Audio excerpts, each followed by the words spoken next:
who may indeed have foregathered there for business purposes, but who certainly never inhabited the building. 328.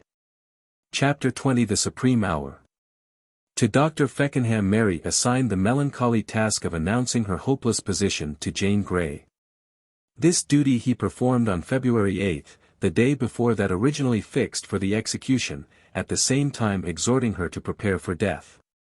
The little victim of great iniquity is said to have learnt her doom with Christian resignation and princely dignity.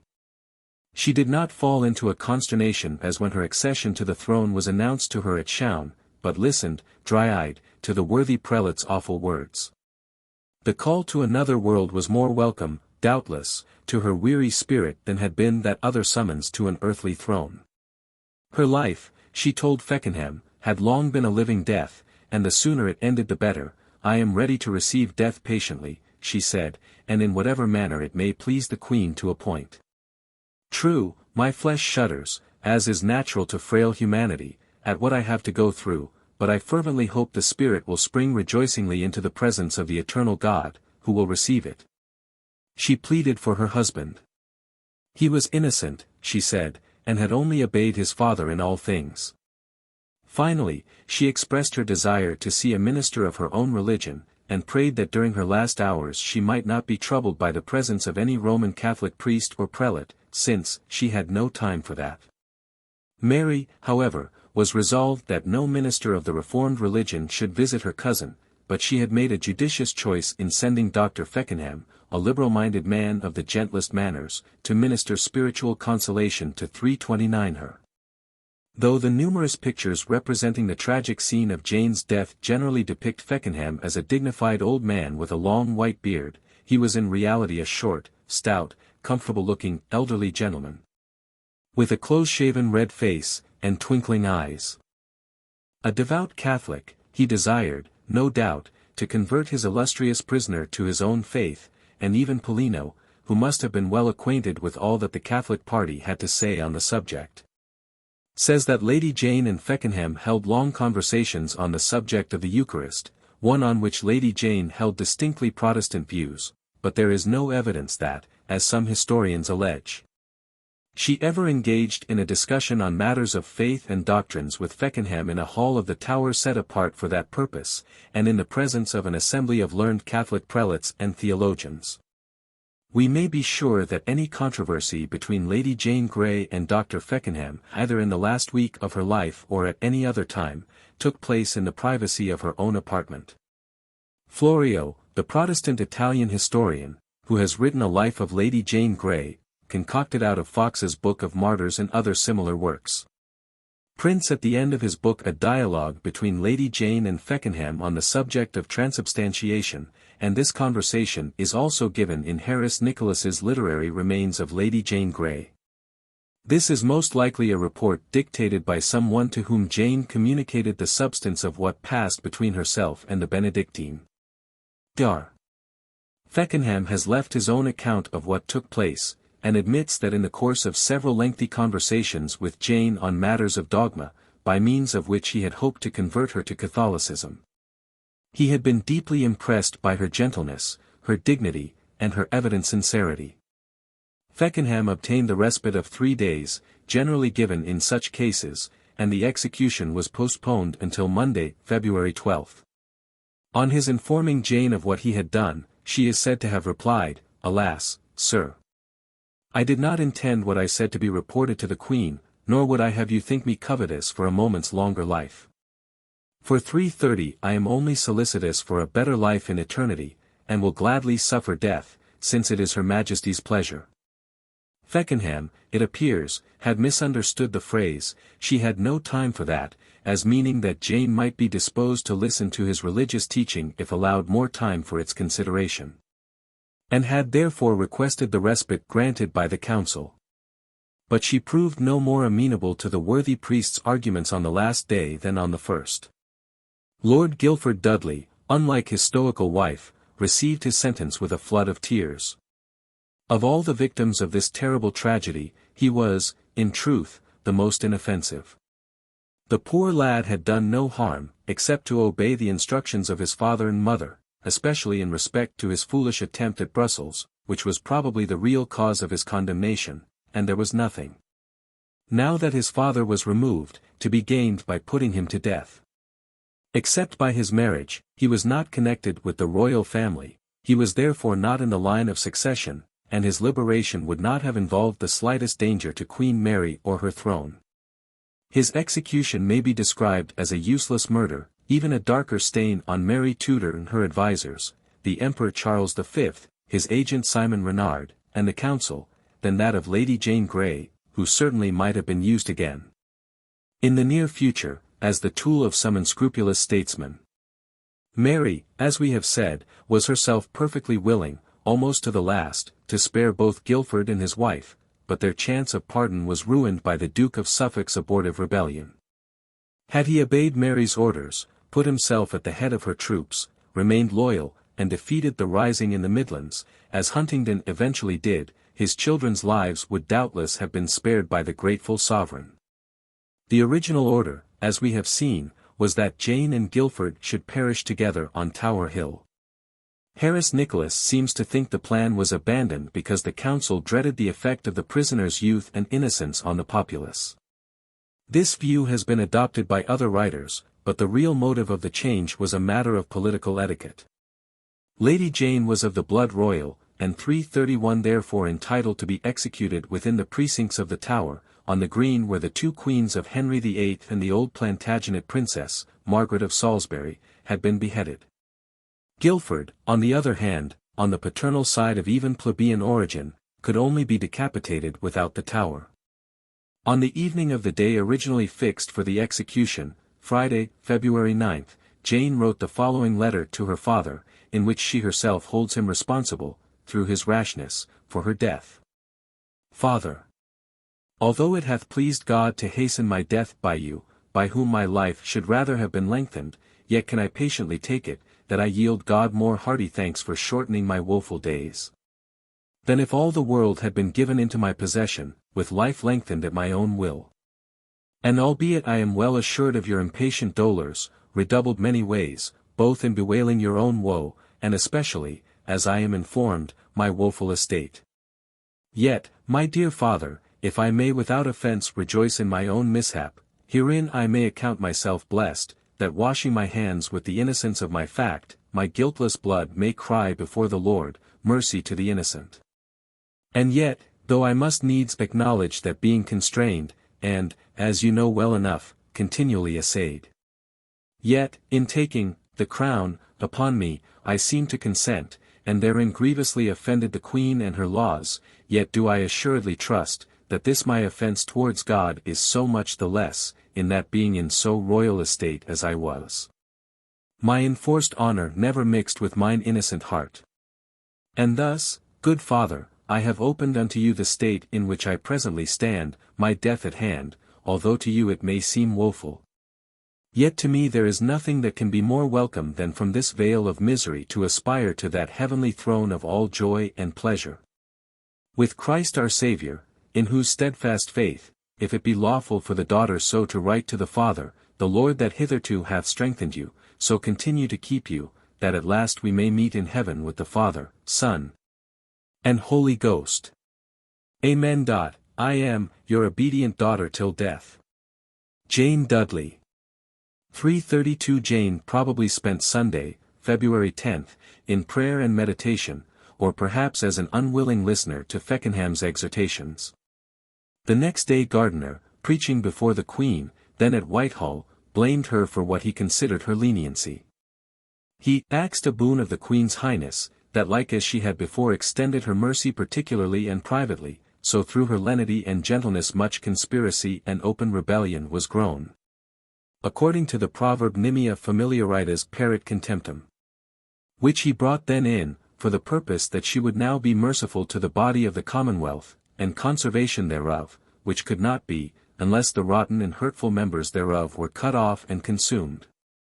Some communication seems to have reached Jane from her ruined home on this Sunday, for in consequence of the transports of grief into which her sister, Lady Catherine, was plunged, she wrote that evening the following beautiful letter. On the blank pages at the end of her Greek Testament. I have sent you, good Sister Catherine, a book, which, although it be not outwardly rimmed with gold, yet inwardly it is more worth than precious stones. It is the book, dear sister, of the laws of the Lord. It is his testament and last will, which he bequeathed unto us wretches, which shall lead you to the path of eternal joy, and if you, with a good mind, read it, and with an earnest desire follow it, shall bring you to an immortal and everlasting life. It will teach you to live, and learn you to die. It shall win you more than you should have gained by the possession of your woeful father's lands. 333 For as if God had prospered him, ye should have inherited his lands, so if you apply diligently, to your book, i.e. the Bible, trying to direct your life after it, ye shall be an inheritor of such riches as neither the covetous shall withdraw from you, neither the thief shall steal, neither yet the moth corrupt. Desire, sister, to understand the law of the Lord your God. Live still to die, that you by death may purchase eternal life, or after your death enjoy the life purchased, for you by Christ's death. And trust not the tenderness of your age shall lengthen your life, for as soon, if God will, goeth the young as the old, and labor alway to learn to die. Deny the world, defy the devil, and despise the flesh. Delight yourself only in the Lord. Be patient for your sins, and yet despair not.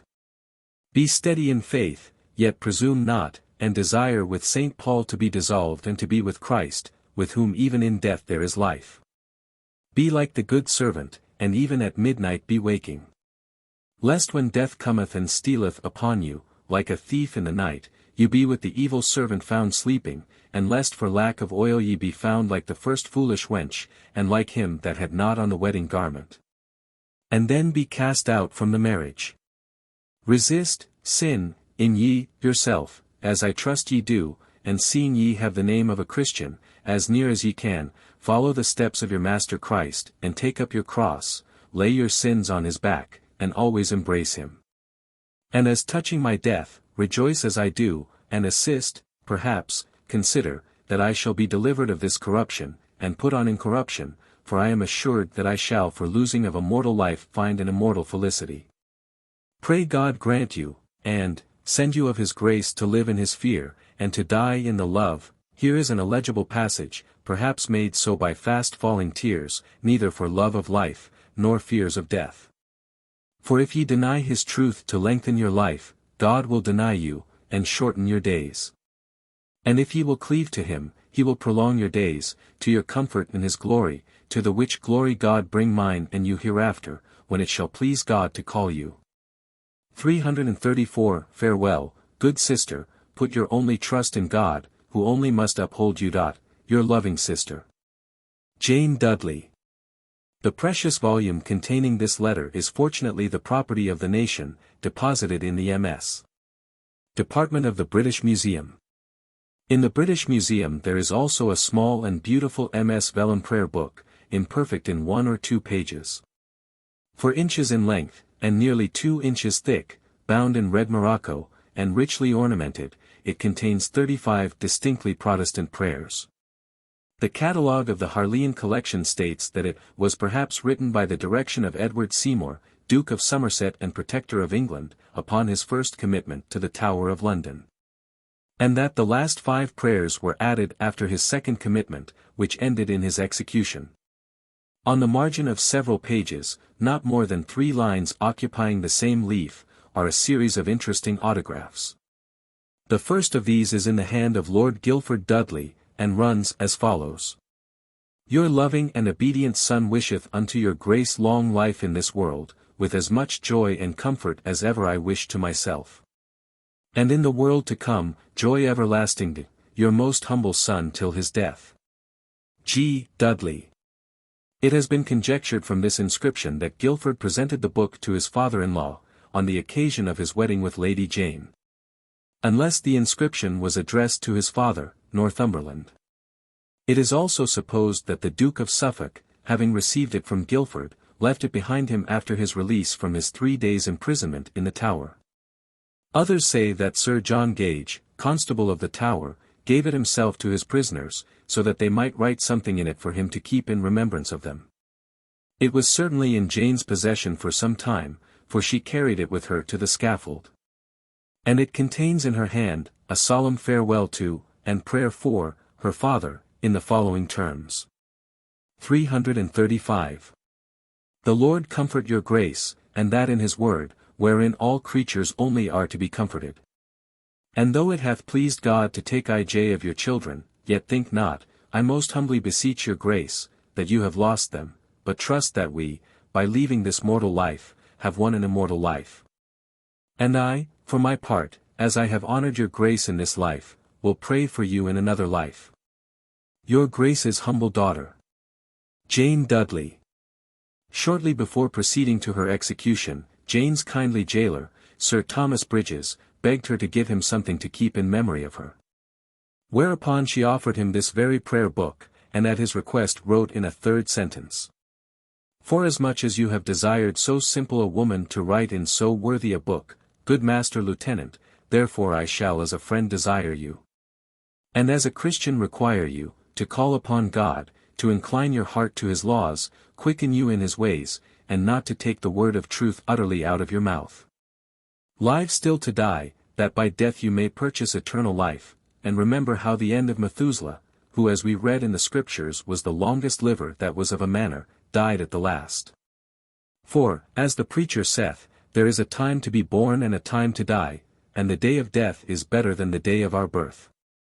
Yours as the Lord knoweth as a friend, Jane Dudley. Finally, at some time or other during her imprisonment, Jane wrote 3 further inscriptions on the last page of this book in Latin, Greek, and English, which run as follows. The Latin, if justice is done with my body, my soul will find mercy with God. The Greek, death will give pain to my body for its sins, but the soul will be justified before God. 336. The English, if my faults deserve punishment, my youth at least and my imprudence were worthy of excuse. God and posterity will show me favor. It was on this, the last Sunday evening of her unhappy life, that Jane wrote the well-known prayer, which, although quoted in full by Fox and Howard, is not now extant in Lady Jane's own hand, and may therefore, like several letters, etc., attributed to her, be apocryphal. The few details we possess as to the acts of other state 337 prisoners, implicated in Northumberland's plot, on the day of their execution, are lacking in the case of Lady Jane. No record has come to us of how she slept on her last night of life, of those who were present at her last mournful meal. However, enough has been reported by contemporary writers to enable us to reconstruct the events of the later portion of the day, when the hour of the execution drew near. It is clearly stated that Lord Guilford Dudley made an attempt to see his wife before his death, and even informed his guards of his desire to do so. Hearing of this, Mary sent word, on the very morning of the fatal day, that, if it would be any consolation to them, they should be allowed to see each other before their execution. When this concession was communicated to Lady Jane she declined it, saying, it would only disturb the holy tranquillity with which they had prepared themselves for death, and unnerve them for the supreme moment. At the same time she sent a message to Guilford to the effect that such a meeting would rather weaken than strengthen him, that he ought to be sufficiently strong in himself to need no such consolation. That, if his soul were not firm and settled, she could not settle it by her eyes, nor confirm it by her words. That he would do well to remit this interview till they met in a better world, where friendships were happy and unions indissoluble, and theirs, she hoped, would be eternal. But Jane took her stand at the window of her room to watch her husband pass, a little before 10 o'clock, to his doom on Tower Hill. Sir Thomas Bridges stood by her, as she waved her hand to Guilford. Burke, Tudor Portraits, says, but without naming his authority, that, like his father and brothers, Guilford Dudley, recanted his supposed Protestantism whilst in the Tower, and that, he was attended to the scaffold by 2 Benedictine fathers. Other and earlier writers do, indeed, declare that Guilford received communion according to the rites of the Roman Catholic Church before his death. But the Chronicle of Queen Jane and Queen Mary makes no mention of this recantation, and clearly says no minister of any religion attended at Guilford Dudley's execution. At the bulwark gate of the Tower, its outside 338 entrance, Guilford was met by Sir Anthony Browne and Sir John Throckmorton, and several other gentlemen who had assembled to bid him farewell, and with whom he shook hands, pleasantly.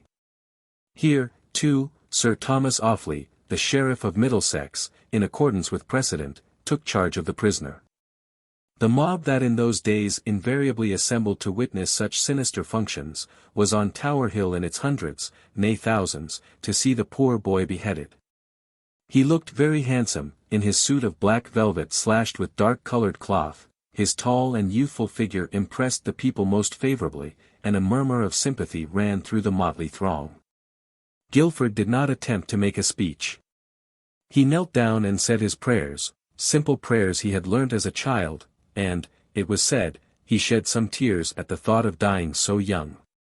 But despite the youth's natural emotion, he faced death bravely. He begged the good people to pray for him. Took off his doublet himself, unfastened his collar with his own hands, knelt on the straw, stretched out his graceful limbs, laid his head on the block, and in an instant, with one stroke of the axe, his spirit passed into eternity. His blood-stained corpse, covered with a sheet, was thrown into a tumbrel or handcart filled with straw, and his head, wrapped in a cloth, was cast at its feet. And now a horrible incident occurred. Whether by accident or design, Jane caught a glimpse of her husband's 339 mutilated remains as they were carried into the Tower for interment. We have several versions of this story. Some say she saw the body taken out of the cart and carried into St. Peter's Chapel, whilst a passage in Grafton lends colour to the belief, adopted by many historians, including Turner and Nicholas, that she met the corpse as she was herself proceeding to the scaffold. What most likely happened is, that she was waiting to be summoned by the lieutenant of the Tower and the sheriffs, when she heard the rumbling of cart wheels, and before her attendants could prevent her, rushed to the window. And beheld the hideous sight, without, however, it seems, expressing any great emotion. "Oh Guilford, Guilford, we are told," she exclaimed, "the antepast that you have tasted, and I shall soon taste, is not so bitter as to make my flesh tremble, for all this is nothing to the feast that you and I shall partake this day in paradise." The direful procession which was to conduct a young and innocent princess of the blood royal, of barely 17 summers, to the foot of an ignominious scaffold, was formed according to established precedent. But for some unexplained reason, it was nearly an hour late in starting from Partridge's house to the place of execution, opposite the church of St. Peter ad Vincula, where, since that day, countless pilgrims from the old and new worlds have paused to ponder a moment over the fate of Lady Jane Grey, and have learnt to hate Mary Tudor with an almost personal detestation. The delay may have resulted from the state of nervous prostration into which the unfortunate princess had been thrown by the sight of her husband's mangled remains. It would have been impossible, even in those hard times, to convey the victim to execution if she had swooned. It was nearly 3:40 o'clock, then, before the drums began to beat, and the procession fell into order. The morning had dawned grey and misty, heavy clouds veiling the sun that now and then shone feebly athwart them, but it was fairly fine for London at that early season, and no rain fell throughout the day. The bells of St. Peter ad Vincula, and of All Hallows, barking, tolled at regular intervals, whilst the grand outline of the White Tower stood out luminous against the threatening sky, as the dread procession wended slowly onwards. First, came a company of 200 yeomen of the guard, then, the executioner, in a tight-fitting scarlet worsted and cloth garment, displaying the swelling muscles of his chest, arms, and legs. His face was masked, and his head hooded in scarlet. Beside him marched his assistant, a rough-looking man, who carried the axe over his shoulder. Then Sir John Bridges, lieutenant of the Tower, with Sir Thomas Bridges, deputy lieutenant, and between them Sir John Gage, constable of the Tower, with 2 sheriffs, in their robes of office.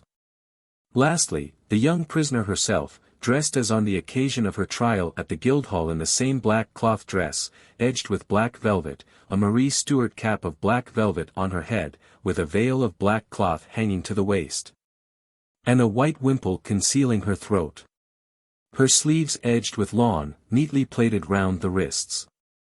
Not wearing show pans to increase her height, as on the occasion of her state entry into the Tower, the people who had not seen her since were greatly surprised at her diminutive stature. On her right walked Abbot Feckenham, in his black robe, without a surplice, and carrying a crucifix in his hand. Behind him came the chaplains attached to the Chapel Royal of the Tower. Lady Jane's ladies, Mrs. Tilney and Mrs. Ellen, and Mrs. Sarah. 2 other women and a manservant, all in deep mourning, and weeping bitterly, closed the doleful procession. The route was a short one, and the crowd of spectators, about 500, allowed to be present at the execution, was silent and respectful. From Partridge's house to the scaffold, the Lady Jane continued to read the open prayer book in her hand. It was that containing the various inscriptions already 341 mentioned, and paid little or no heed to Feckenham's pious exhortations, if, indeed, he made any. At the foot of the scaffold stood a jury of 40 matrons, who had been previously called upon to testify that the princess was not with child. A rumor that she was in this condition was so widespread as to be mentioned by Radcliffe, who says, Lady Dudley was very brave, considering the condition she was in, and by Fuller, Pomeroy, Challoner, and Fox. The presence of these matrons is also mentioned by Bishop Godwin. There is no record of the presence of the Duke of Norfolk in his usual seat as Earl Marshal, but no doubt he was there with Lord Mayor White and several aldermen, sheriffs, and noblemen. Before ascending the 3 or 4 steps that led to the scaffold, the Lady Jane took leave of her ladies, who sobbed bitterly. Mrs. Ellen and Mrs. Tilney followed her on to the platform, ominously littered with fresh straw. Here Feckenham, the executioner, and his assistant also took their stations, with Sir Thomas Bridges. When she appeared on the scaffold, writes a contemporary, the people cried, and murmured at beholding one so young and beautiful about to die such a death. Nevertheless, though the writer of the Chronicle of Queen Jane and Queen Mary says, her countenance was nothing abashed, neither her eyes misted with tears. There can be little doubt but that the long spell of anxiety had left some trace on Jane's sweet face. She advanced to the edge of the scaffold, and in the dead silence spoke in a distinct voice, Good people, I am come here to die, and by a law I am condemned to the same. My offence against the Queen's Highness was only in consenting to the device of others, which is now deemed treason. But it was never of my seeking, but by the counsel of those who should seem to have further understanding of such things than I, who knew little of the law and less of the title to the crown. The part, indeed, against the Queen's Highness was unlawful, and so the consenting thereunto by me. But touching the procurement and desire thereof by me, or on my behalf, I do wash my hands thereof in innocency before God and in the face of you, good Christian people, this day, and therewith she wrung her hands in which she had her book. Then she continued, I pray you, all good Christian people, to bear 342 me witness that I die a true Christian woman, and that I look to be saved by none other means, but only by the mercy of God. In the merit of the blood of his only Son Jesus Christ. And I confess that when I did know the word of God, I neglected the same, loved myself and the world, and therefore this plague of punishment has worthily happened into me for my sins. And yet I thank God of his goodness that he hath thus given me a time and respite to repent. And now, good people, while I am living, I pray you to assist me with your prayers.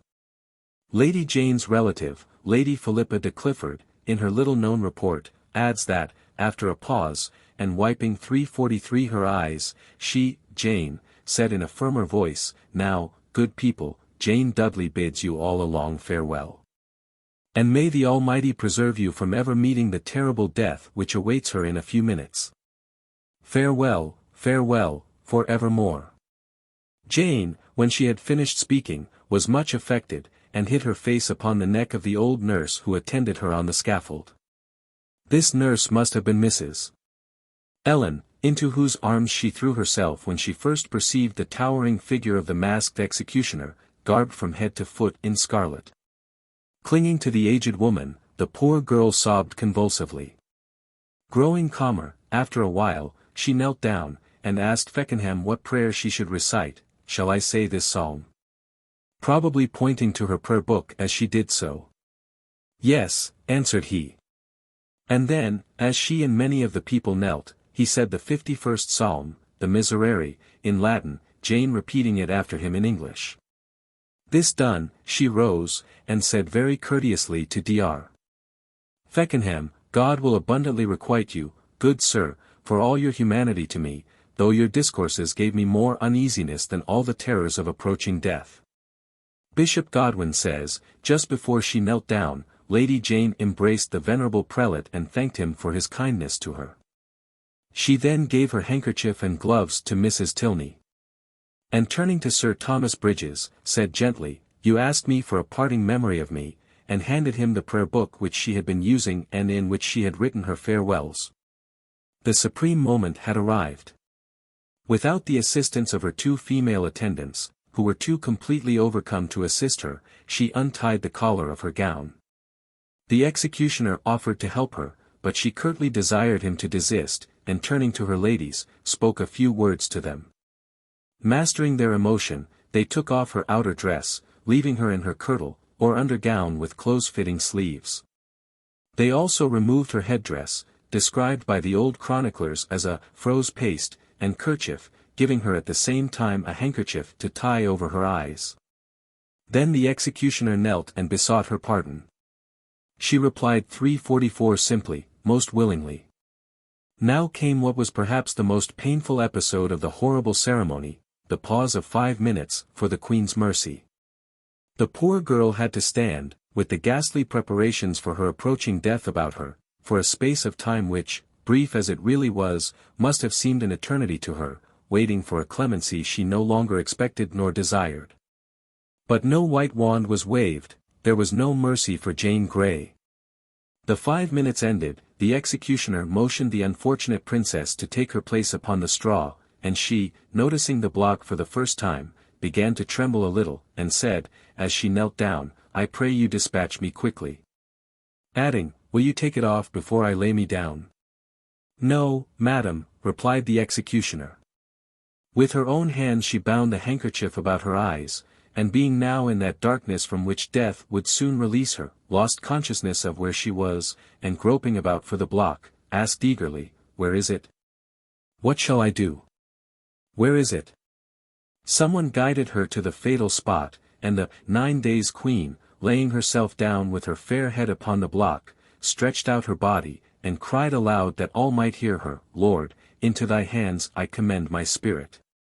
A flash, a thud, a crimson deluge on the straw-strewn scaffold, and, as the cannon boomed, an innocent soul was borne towards a throne more high, and a justice more sure than those of queen or emperor.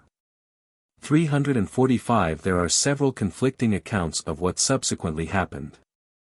The more generally received version is that the body was handed over to Lady Jane's women, who reverently placed it in a common deal coffin, and conveyed it to St.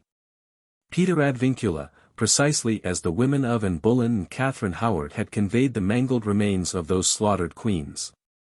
But on the other hand, Antoine de Noailles, the French ambassador, who had arrived 3:46 in London early in the morning, passing that way about 3 o'clock in the same afternoon, he was living at Marillac's old house on the Tower Green, saw Lady Jane's half-naked body lying abandoned on the scaffold, and was amazed at the immense quantity of blood that had poured out of so small a corpse.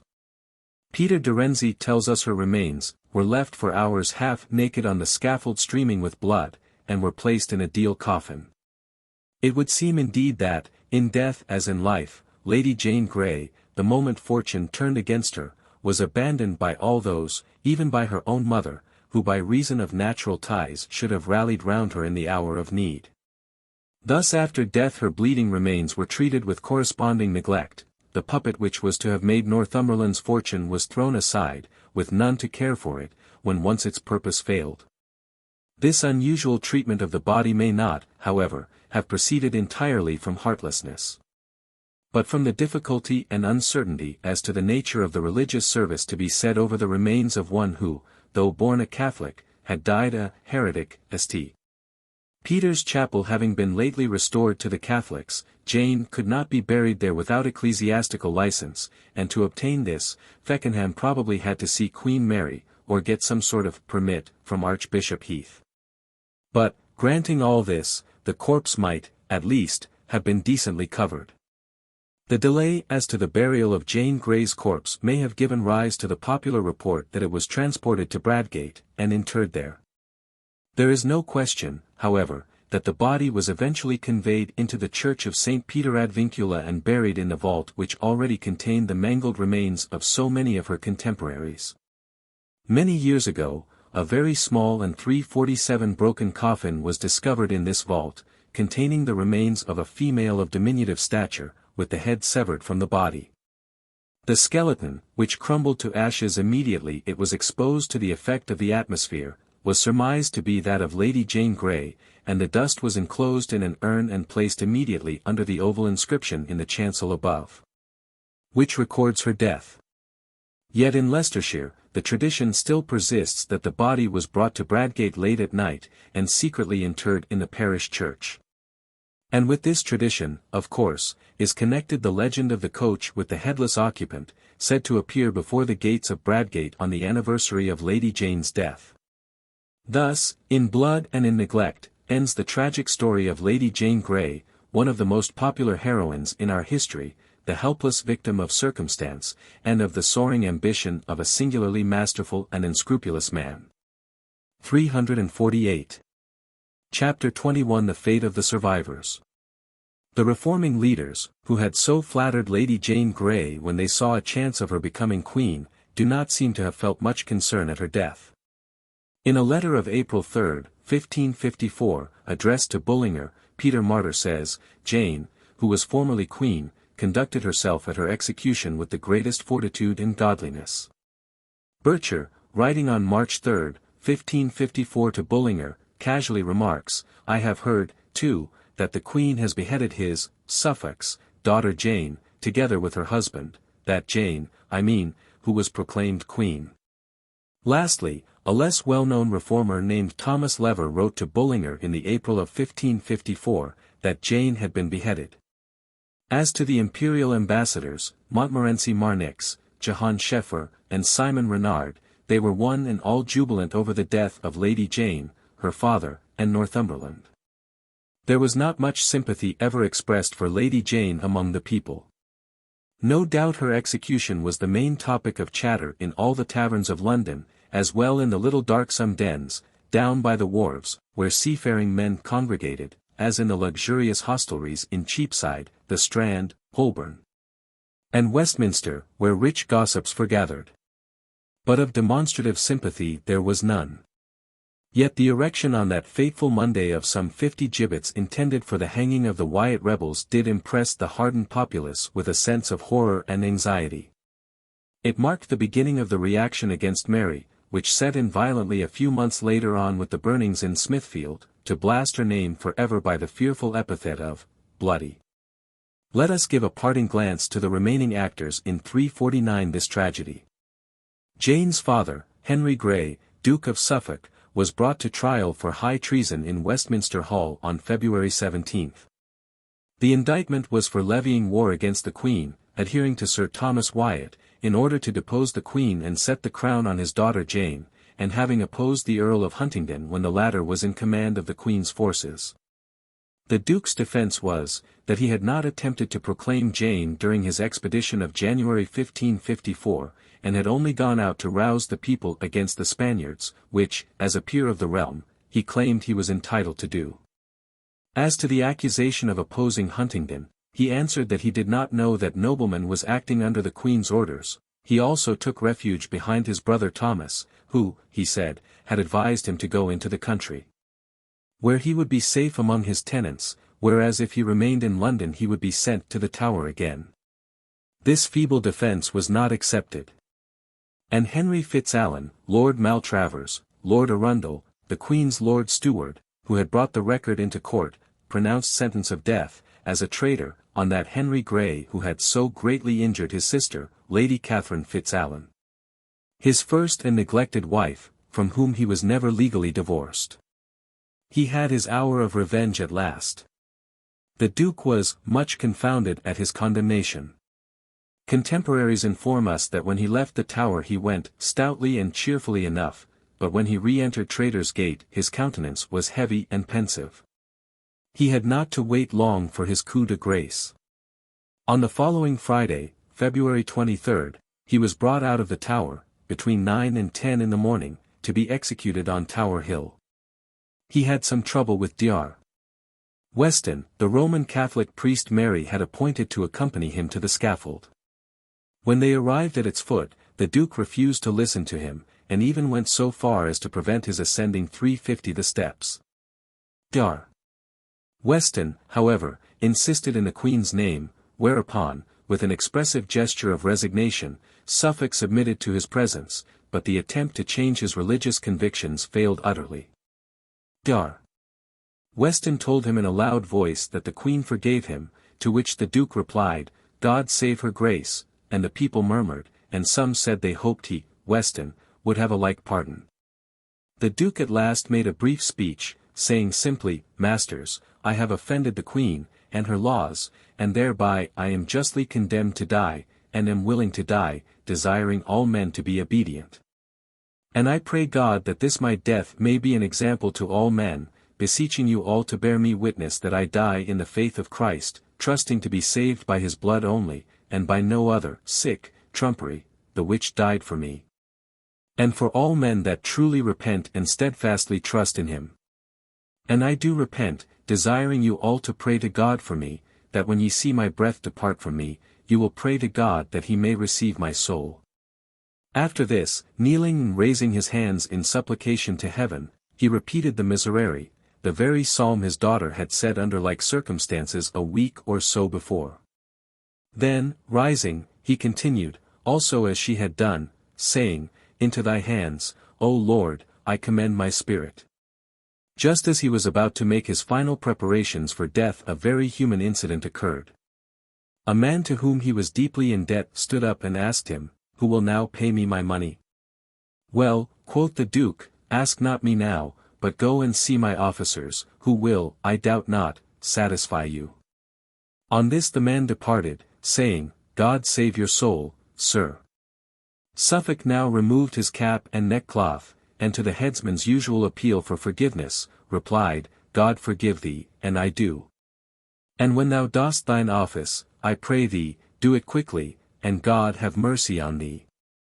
Lastly, having tied a handkerchief over his eyes, he knelt down and recited the Lord's Prayer aloud, and appealing for mercy to the throne of grace, Henry Grey laid his head on the block, and on the stroke of the headsman's axe expired. Suffolk's body was laid to 351 rest in St. Peter's Chapel, but his head, for some reason which has never been explained, was sent to the Church of the Holy Trinity in the Minories. Here it was embalmed after a fashion, by being placed in a small vault by the altar, in the dust of oak wood, which, as it contains a quantity of tannin, is a strong preservative. And when unearthed about 50 years ago, it was sufficiently perfect for the mark of a blow made by the axe above the actual place of severance, rather low on the neck, to be still visible. Sir George Scharf was greatly struck by the resemblance between this head and the portrait of Suffolk now at Hatfield and a copy of it in the National Portrait Gallery. The author has himself inspected the relic closely, and recognized the resemblance to the portrait. The exceedingly arched eyebrows and the rather weak chin are identical, 3 of the teeth are perfect, the eyes are closed, the mouth open. The head beardless and bald.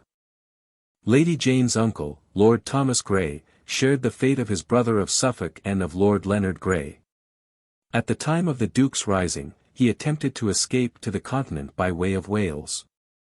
But he got no farther than the borders of the Principality, where he was captured, according to a contemporary, through his great mishap and folly of his man who had forgot his cap case with money behind him in his chamber one morning at his inn. And, coming for it again, upon examination what he should be, it was mistrusted that his master should be some such man as he was indeed, and so he was stopped, taken, and brought up to London. Lord Thomas, however, took no very prominent part either in the rebellion in Warwickshire, or in the previous attempt to establish Lady Jane on the throne. And it is difficult to understand why he should have been sacrificed, especially when Lord John Grey, who had been caught as it were red 352-handed in hiding with the Duke of Suffolk at Ashley, was released after 2 trials. However, the mention of the Lord Thomas by Suffolk at his trial was distinctly damaging to him. Perhaps also Mary had some personal grudge against him, or his unloving sister-in-law, the Duchess of Suffolk, who, despite her husband's action, was much in favour with Mary, may have prejudiced the Queen against him.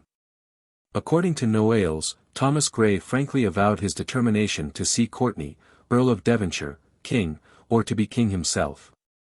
He did not explain how this was to be achieved, but added, "If I am not king, I'll be hanged." He was beheaded instead. This reference to Courtenay gives support to Suffolk's admission, that the Wyatt rebellion and his own expedition had for their immediate object the proclamation of Elizabeth as queen. Curiously enough, Lord Thomas Grey, unlike his relatives, always remained a Catholic, and is said to have asked for a confessor before he died. After being brought to trial at Westminster on March 9, 1554, as Mackin says, the Exvige day of April was beheaded on Tower Hill, between 9 and X of the clock before noon, my Lord Thomas Grey, the Duke of Suffolk Dasset, S. brother. And buried at Allhallows, All Hallows, Barkine, and the Head. The sentence is unfinished. The Lady Frances Brandon, Duchess of Suffolk, and her second husband, Adrian Stokes, Esq. Probably by Corvinus. Property of Col. Wynne Finch. The Duchess of Suffolk, Lady Jane's strange and untender mother, did not, as might have been expected, even in those unfeeling times, go into retirement after the bloody deaths of her daughter, son-in-law, husband, and brother-in-law. But within a fortnight, and on the very day that Lord Thomas Grey was arraigned, March 9, 1554, not, as some writers say, the day he was executed, she married her late husband's groom of the chambers, a red-haired lad of middle-class origin. 15 years her junior, one Mr. Adrian Stokes. She received a reminder of, the dear departed, on this her wedding day, in the shape of a demand to deliver, unto the 353 Lord Admiral the parliamentary robes, lately belonging to the Duke her husband. Or, if she had them not, to let the Lord Admiral understand where they remain, to the end he may send for the same. This widow of Ephesus was not in the least disturbed by the message, and after returning the paraphernalia in question, gaily proceeded with her nuptial preparations. To account for so extraordinary and apparently heartless a proceeding, we must remember the position in which the Lady Frances now found herself. She realized that unless she was married, and that speedily, to some one much beneath her station, she might be proposed by the Protestant party as one of its candidates for the succession, and her life and tranquillity be thus endangered.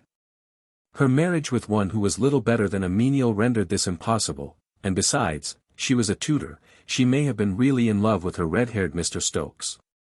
That Queen Mary did not resent the match is evident, for throughout her reign the Lady Frances occupied a towering position at court, with precedence of all other peeresses, sometimes even of Princess Elizabeth herself. Her daughters, the Ladies Catherine and Mary Grey, were appointed maids of honour to the Queen who had so lately signed the death warrants of their father, sister, brother-in-law, and uncles, and seemed to have been very much attached to their mistress. They probably convinced themselves that the recent tragedies had been purely political, and not the least domestic or personal. The lives of these two young ladies were not a jot happier than that of their sister. But this was due to Queen Elizabeth, who played with them both much as a cat plays with a mouse, and literally worried them into early graves. Lady Frances and her youthful husband had their portraits taken the very year of their marriage, both in one panel. The picture was lately in 350 for the possession of Colonel Wynne Finch. The Duchess appears as a buxom, puffy-looking dame of 36, the age given on the margin of the picture, whilst her sheepish-looking, ginger-headed husband is put down as 21. He is represented in a superb costume of black velvet, edged with ermine and sparkling with jewels. The lady wears black satin cut somewhat after the fashion of the year 1830. Her garment is edged with ermine, and she wears 2 wedding rings on the 4th finger of her fat hand, and several handsome chains and carcanets about her short neck. A close examination of this picture reveals the extraordinary breadth of the Duchess's face. Divested of her feminine headdress, and with a very little make-up, she might easily be the very image of her uncle, King Henry VIII. Lady Jane's mother lived happily enough with Mr. Stokes, to whom she bore a daughter so soon after her marriage, a little under 9 months, that if she had visited her husband in the Tower, which she did not, the question of her paternity might have been raised. This child, baptized Elizabeth, died the day it was born. The Lady Frances herself died in October 1559, leaving most of her fortune, by this time considerably reduced, to her husband, and very little to her two surviving daughters. She was buried in Westminster Abbey in great pomp on December 5, 1559. Elizabeth, out of the great affection she bore the Duchess and because of her kinship, ordered that the royal arms should be borne at her funeral, which was attended by Garter King-at-Arms and by Clarenceux. Her monument, still in existence, occupies the exact site of the shrine of St. Edmund in the chapel of that saint, and is a fine specimen of the early and best period of Elizabethan art. The inscription is in Old English, and, modernized, runs as follows: Here lieth the Lady Frances, Duchess of Suffolk, daughter to Charles Brandon, Duke of Suffolk and Mary the French Queen. First wife to Henry, Duke of Suffolk, and after to Adrian Stokes, Esq. This is followed by a few lines of high-flown panegyric in Latin. After the death of his Duchess, Mr. Stokes obtained a new lease of 21 years of Her Highness's Manor of Beaumanor, in Leicestershire. About 1571 he was returned as MP for Leicestershire, and took as his second wife Anne, relict of Sir Nicholas Throckmorton. 355 Mr. Adrian Stokes died on November 30, 1586, leaving his brother William as his heir. The widow of the once all-powerful Duke of Northumberland spent some months with her daughter, Lady Mary Sidney, endeavouring to restore her shattered health and to recover some shreds of the property taken from her at the time of her husband's condemnation. It was mainly through the instrumentality of Don Diego de Mendoza, or de Mondesay, as she styles him, whose imprudent conduct had brought such misfortune on her luckless son, that Philip II was led to solicit the restoration of a considerable part of the Duchess's fortune.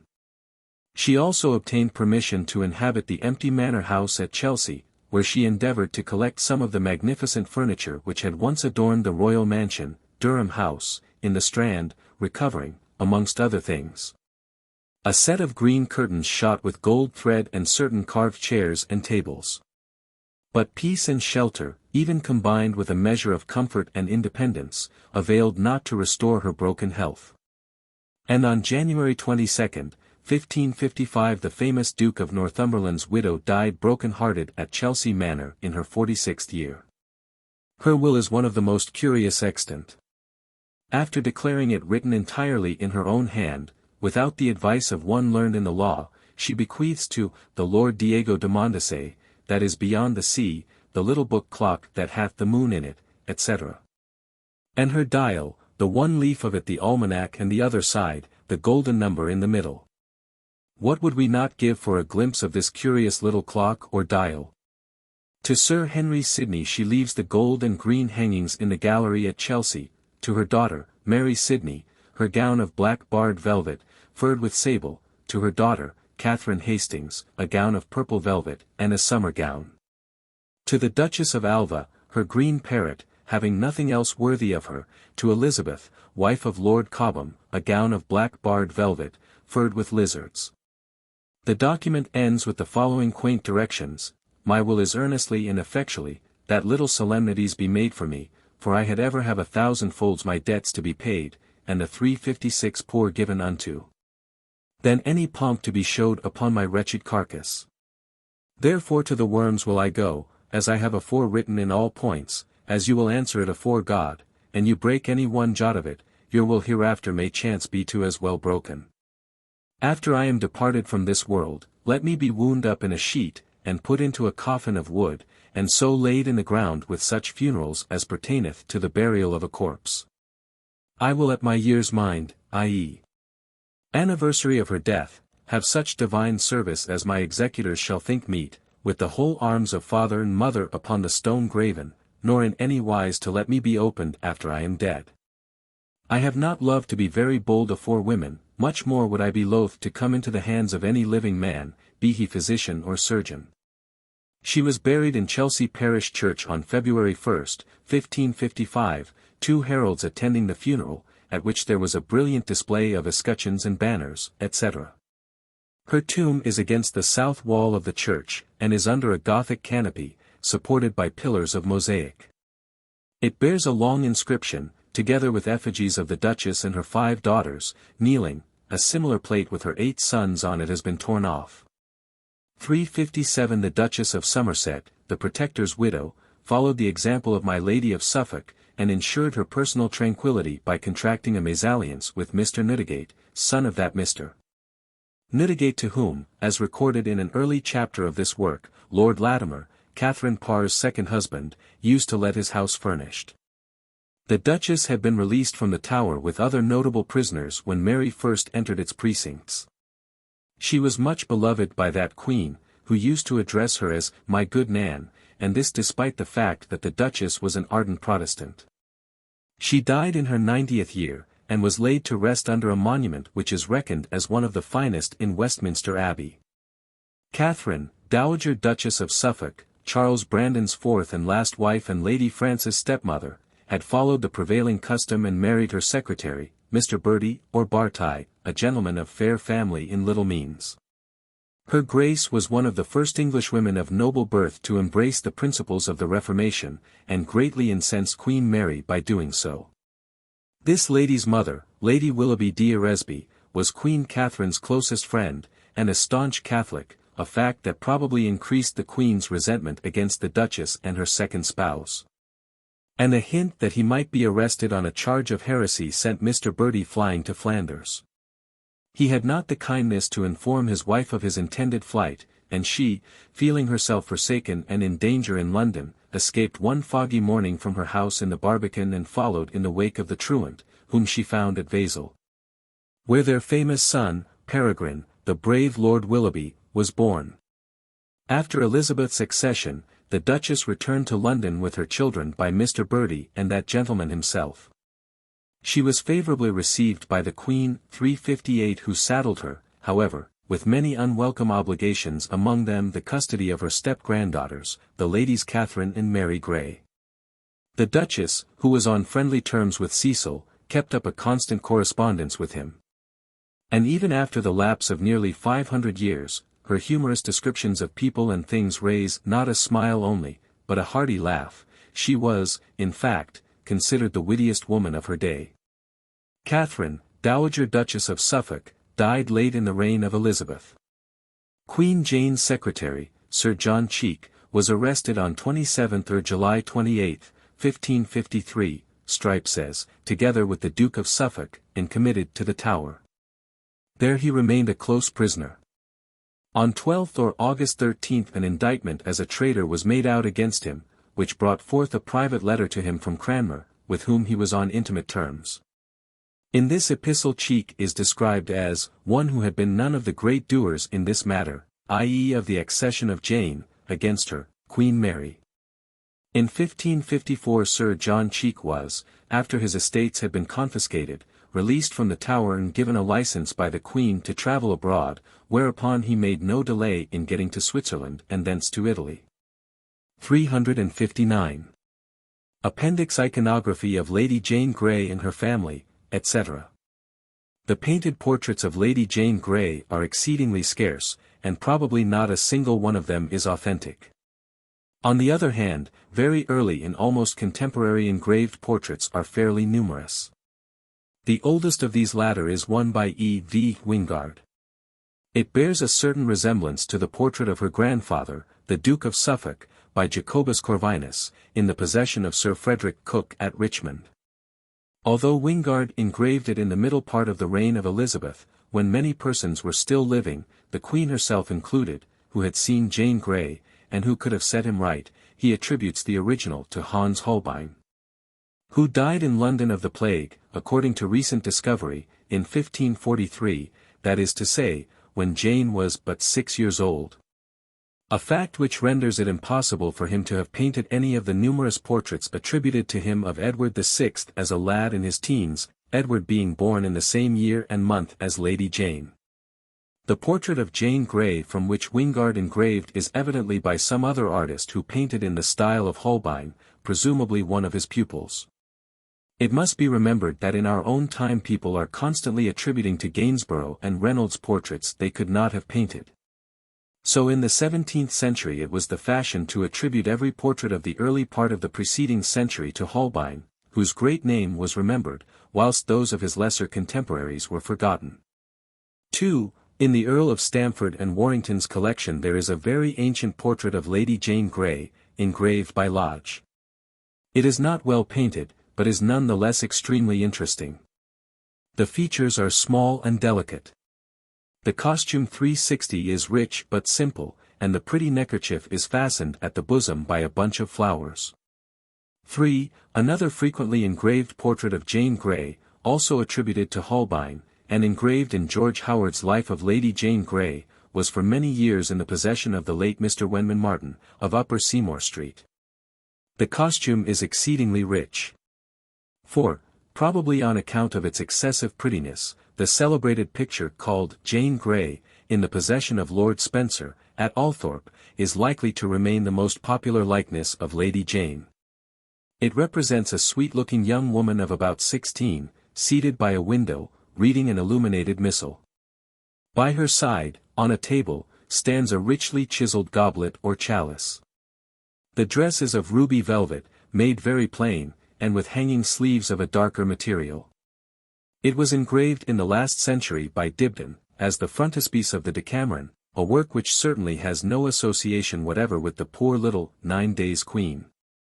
By its general neatness and vivid coloring, this picture may very reasonably be attributed to Luca Penni, an Italian and pupil of Raphael, who painted a good deal in England under Henry VIII, Edward VI, and Mary. There is a very singular fact connected with this Althorpe picture. The noble Milanese family of Trivulzio has possessed for many generations an almost identical picture which has always been known as a portrait of Lady Jane Grey. A photograph of this picture is in my hands, and certainly the resemblance between it and the Althorpe picture is remarkable. Lord Spencer has most kindly afforded me some interesting details connected with his own picture. It has been, he said, for many generations in our family, and can be traced as a portrait of Lady Jane Grey as far back as the 17th century. Some years ago, Lord Spencer took it down from its place in his gallery, and found on the back of it an inscription in the handwriting of his grandmother, Lavinia, Countess Spencer, to the effect that the picture was a portrait of the Lady Jane Grey, and that what she had written was copied from a much older inscription, which had been nearly obliterated by time. Lord Spencer many years ago saw at Milan the picture above mentioned, and was struck by its likeness to his own, of which it might have been a copy. Sir George Scharf, although an authority on portraiture, was apt at times to have prejudices and to cast doubt on those historical portraits which have been handed down as authentic for many generations. And his singular ignorance or rather disregard of the value of costume in determining the period of a picture often led him into ludicrous errors of 361 judgment. His reason for discarding the Althorpe portrait of Lady Jane Grey appears rather unreasonable. He objected to it because a tall standing goblet or chalice figures conspicuously on the table beside the lady, such a chalice being, according to him, an attribute of St. Mary Magdalene, and so, too, is the skull, which is not present in this picture. However, an extraordinary number of Tudor portraits represent great ladies with a similar goblet standing beside them. These gold and silver chalices or cups were a common gift from royal godfathers and mothers in Tudor times, and were frequently stolen from the churches. Lady Jane, we know from the inventories of her effects, had several in her possession. 5. An exceedingly beautiful portrait, said to represent Lady Jane Grey, is at Madresfield, Lord Beauchamp's seat in Worcestershire.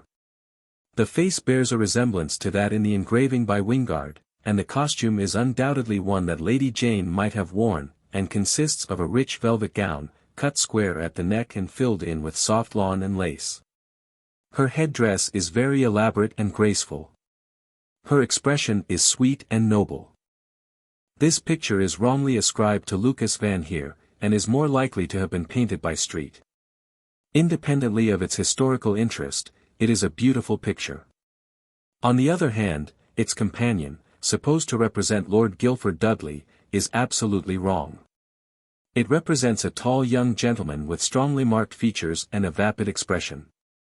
It is the costume that gives the lie to the tradition that it is the portrait of Lady Jane's husband, for the dress, with its voluminous ruff, is of the Middle Elizabethan period. And at least 25 years later than the death of the unfortunate young gentleman it is said to represent. But, on the other hand, the little velvet cap, with its 2 plumes, is certainly of the time of Edward VI. The ruff may have been added at a later date by an ignorant restorer. 6. There is a curious portrait, probably of Lady Jane Grey, in the possession of J. Knight, Esq., of Chawton House, Alton. 7. A very remarkable portrait, called Jane Grey, was formerly in the possession of Colonel Elliot. Said to be now in one of the colleges at Oxford. It was, however, engraved in 1830, and has lately been reproduced in color by Messrs. Graves of Pall Mall. The face is that of an older person than Lady Jane, but the features are small and pretty, the expression being rather defiant and world-wise. She wears a turban-shaped hat of velvet, studded with immense pearls, which was certainly not in fashion in the days of Edward VI, or even in 362, the last years of Henry VIII. Here again is an instance of costume giving the lie to tradition. Lady Jane could no more have worn such a hat and costume than a lady in 1909 could be painted as wearing the crinoline and spoon-shaped bonnet of mid-Victorian days. 8. The small semi-miniature in the National Portrait Gallery is wrongly attributed to Lucas van Heer, who was born in the year of Jane's execution, and could therefore neither have painted the portrait in question nor any one of the numerous likenesses of Queen Mary ascribed to him, since he was only 5 years of age when that queen died. 9. A small portrait called Jane Grey is in the possession of Lord Hastings at Melton Constable, Norfolk. 10. A splendid portrait of Jane Grey was exhibited at the Derby Art Exhibition in 1841, mentioned by Howard. It belonged to a Mr.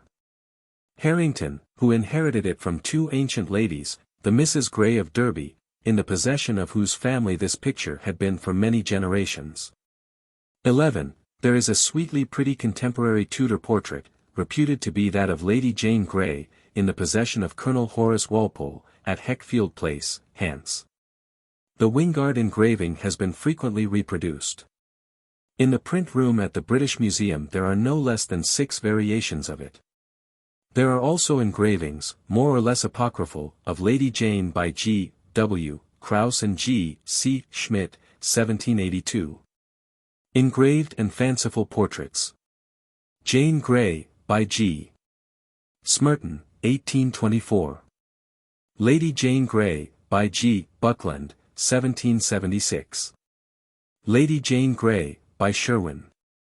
Lady Jane Grey presenting her prayer book to Sir Thomas Bridges. Engraved by Wells.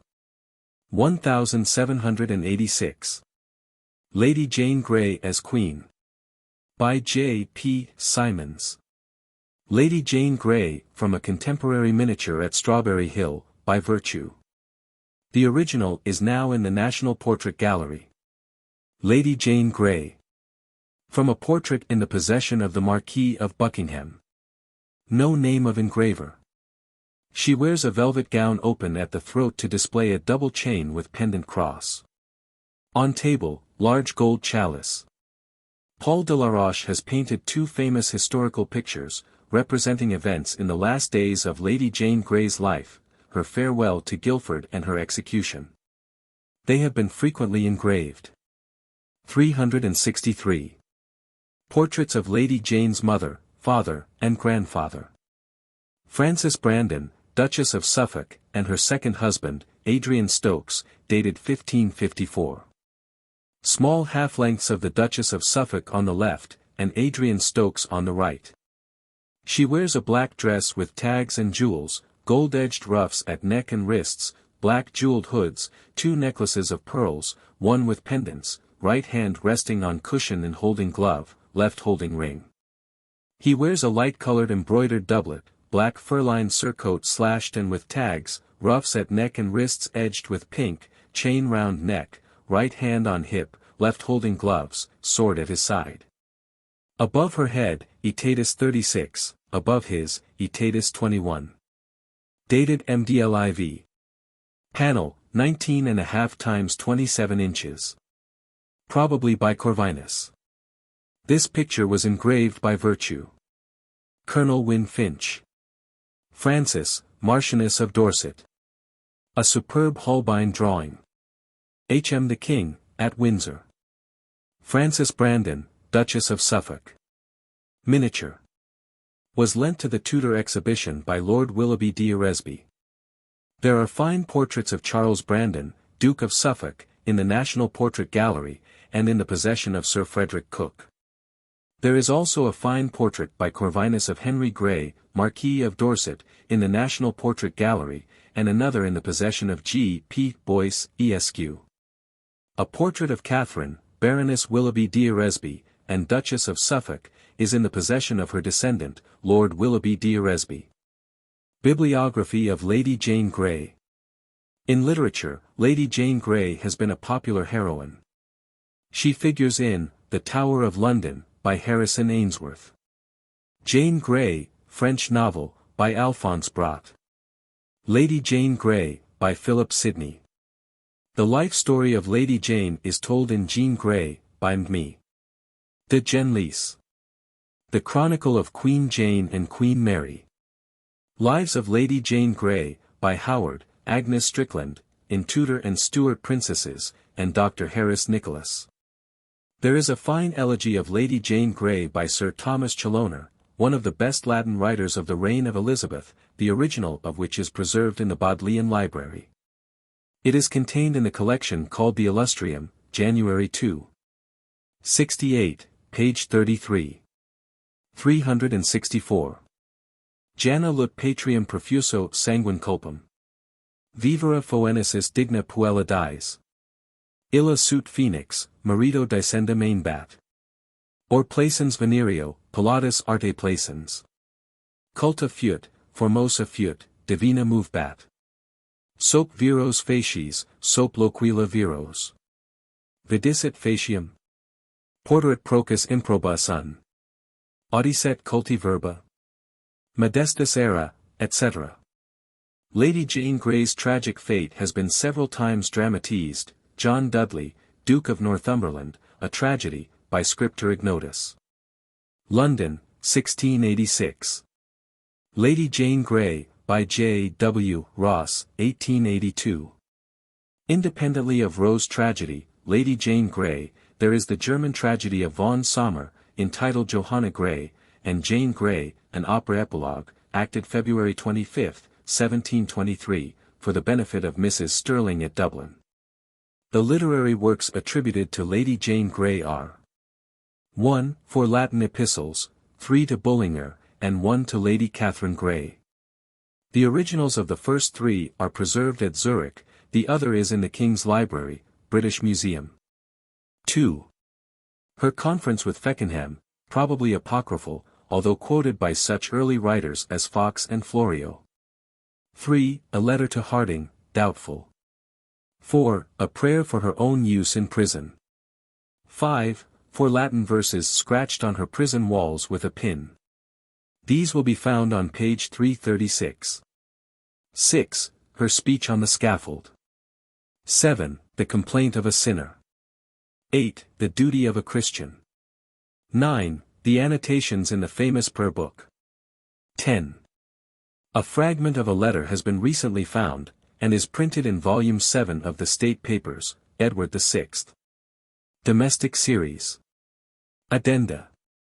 Hollingshead and Sir Richard Baker state that she hath wrought other things, but they do not tell us where they are to be found. Several of her letters, notably the one to Sudeley in the famous letter to Queen Mary, are not extant in her own handwriting. Lady Jane's fine autograph signature figures on a number of contemporary documents. It is nothing like so elaborate as that of Elizabeth, but it is easy to see that the two princesses received lessons in Italian calligraphy from the same teacher, probably Castiglione. 365. Index. Of Olmus or Ulmer, John, Reformer. Letters of F.N. and Askew, Birth and Marriage. Her Preaching. Arrest and Recantation. Second trial and condemnation. Racked, N.F.N. Is burnt alive, note. Anne of Cleves, Queen, N.F.N. Arundel, Earl of. Arrests Northumberland. Proclaims Mary, N.F.N. Ascombe, Roger. His story of Lady Jane. His letter to Lady Jane. Death, F.N. Ashley, Mrs., Princess Elizabeth's attendant. On Elizabeth's behavior with Sudeley, E.Seek. F.N. Ask, Robert. Audley, Lady, and F.N. Aylmer, John. Letter to Bullinger. Death. Baynard's Castle, and F.N. Bradgate, Old Manor of, and Park, Lady Jane's birthplace. Life at, in the olden times. Brandon, Charles, Duke of Suffolk, Lady Jane's grandfather. Origin of. Matrimonial peculiarities, Mary's Lady Mortimer. Mary's Mary Tudor, Queen of France. Goes to France with Henry VIII. Death, etc. Portraits of. Brandon, Lady Eleanor. Brandon, Lady Frances. C. Brown, Sir Anthony, and F.N. Bridges, Sir John, Lieutenant of the Tower. Bridges, Sir Thomas. At Lady Jane's execution. Carew, Sir Gaughan. Cecil, William, Lord Burleigh, F.N. Knighted, F.N., and F.N. His treachery, and F.N., and F.N. Charles V, Emperor.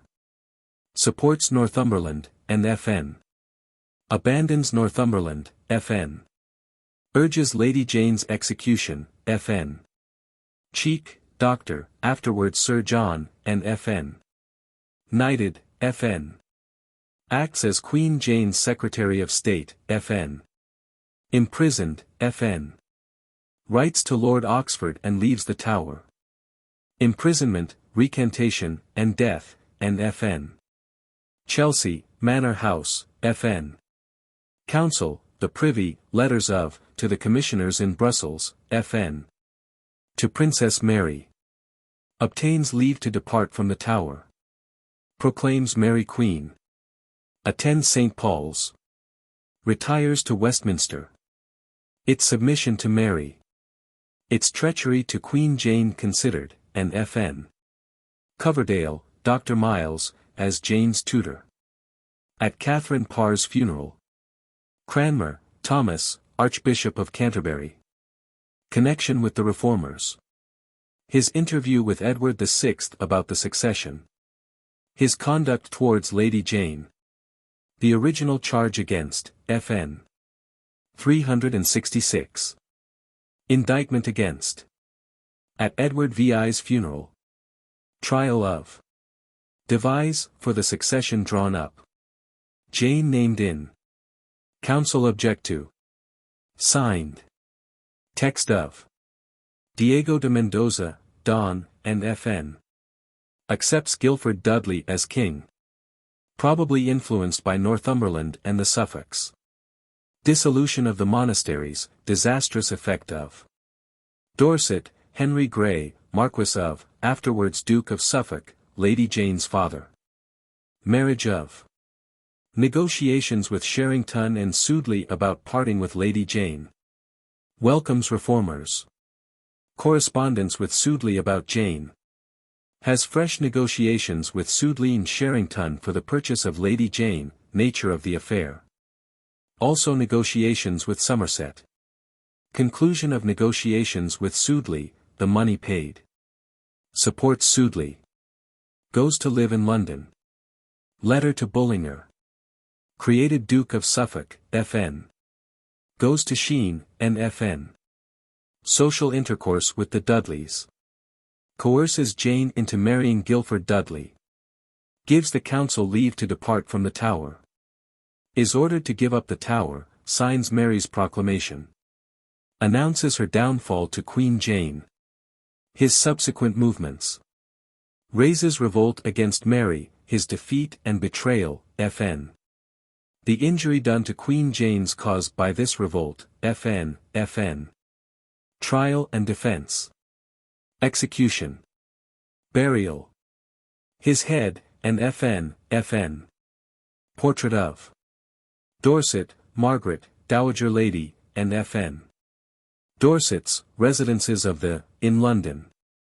Friendship of the Howards 4. Dudley, Lord Ambrose. Imprisoned, fn. Trial of, fn. Dudley, Sir Andrew, and fn.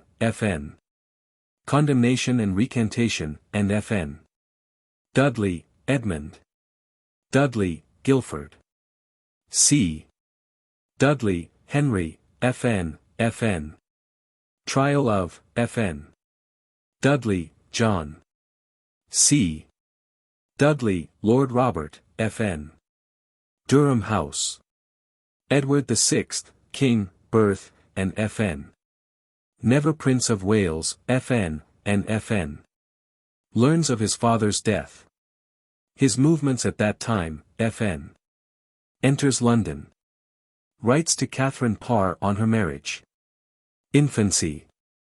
Education. Little intercourse with his sisters. Coronation procession. Coronation, and fn. Has to hear innumerable sermons. State of his health, is deformed and deaf. Prefers Sudeley to Somerset. At Hampton Court, fn. Becomes weaker. Does not attend Jane's wedding, but makes gifts. His scheme for the succession, etc. Names Jane Grey as his successor. Declares his will to the council. His death, and fn. Rumours of his having been poisoned by Northumberland, fn. Supernatural visitations. Funeral of. Masses for, and fn. His Great Seal, fn. Elizabeth, Princess. Joins Sudeley. Her appearance at 15. Her behaviour with Sudeley, etc. Is sent away from Sudeley. Letter to Catherine Parr. Her feelings towards Sudeley. Omitted from the succession, 367. Declared illegitimate. Dislikes Lady Jane. Enters London. Ellen, Mrs. Lady Jane's nurse. England, state of, under Somerset's protectorate, etc. Immorality in. Slavery in.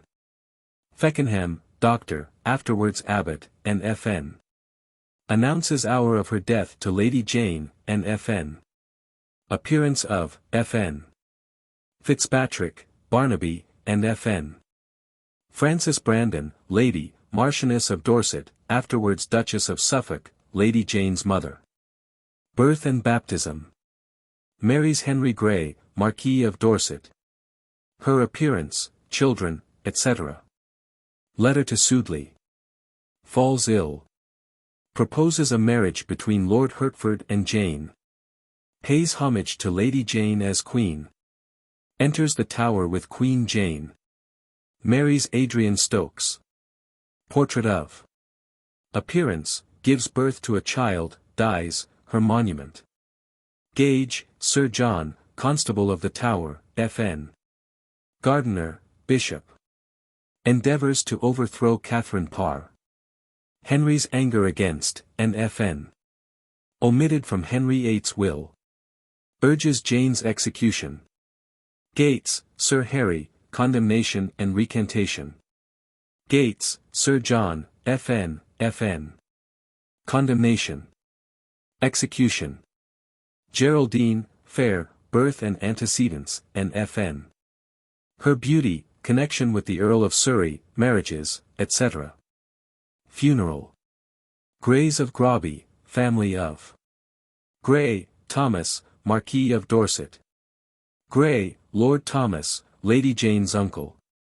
Signs that devise. Captured and executed. Grey, Lady Jane, the 9 days Queen, birth. Christening, and fn. Babyhood and childhood, etc. Lady Jane and Prince Edward. Effect of Henry VIII's will on her political position.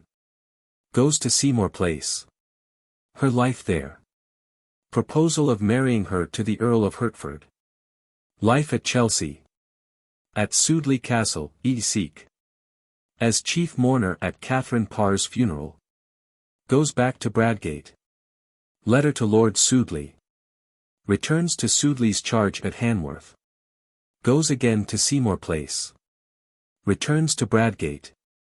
Her education, Essex. Letter to Bullinger. Ascombe's story of. Ill-treated by her parents, and Fn. Her knowledge of languages. Appears at court. Her travels in 1551-2. Illness. Makes presents to Bullinger's wife. Movements in 1552-4, Fn. Story of. Doubtful legitimacy. Coerced into marrying Guilford Dudley. Preparations for the wedding. Date of wedding, N.F.N. Special attire for, N.F.N. Details of the wedding. Her dress at her wedding, N.F.N. Her own account of her interview with the Duchess of Northumberland. Goes to Chelsea and falls ill. Nominated successor to Edward VI. Goes to Shown House. Is informed of Edward VI's will. Homage done her as queen. Her distress thereat. Proceeds to the Tower. Her entry into the Tower as queen, her appearance. Proclaimed queen. Signs documents. Dines in state. Scene with the Duchess of Northumberland, refuses to make Guilford Dudley king. Receives the regalia. 368. Her royal seal. Falls ill. List of her property sent to the Tower. Makes appointments. Collapse of her cause. Strange incident, sends for Lord Winchester. Suffolk announces her downfall to her, abandons the throne. Deserted in the Tower. Her imprisonment, etc. Relinquishes the regalia and her money. Her will. Indictment against. Writ against. Proceeds to Guildhall for her trial. Trial and condemnation, Fn. Letter to Harding. Her death warrant. Her death announced to her. Postponement of execution. Reasons why she was not executed with Guilford. Letter to her father. Last letter to her sister Catherine. Last writings. Inscriptions in her cell, Fn. Last hours, Essex. Refuses to see Guilford but watches him go to execution. Sees his bleeding remains, N.F.N. The execution delayed. The procession to the scaffold. Jane said to be enceinte. Her last speech. Behavior on the scaffold, prepares for death. Last moments and decapitation. Contemporary account of execution, F.N. Treatment of her body after death. Burial, N.F.N. Legend about. Portraits of. Writings on Jane Grey, F.N. Her literary works. Grey, Lady Catherine, F.N., and F.N. Lady Jane's last letter to. Grey, Lady Mary, a dwarf. Guilford Dudley, Lord, proposal to marry him to Lady Margaret Clifford. Birth and antecedents. Appearance. His portrait, F.N. Date of his marriage with Jane Grey, and F.N. Details of the marriage. Remains at Durham House. Enters the Tower with Queen Jane. His endeavours to become King of England. Imprisoned. His money taken from him. Indictment against. Writ against, goes to trial. Trial and condemnation. Receives his death sentence. His autograph. Desires to see Lady Jane. Supposed recantation. Goes out to execution. His execution, N.F.N. Hampton Court. Edward VI at. Harding, Doctor, Jane's tutor and rector of Bradgate. Henry VIII, his religiosity. Divorces and of Cleves. Marries Catherine Parr. His appearance. In expedition to France. Declines in health. Defeats the plot against Catherine Parr. His will, Fn. Text of, and Fn. His last illness. Does not receive the last sacraments. Death. His body embalmed. Funeral arrangements. Funeral procession and sermon. Weird occurrence at Shown. Supernatural apparitions of Henry. Effect of his will. Hertford, Earl of, son of the Duke of Somerset, proposal to marry him to Jane, Fn. Hoby, Sir Philip, English ambassador to Brussels, and Fn. Submits to marry. Recalled, Fn. Holland, Mrs. Elizabeth or Bess, and Fn. Gives evidence at Surrey's trial, Fn. Household, Henry VIII, etc. Etiquette in Howard, the House of, and Fn. Feud between the Howards and the Seymours, etc. Their relations with the Dorsets. Hugones, Mrs. Called before the Privy Council. Hunsdon, F.N.369. Hike, Dr., and Fn. Inventory of the Howards' effects, etc. Of the Crown Jewels, etc., delivered to Queen Jane. Of Queen Jane's own effects. Jane Grey, Lady. C. Kett, Robert, and Fn. His rebellion. Captured and hanged, Fn. Knox, John. Kyme, Thomas, husband of and Askew. Latimer, Lord. Correspondence with Sir John Russell. Dies. Latimer, Lady. C. Margaret Clifford, Lady, proposal to marry her to Guilford Dudley, and Fn. Mary of Guise, Queen Regent of Scotland. Enters London. Mary, Princess, afterwards Queen of England. The Dorsets and Mary. Visited by the Dorsets. Her feelings towards Lady Jane Grey. Omitted from the scheme for the succession, Fn. Northumberland's intrigues against her and her escape. Declared illegitimate. Her letter to the council. Risings in favor of. Proclaimed Queen. Popular enthusiasm for. Affection for Philip of Spain. Enters London. Enters the Tower as Queen. Her hatred of Northumberland. Coronation. Wishes to spare Lady Jane's life, and Fn. Decline of enthusiasm for. Signs Jane's death warrant. Mary Stuart, Queen of Scotland. Mary Tudor, Queen of France. Marries Charles Brandon, Duke of Suffolk. Her children. Dies. Her monument. Montague, Lord Chief Justice, Fn. Morgan, Judge. Presides at Queen Jane's trial. His career and death, Fn. Condemns Jane to death. Mortimer, Lady. See under. Morrisone, Sir Richard, English ambassador. Recalled. Newhall Place, description of. Life at. Noailles, the French ambassadors, Fn. Nonsuch, Palace of, and Fn. Norfolk, Thomas Howard, 3rd Duke of. Appearance. Marriage. His attempt to reconcile his son and the Seymours, etc. Charged with treason and taken to the Tower. His death warrant prepared. Release. Dispersal of his lands and wardrobe. Death. Attends Lady Jane's trial. Norfolk, Duchess of, is neglected by her husband. Her grievances. Gives evidence against her husband. Northampton, William Parr, Earl of Essex and Marquis of. Created Marquis. Letter to, Fn. Indictment against. Trial. Northampton, Marchioness of, Fn. Northumberland, John Dudley, Duke of, previously Viscount Lisle and Earl of Warwick. Becomes Lord Chamberlain. Created Earl of Warwick. His antecedents, and Fn. Birth.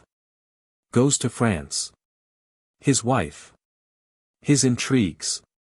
Successful expedition into Norfolk. Popularity. Becomes Lord Great Master and High Admiral. Governs badly. Endeavours to overthrow Somerset. Is created Duke of Northumberland. Makes false accusations against Somerset. Attends Somerset's trial, 370.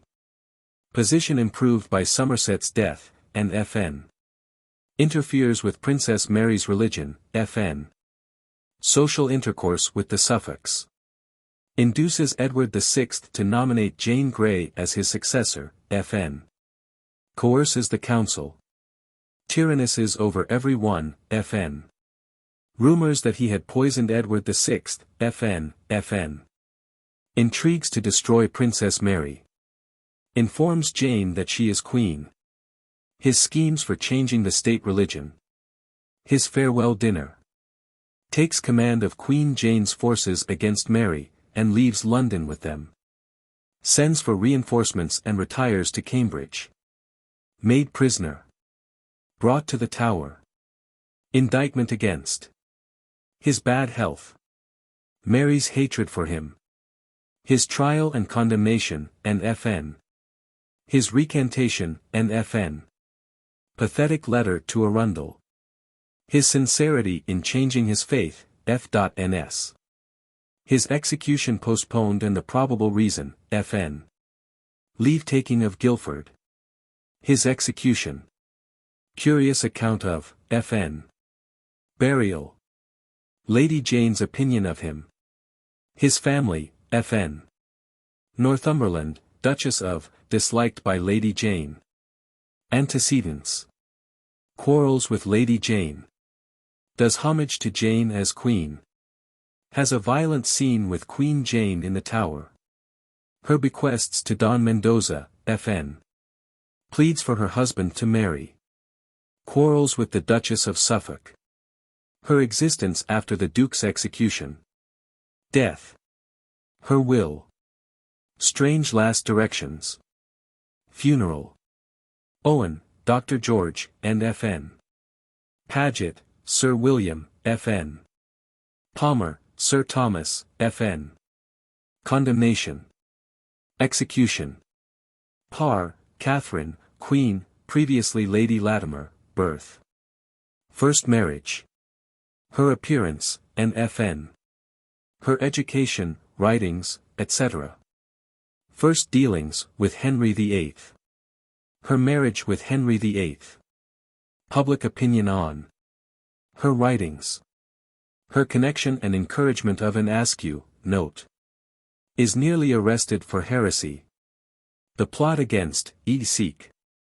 At Henry VIII's deathbed, and Fn. Mentioned in Henry's will, Fn. At Henry VIII's funeral.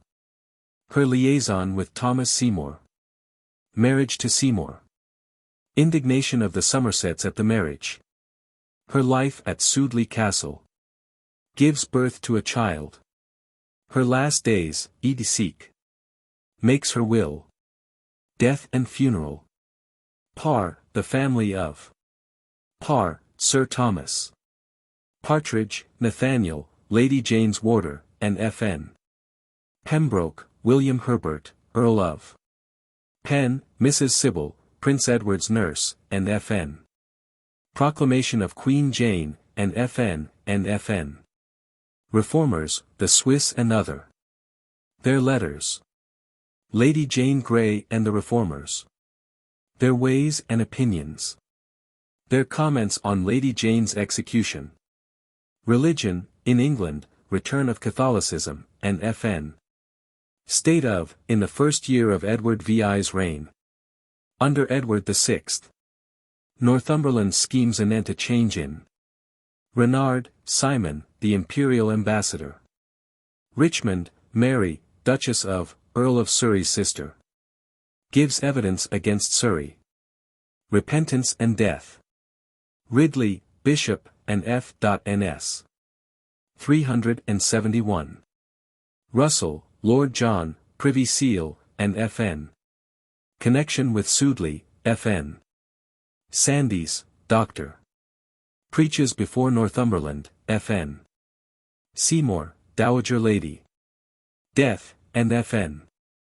Seymour, Edward, Earl of Hertford, Duke of Somerset, Lord Protector. Quarrels with the Earl of Surrey. Attempted reconciliation. Failure of same. Attends Henry VIII's deathbed. After Henry's death leaves palace. Appointed Protector. Proclaimed Protector, and Fn.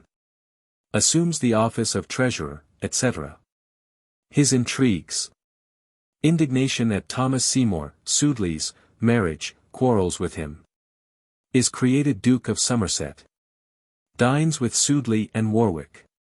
Quarrels with Sudeley, letter to. Unpopular in Scotland, his massacres there, Fn.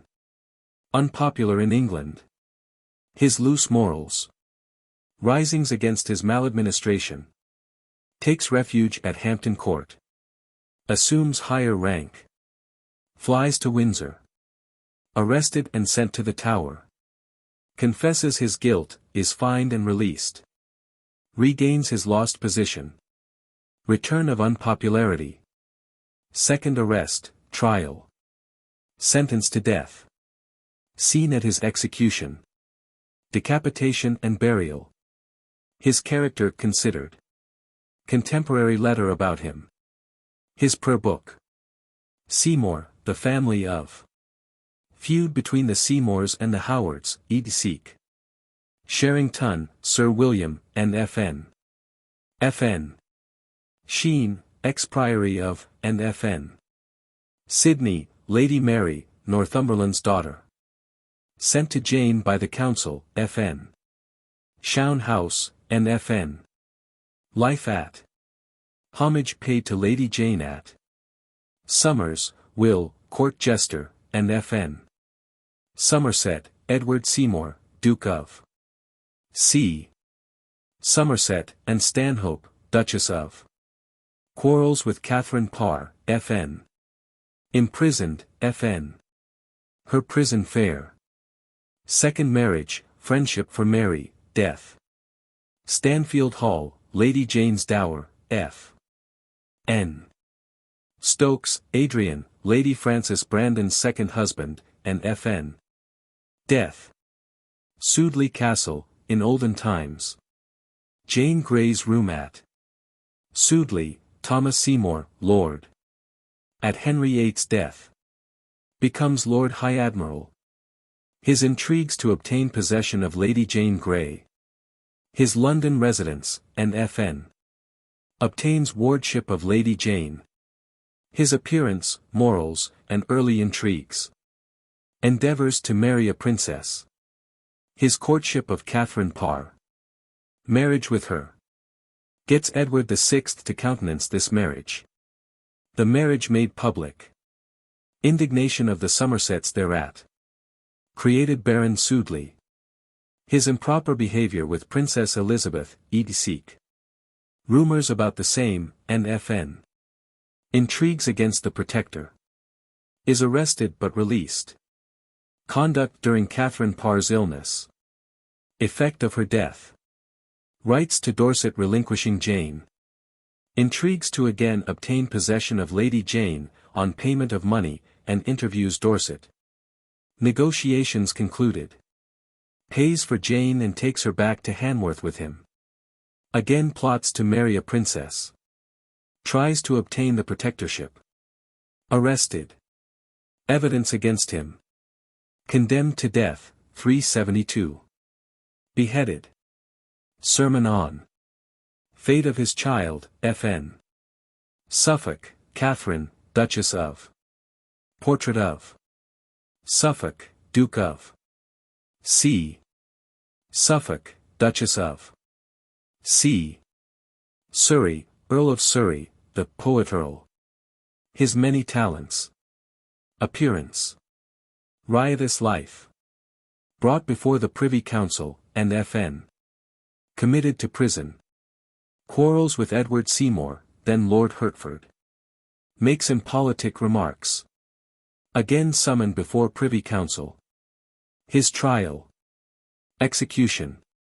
Dispersal of his effects. His children. His place of burial. Surrey, Countess of, N.F.N. Second marriage and death. Table of the heirs female to the crown, named in the devise, F.N. Throckmorton Brothers, the Save Mary's Life, F.N. Throckmorton, Lady. Tower of London, the Queen Jane's entry into. Queen Jane proclaimed in. Ammunition brought into. Part of it in which Queen Jane was lodged, F.N. Place of her imprisonment in. Seizure of, made account against Queen Jane, F.N. Mary's entry into as Queen. The Bulwark Gate, F.N. Tilney, Mrs. Elizabeth, Lady Jane's attendant, and F.N. Tyrwhitt, Lady, and F.N. Her account of Catherine Parr's last illness. Udall, Nicholas. Underhill, Edward, his child. Warwick, John Dudley, Earl of. C. Warwick, John, Earl of, the Duke of Northumberland's son, and F.N., F.N. Trial, F.N. Wendy, Doctor, and F.N. White, Thomas, Lord Mayor of London. Winchester, William Powlett, Marquess of. Created, F.N. Brings Jane the Regalia, and F.N., and F.N. Windsor Martyrs, the, and F.N. Riotously, Lord Chancellor. Tries to ruin Catherine Parr. Henry's anger against him. Created Earl of Southampton, and F.N., F.N. Wyatt Rebellion, the Capture of Wyatt. Printed by Morrison and Gibb Limited, Edinburgh. Footnotes. This will be seen conspicuously in my new volume of Spanish State Papers of Edward VI, now in the press to be issued next year by the Record Office. Antonio de Guaras, a Spanish merchant. This was just before Somerset's final downfall. See Spanish Chronicle of Henry VIII. The oak trees there, Bradgate, were pollard after her, Jane's, execution. Some old members of the family remember a watch with a case made of a hollowed ruby or carbuncle, which is said to have belonged to Lady Jane. But this, with other relics of Lady Jane, seems to have disappeared mysteriously some 50 or so years ago. Extract from a letter from Earl Stamford and Warrington, dated November 20, 1907. The barony of Ferrers was merged in the Townshend peerage by the marriage, in 1751, of George, Viscount Townshend, with Charlotte, last Baroness Ferrers. State Papers, Domestic Series, Henry VIII. The Priory of Tilsey was dedicated to Our Lady of Sorrows. State Papers, Domestic Series, Henry VIII. Miss Strickland and other writers on the Grey family state that Margaret, Marchioness of Dorset, outlived the ruin of her family. This is an error. She died in September 1541, apparently of the plague. See State Papers, 1156 and 1489, Domestic Series, Henry VIII. This lady is occasionally confounded with Queen Anne Boleyn, who was never Lady Anne Boleyn. The lady in question, who has proved somewhat of a stumbling block to historians, who have frequently confused her with the Queen, was Anne, daughter of the Earl of Pembroke and wife of Sir William Boleyn. Lady Jane was certainly christened at Bradgate and not at Groby, which confirms the statement that she was born at Bradgate, for if she had been born at Groby, her baptism would have taken place in the parish church of that village. There has been some controversy over the date of Queen Jane Seymour's death. Bishop Burnet, page 33, volume 2, says it was the day after Prince Edward's birth, i.e. October 14, which date is adopted by Hall, page 825, Stowe, page 575, Speed, p. 1039, Herbert, page 492, and Holinshed, page 944. On the other hand, Hennings, Theatrum Genealogicum, tome 4, page 105, says it was the 15th, a letter of the doctors, in Cottonian MSS, Nero C.X. Folios 2, the 17th, Fabian, October 23. King Edward's own journal, within a few days after the birth of her son, died, and George Lilly, Chronicle, 12 days after, 12mo post die moritur. However, Cecil's journal, a document in the Herald's office, and a letter among the state papers dated Wednesday, October 24, give the October 24 as the date of the Queen's death. This is in agreement with the statement in the London Chronicle during the reign of Henry VII and Henry VIII, Camden SOC, from Cottonian MSS, Vespasian A. 25. Fall. 38-46, which clearly says that, on St. Edward's Eve Friday in the morning, October 12, was Prince Edward born, the true son of Kh VIII. And Queen Jane his mother in Hampton Court. His godfathers was the Duke of Norfolk, and the Duke of Suffolk, and the Archbishop of Canterbury, and his godmother was his own sister, which was daughter of Queen Catherine aforesaid. On St. Crispin's Eve Wednesday, October 24, died Queen Jane in childbed, and is buried in the Castell of Windsor. She was not, however, buried until November 12. Dorset followed the procession from Hampton Court to Windsor, riding close to the Princess Mary, who was her stepmother's chief mourner. Jane Grey was evidently given the name of Jane in compliment to Queen Jane Seymour, who must have been still living at the time of the child's birth. The name Jane, a variant of Johanna and Joan, is exceedingly rare in pre-Reformation times. The lady who very likely acted as godmother was her paternal aunt, Lady Cicely Grey. This method of baptizing infants is still practiced in the Archdiocese of Milan. These ceremonies, which are extremely ancient and essentially Roman Catholic, are even now carried out in Italy, Spain, and Portugal. The prefix "the" before the title lady was considered in the 16th century equivalent to princess. The Lady Elizabeth, the Lady Mary, and so forth. Royal Highness was not in use, and royal ladies were addressed as Your Grace. An old cookery book of the 16th century in the possession of the author contains the following: craft to make epocras, take a quarter of red wine, an ounce of cinnamon, and half an ounce of ginger, a quarter of an ounce of grains and of lunch pepper, with half a pound of sugar, broil all these not too small, and then putty them in a bag of woolen cloth, made therefore, with the wine. And let it hang over a vessel till the wine be run thorough. It is presumed that the wine should be poured in boiling hot, else it would gain little of the spicy flavor.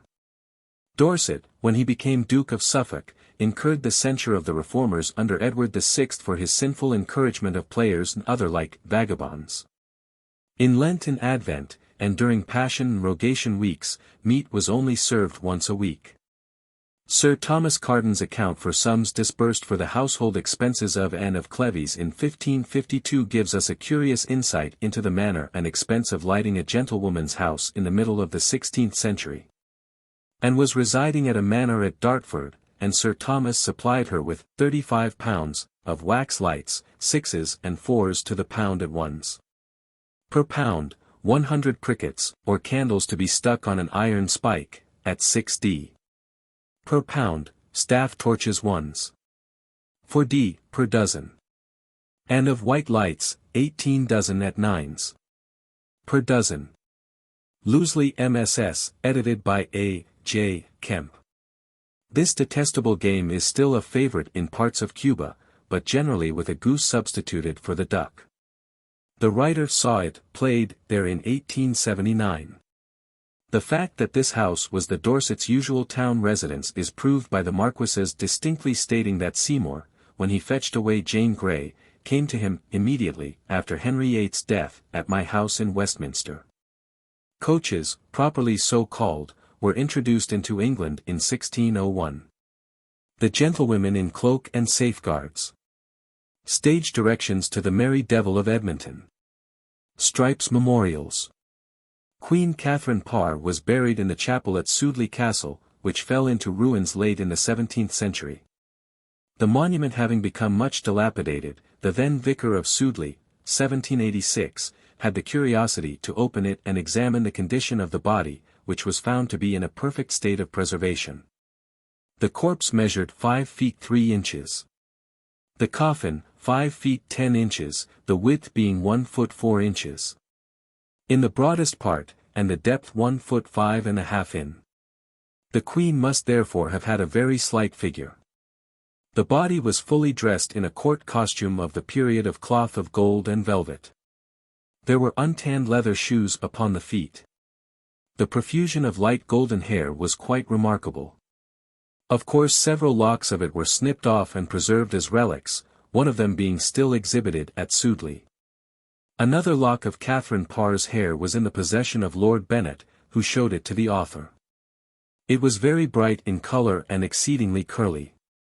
In 1805 the remains of Catherine Parr were again disturbed, and it was then discovered that an ivy berry had fallen into a fissure of the skull, taken root, and twined round the head of verdant coronet. For the last time the remains were touched in 1842, when they were removed with reverential care by Messrs. William and John Dent, who had become possessors of Sudeley Castle, and placed in a handsome monument, having above it a noble figure of the Queen, which is still one of the chief ornaments of the exquisitely restored chapel of the ancient castle, a veritable treasure house of Tudor relics, now so pleasantly associated with the Dent family. For these notes on the remains of Catherine Parr the writer is personally indebted to the late Miss Elizabeth Strickland, who so long survived her sister Agnes, and to an interesting pamphlet on Sudeley Castle by Dr. Richard Garnett. The MS. of this poem is contained in a little volume bound in black morocco. Though evidently contemporary, some doubts have been expressed as to its authenticity, but a marked allusion to the writer's position as a consort of Henry VIII is supposed to be a sufficient guarantee as to the identity of the royal poetess. Not to speak of the evidence of her handwriting. He is the gentleman with the beautiful saint-like head and angelic expression in the splendid series of drawings by Holbein at Windsor. This Mr. Newdigate or Newdigate's son became in due time secretary to Anne Stanhope, Duchess of Somerset, and her second husband. British Museum, Vespasian, f. 13. 183, f. 131. Lady Denny was the daughter of Sir Philip Champernowne of Modbury, Devonshire, and wife of Sir Andrew Denny, Privy Councillor and groom of the Stole to Henry VIII.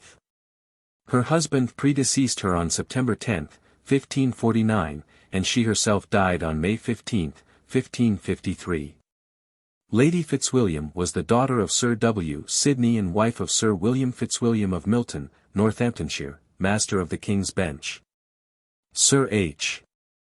Gough Nichols, however, thinks she was more probably the widow of that Sir William's grandfather, Sir William Fitzwilliam of Milton and Alderman of London, who died in 1534. In this case she would have been the daughter of Sir John Ormond and granddaughter of Anne Cook, the learned daughter of Sir A. Cook by his first wife, and Fitzwilliam. Lady Tyrwhitt or Tyrwhitt was not, as Miss Strickland says, the daughter of Catherine Parr's first husband, but through her husband, Lord Robert Tyrwhitt of Leighton House, the cousin 7 times removed of that gentleman. She was the daughter of Sir Gerald Oxenberg of Sussex. This Countess of Sussex was Anne, daughter of Sir Philip Calthorpe and second wife of Henry, Earl of Sussex.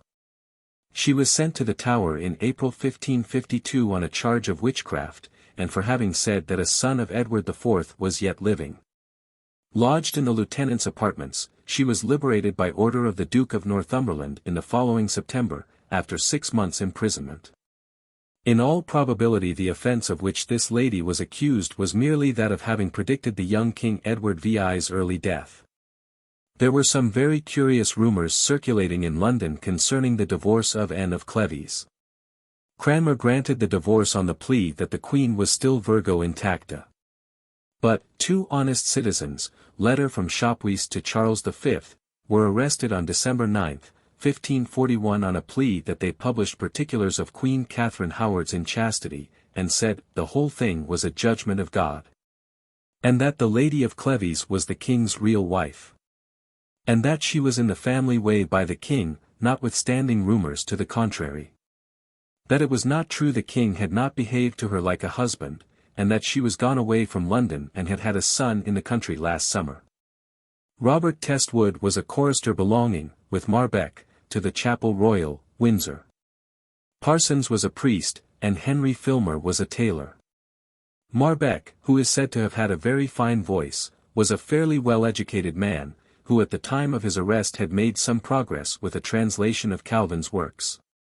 Testwood was a well-known ribald jester who had frequently turned the anthem into ridicule, and on more than one occasion had been caught singing lewd words while the rest of the congregation were chanting the right ones. He was arrested for smashing the nose of a statue of the Virgin, Parsons was condemned for blasphemy, and Filmer for speaking ill of the host.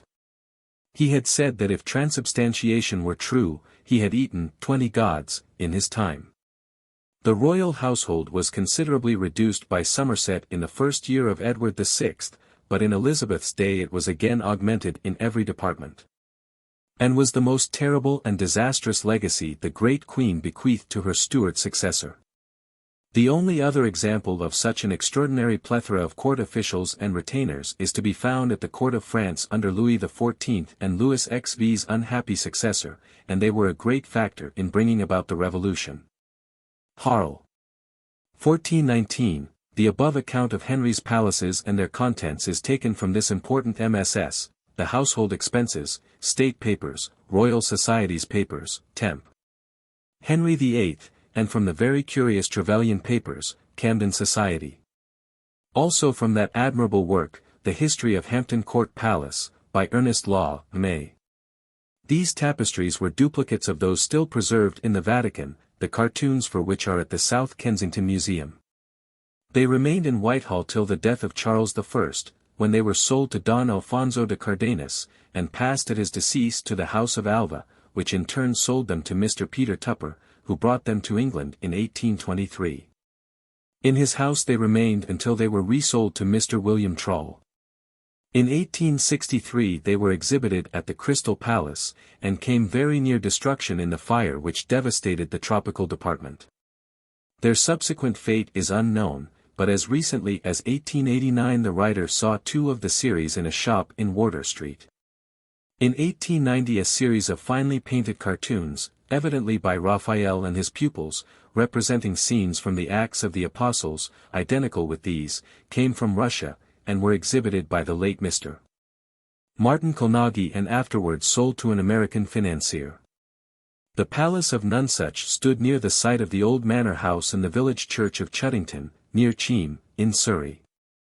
Henry VIII obtained possession of the manor as a hunting seat in 1526 by exchange, and erected a magnificent structure of freestone, having a central gatehouse and being flanked by lofty towers crowned with cupolas in the form of inverted balloons, which gave the building a decided oriental appearance.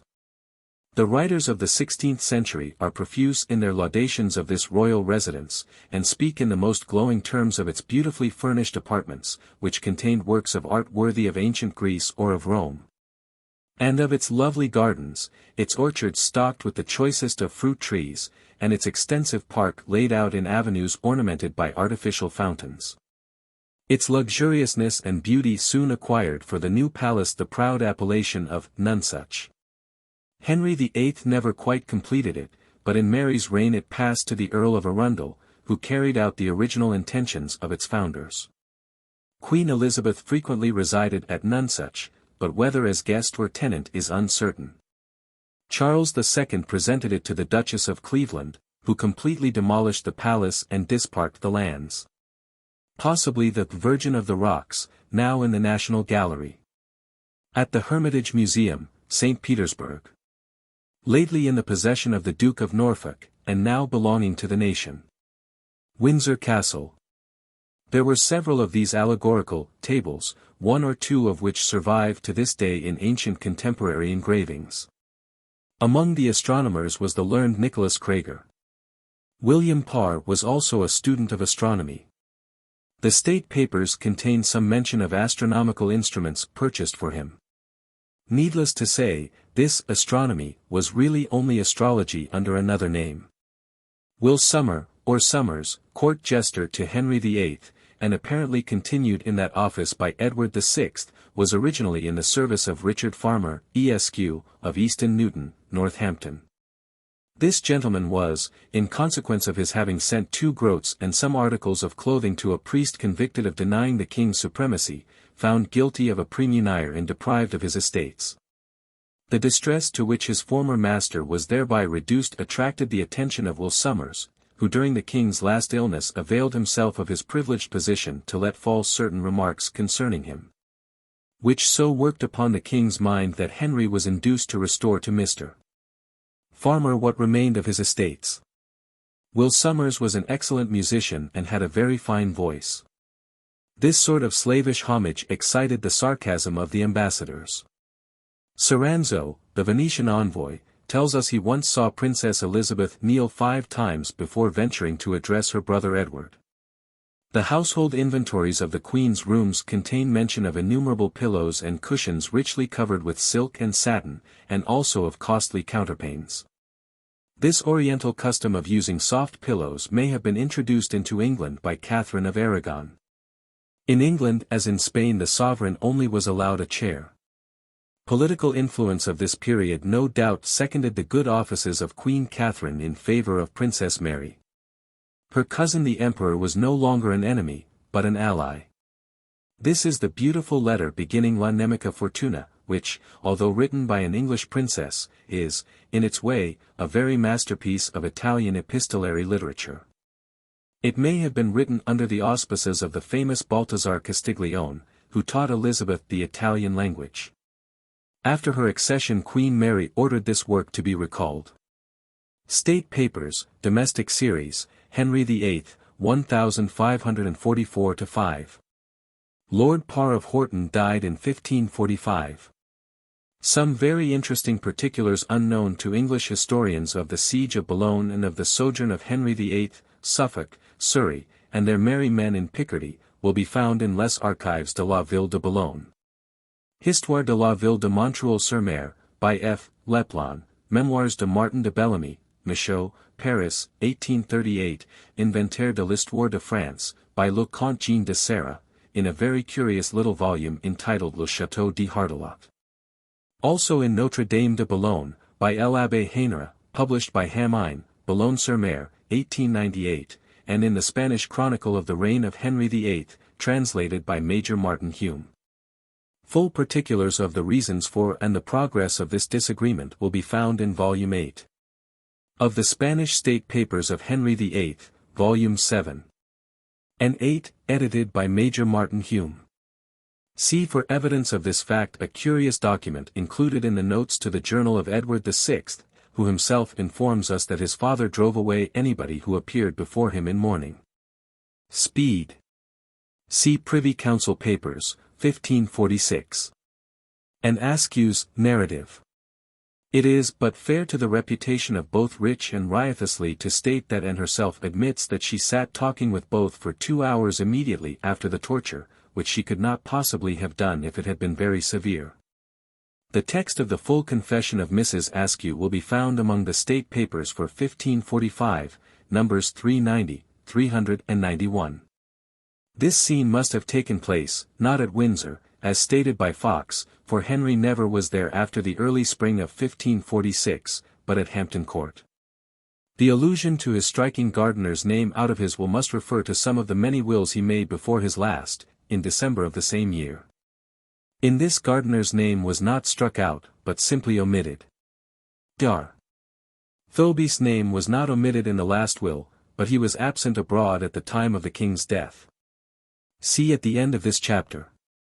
This curious fact, that the unorthodox if not heretical king actually communicated at the same time as the orthodox ambassador, is one of the most significant incidents in the story of this singular period of religious disquiet.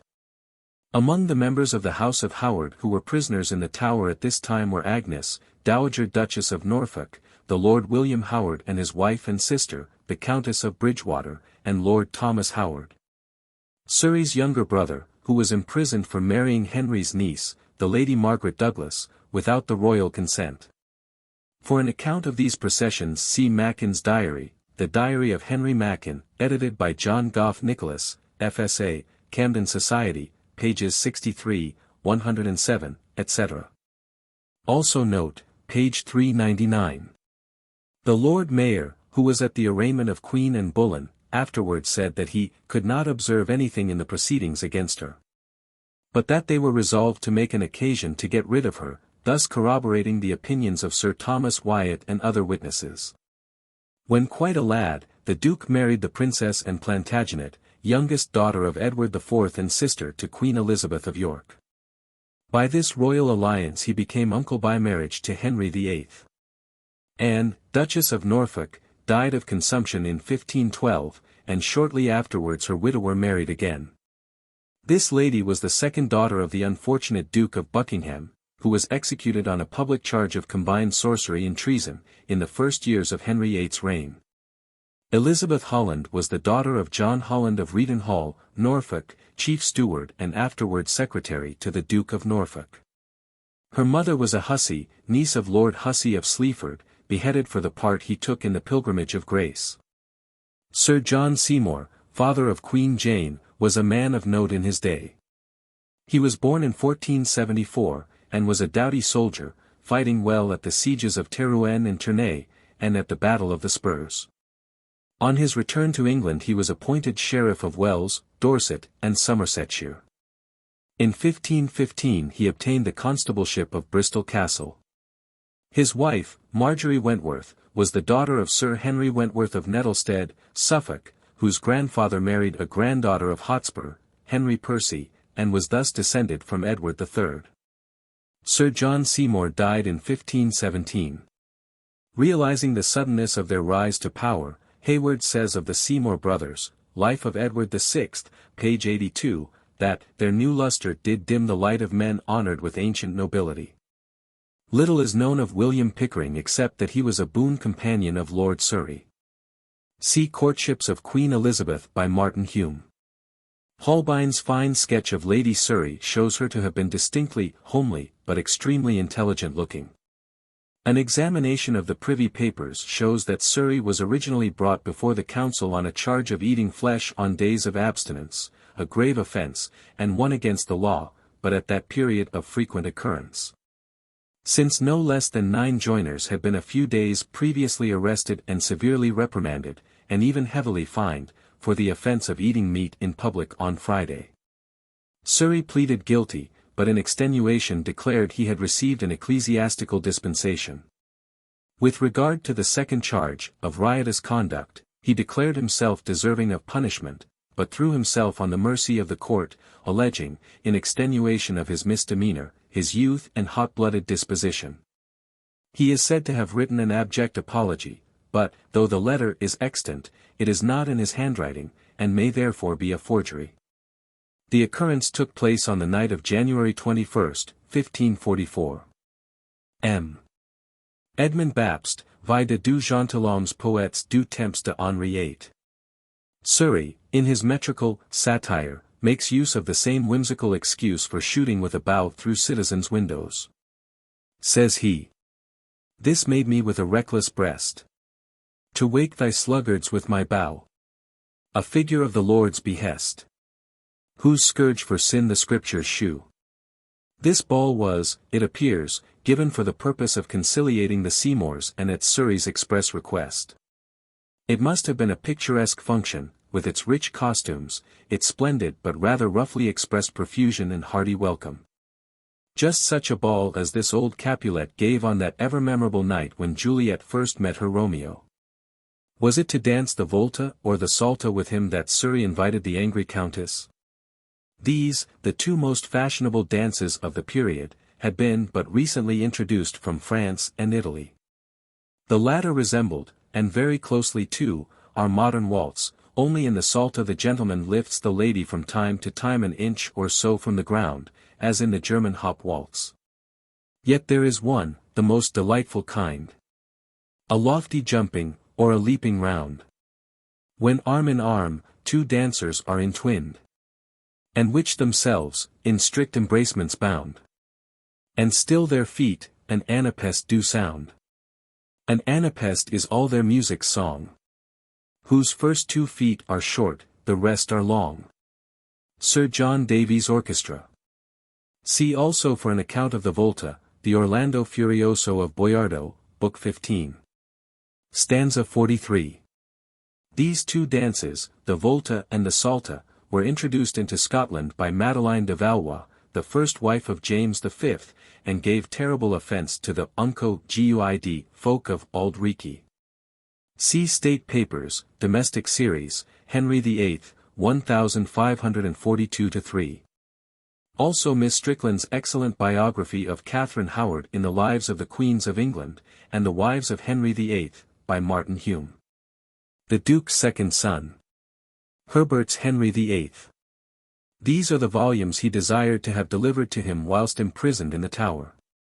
He must have left Norfolk in a great hurry, for he had to borrow a sum of money from Sir William Stoner, Lieutenant of the Tower, to buy a dark suit of clothes in which to appear before the Council. The documents connected with this transaction are still preserved in the British Museum, additional MSS 24459, folios 1497. Spanish Chronicle of Henry VIII, translated by Major Martin Hume, and the Calendar of Spanish State Papers, Volume 8. By the same editor. These nightgowns were most probably what we should now call evening dresses, or dress suits. This lady was a rather interesting personage, being the first British peeress who was ever reduced to earning her living by her needle. She was the widow of that Earl of Oxford who was killed during the Wars of the Roses and whose estates were so carefully confiscated that his widow was left penniless. A list of the names of persons in the Earl's retinue is extremely curious. In the first place, we find that one John Holland was private secretary. He was the father of George Holland, who in his turn was the father of the husband of that Mrs. Holland who figured in the Surrey trial. Then we have Mr. William Sapworth, Mr. Widow, Mr. Hairbottle, and Mrs. Inglis. We learn that the company was often regaled with boiled neck of mutton, and a very favourite dish appears to have been boiled capon with sauce and a roast breast of veal basted. Occasionally they indulged in rabbit pie, and there was a bountiful supply of tarts, custards, and sweetmeats. Hunsdon, in Worcestershire, was one of the numerous seats of the Duke of Norfolk, which he lent on rental to Princess Mary, who first came there in 1536, having in her company Mistress Elizabeth Fitzgerald or Garrett. The house, according to William Worcester, was built in Henry VI's reign by Sir William Oldhall at an expense of 7,000 marks. It had 4 towers and was mainly built of brick. Lady Kildare's frequent petitions to King Henry for money generally contain some mention of her being his kinswoman and, of his most royal blood. See Cottonian MSS, Titus B. 11. 342. It will be remembered that Lady Elizabeth Grey attended the christening of the Lady Frances at Hatfield Church as a sponsor. It has frequently been stated that the Lady Elizabeth Fitzgerald, or Garrett, as she was generally called, was educated with Princess Mary, but this is obviously incorrect. Since she was born when her future royal mistress was fully 14 years of age. But she was certainly in Mary's service, and not in that of her sister Elizabeth, as stated by Bapst. There is a fine portrait of her by Kettle at Woburn Abbey, and a copy at Carton. Princess Mary's present to Mistress Elizabeth Garrett on her marriage was a gold brooch with 1 bolace of the history of Suzanne. Another gift is mentioned in her list of jewels in the following entry, a brooch of gold enamelled black, with an agate of the story of Abraham, with 3 small rock rubies, given to Sir Anthony Browne, drawing her grace as his valentine. These gifts were presented to the bride and bridegroom on December 10, in the 33rd year of Henry's reign. The youthful bride could not have been more than 15 years of age, and Sir Anthony was not much under 60. Hentzner also saw the bedchamber in which Henry VIII died, but this was late in Elizabeth's reign, when it was shown as one of the lions of the palace, a fact which tends to prove that the apartment was never again used by any other sovereign, but kept as a sort of showplace. In his youth Henry's eyes had been considered fine. In the picture by Paris Bourdon, belonging to the Merchant Tailors' Company, they are a light grey and decidedly good in colour and shape. Edward VI was never officially proclaimed Prince of Wales, the document doing so was prepared, but was delayed by the death of his father. None the less, he is frequently so styled in the last years of Henry's reign. Dr. Wendy became physician to Elizabeth. He died in 1560 at Haslingford Court, a manor given to him by Henry VIII.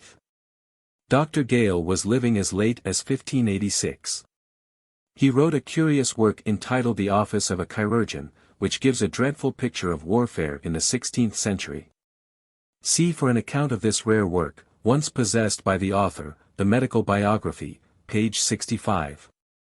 Father Thivoder, a Franciscan, who obtained some curious facts concerning the death of Henry VIII, presumably from Princess Mary, wrote an account of that event which has been occasionally reprinted. The Queen had sent him a picture of the king, his father, and of herself, in one frame. Edward was so delighted with the present that he said he preferred it to gold-embroidered robes and other things most priceless, quamabrum majors tibi gratias ego obi hanc strenum, quam si missis ad me preciosas vestes, aut aurum salatum. Aut quidvis aliat eximium. Thursday, writes Aubrey, was a fatal day to Henry VIII, and so also to his posterity. He died on Thursday, January 28, King Edward VI on Thursday, July 6, Queen Mary on Thursday, November 17, and Queen Elizabeth on Thursday, March 24. During the last year of Henry's reign Edward had resided at Hatfield with his sister Elizabeth. Very early in December it was deemed advisable, owing to the precarious state of the king's health, to remove the young prince from Hatfield, first to Tittenhanger House, in Hertfordshire, and then to Hertford itself. His various removals can be traced from the dates of his letters to his father, to the Queen, and to the princesses his sisters. On December 5, for instance, he wrote a letter to Elizabeth from Tittenhanger lamenting his enforced absence from her. And later, on the 18th, he wrote another in the same strain, but on January 10 he addressed his sister Mary a Latin letter from Hertford, and on the same day the epistle already mentioned to Queen Catherine. Elizabeth, in the meantime, was relegated to Enfield Chase, where she remained until she joined Queen Catherine at Chelsea, after Henry's death. King Francis I, notwithstanding Henry's unorthodox opinions and his notorious revolt from Rome, ordered a requiem to be said in the Cathedral of Notre Dame de Paris for the repose of the soul of his well-beloved brother, Henry VIII, King of England, at which service he assisted. He also left in his will a sum of money to be devoted to masses to be said in perpetuity for the same pious purpose.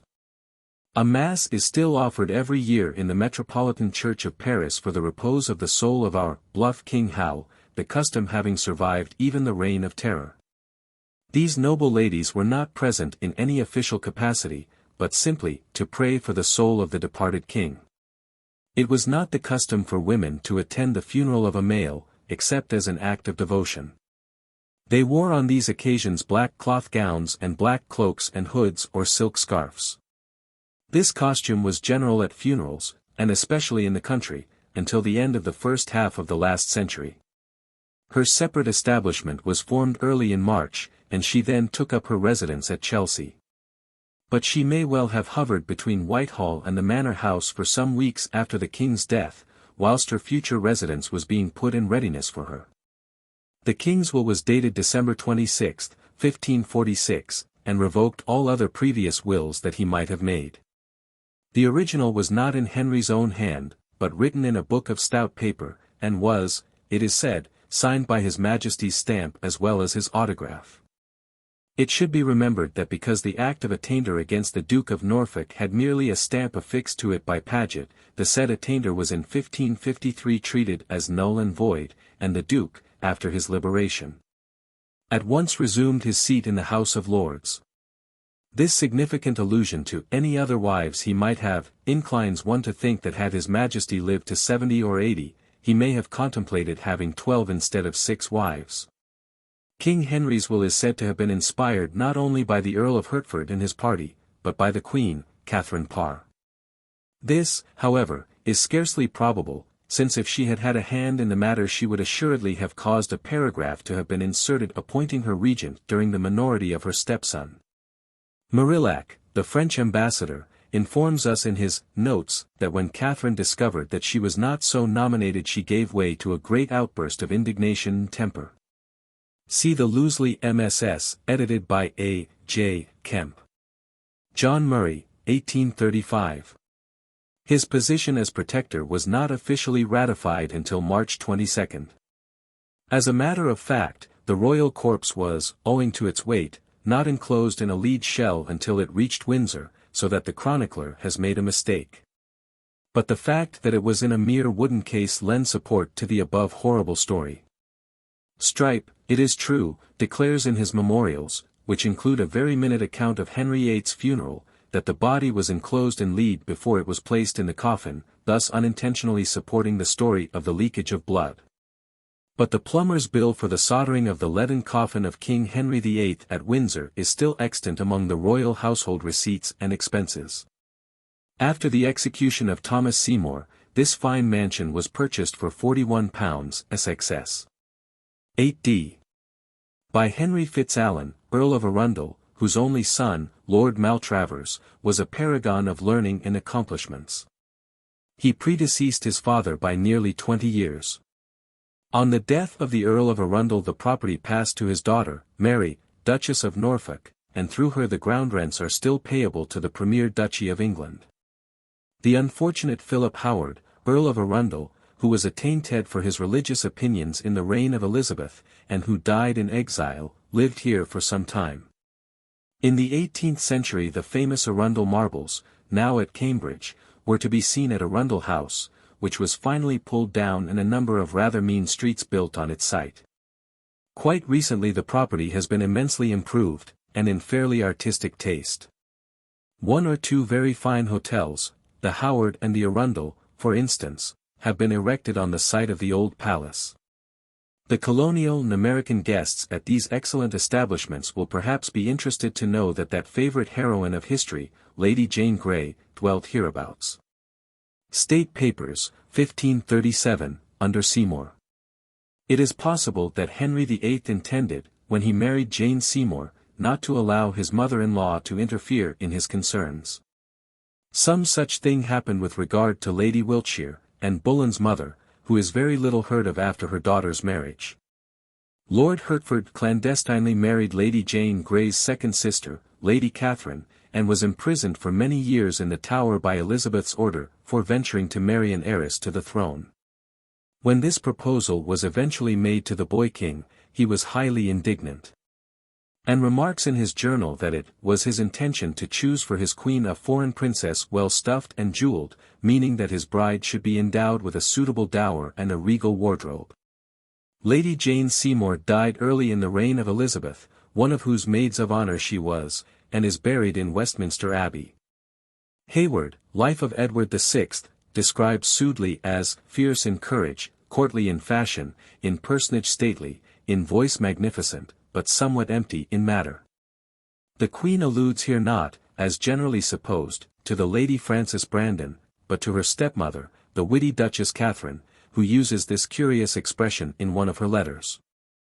This belief received confirmation in a letter of Catherine the Queen to the Lord Admiral, in which she says, "When it shall be your pleasure to repair hither, ye must take some pains to come early in the morning, that ye may be gone again by 7 o'clock. And so I suppose ye may come hither without suspect. I pray you let me have knowledge overnight at what hour ye will come, that your portress, i.e. herself, may wait at the gate of the fields for you." This letter is signed, by her that is and shall be, your humble, true, and loving wife during her life. This was written from Chelsea Manor House after Henry VIII's death. From one of Fowler's letters to Sudeley we learn that His Highness the King is not half a quarter of an hour by himself, and that, in his secret leisure his Grace hath written his commendations to the Queen's Grace and to your Lordship, Sudeley. Moreover, he says that the King intends to write letters, whenever he can do so, that is, when there is no supervision kept over his actions. Enclosed in this letter from Fowler were 2 notes written in Edward's childish hand on torn scraps of paper. The first is a request for money, "My lord, send me per Latimer, another go-between, as much as ye think good, and deliver it to Fowler. Edward." On the second is written, "My lord, I thank you and pray you have me commended to the Queen." Strype's Memoirs, Volume 2. Part 1, page 59. See the State Papers. This lady was a daughter of Humphrey Bourchier, Lord Berners, and wife of Sir Thomas Bryan or Bryan. She was the "my lady mistress" of Princess Mary, whose privy purse expenses contained several items to her credit, as in January 1537, item paid for a brooch and a frontlet and the same given to my lady mistress, XVH. Lady Bryan or Bryan was for a time governess to Princess Elizabeth as well as to Prince Edward. She was created a baroness in her own right, but does not appear from her correspondence and petitions to have had sufficient income to support the dignity of a peeress. This able lady died on August 20, 1551 at Leighton, in Essex. See Strype's Appendix to Stow's Survey of London for 1720, Volume 2. Page 114. Mrs. Sybil or Sibylla Penn, dry nurse to Edward VI, was not, as erroneously stated by Gough Nichols in his Literary Remains of Edward VI, the daughter of Sir Hugh Pagenham or the wife of John Penney, barber surgeon to Henry VIII. But the daughter of William Hampden of Dodington, Buckinghamshire, and owed her appointment as dry nurse and foster mother to the future king to the good offices of Sir William Sidney. She married Mr. David Penn, and continued at court after the death of Edward, being very kindly treated by both Mary and Elizabeth. She had an apartment in Hampton Court Palace, and died there in 1562 of the smallpox, at the same time that Elizabeth herself was attacked by that dreadful malady. She is buried in Hampton Church, and is said to haunt the palace because her bones were disturbed when the position of her monument was altered many years ago, 1820. Mrs.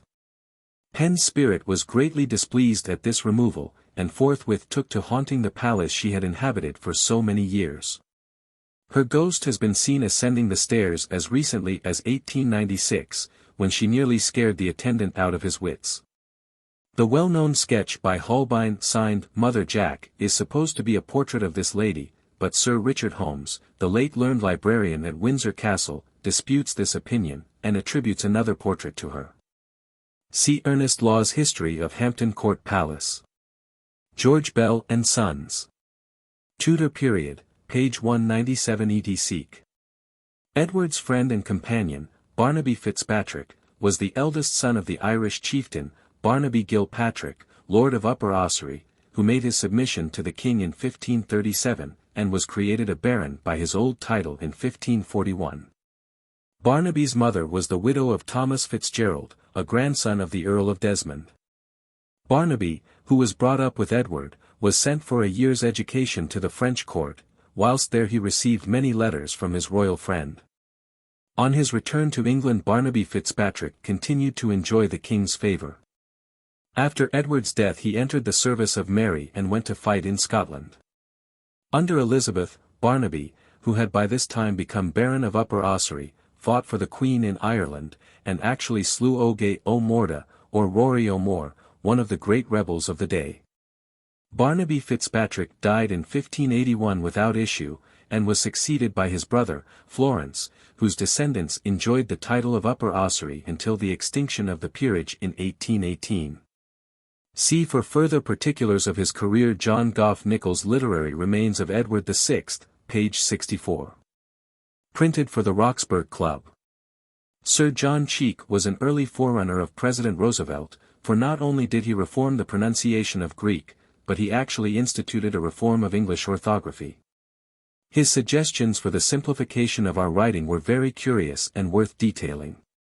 Firstly, there was to be no e at the end of words, so he wrote excus, give, hey, and so on. Secondly, when a is sounded long, he would have had it doubled, as mad, straught, made, straight, etc. Thirdly, he replaced y by I, as me, sigh, away, for my, say, away. The rest of the language was phoneticized, as brittle, brittle, fruit, fruit, and so on. He translated part of the Bible into his New English, a copy of which is now at Cambridge.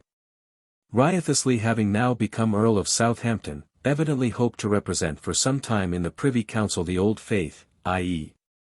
schismatic, as it had been under Henry VIII, probably with the view of eventually modifying it into the ancient Roman Catholicism which had been the religion of his youth. But as he showed the extent of his ambition by putting the Great Seal into commission without the authority of his colleagues, he offended Somerset and gave him the opportunity of getting a dangerous competitor out of the way by arresting Wriothesley on a vague charge of treason and ordering him to confine himself to his own house in the Strand.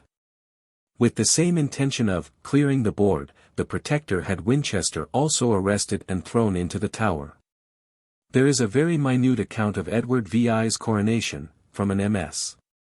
At the College of Arms, in Nichols' Literary Remains of Edward VI. The Spanish Chronicle also gives a curious description of it, where the writer says, page 153 ed. Seek. That at the cross in Cheapside there was a triumphal arch, made to look like the sky, whence descended a boy, like an angel, who gave the king a purse containing £1,000, which his majesty handed over to the captain of the guard. Much to the astonishment of the people. The chronicler significantly adds that the boy king had not the strength to carry this weighty gift. The way from the abbey to Westminster Hall was spread with fine cloth, at least 20 lengths, and, the moment the king passed these cloths disappeared, for whoever could cut a piece off took it for himself. The Spaniard makes the curious mistake of saying that Henry VIII's death was not made known to the public until after Edward's coronation. The coronation to which the chronicler referred was that called the First Coronation, which took place in the Tower on the January 31st. The king's death was not generally known until then. M.H. A large contemporary picture of Edward VI's coronation procession was destroyed in a fire at Cowdray House, the home of the Montague family, in 1793. But in the engraving of it made previously by the Society of Antiquaries we perceive a man bearing a cross leading the troop of knights, etc., preceding the king, another proof of the persistence of the old religious customs. Of this man Strype says, he was entertained here, England, divers years with the Earl of Bedford, and expecting preferment here, failing of it, he departed and lived abroad.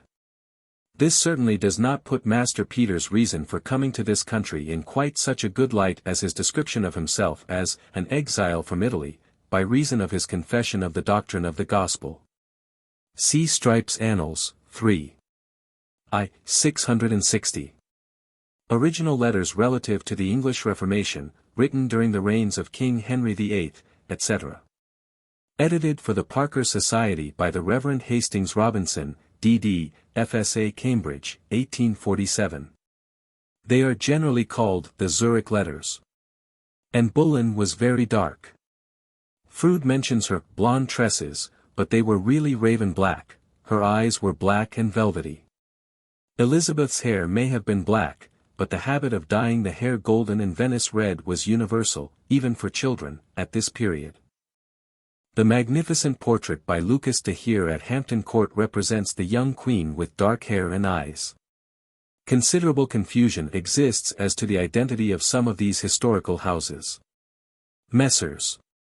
Wheatley and Cunningham, in their most useful London Past and Present, seem to think that Sir Thomas More resided in Chelsea Manor before Catherine Parr came to live there. After the execution of More his estate at Chelsea was confiscated by Henry VIII and given to the Marquess of Winchester. Chelsea New Manor, which was inhabited by Catherine Parr and others, and, under the Commonwealth, by Bulstrode Whitelocke, came into the hands of the Duke of Buckingham, who sold it to the Duke of Beaufort, hence Beaufort Street. It was purchased in 1738 by Sir Hans Sloane, who pulled it down in 1740. There is, moreover, local tradition, and even historical evidence, that there were two distinct manors at Chelsea in the first half of the 16th century, Chelsea New Manor, and Chelsea Old Manor. Dr. King, in his M.S. account of Chelsea, says that the Old Manor House stood near the church. This is the house associated with the deaths of Anne of Cleves and of the old Duchess of Northumberland.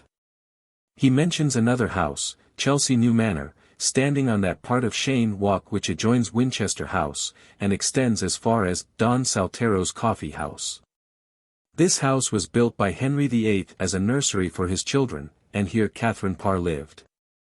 A picture of it in Faulkner's Chelsea shows it not unlike St. James's Palace. Small turrets communicate with the chimneys. The windows are long and high, and one of them has a Tudor arch on top.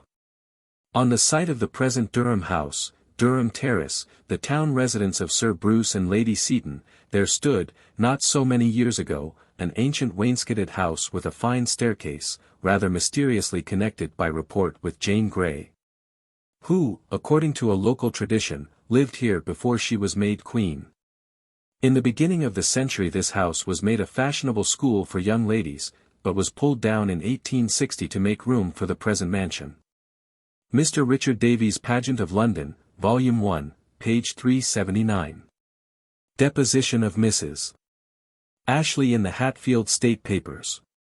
There are several versions of this story. For instance, Henry Clifford, a retainer of Jane Dormer, Duchess of Feria, says, in his MS. Life of that Lady, London, Burns and Oates, 1887, that, in King Edward's time what passed between the Lord Admiral, Sir Thomas Seymour, and her, Elizabeth, Dr. Latimer preached in a sermon, and was a chief cause that the Parliament condemned the Admiral. There was a brute of a child born and miserably destroyed, but could not be discovered whose it was. Only the report of the midwife, who was brought from her house blindfold thither, and so returned, saw nothing in the house while she was there, but candle light, only she said, it was the child of a very fair young lady. There was a muttering of the Admiral and this lady, who was then between 15 and 16 years of age. Among the guests at Sudeley at this period, with whom Lady Jane must have come into contact, was the Marchioness of Northampton, wife of William Parr, the Queen's only brother. This unfortunate lady, who was closely allied with the Crown, had been so indiscreet that when her marriage came to be dissolved her children were declared illegitimate. She was living apart from her husband at the time of this visit to Sudeley.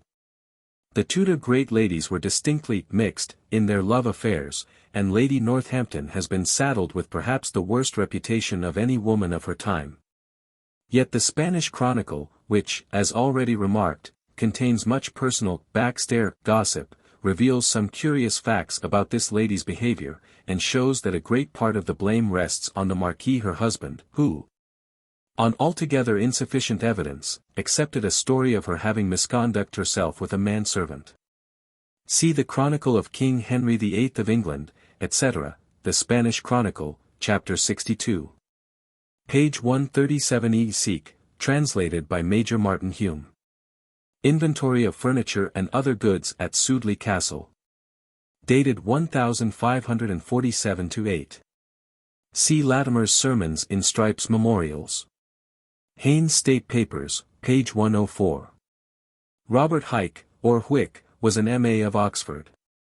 He was divorced from his wife in 1546, and later married again. In 1550 Edward VI made him his physician extraordinary at the munificent salary of £50 per annum.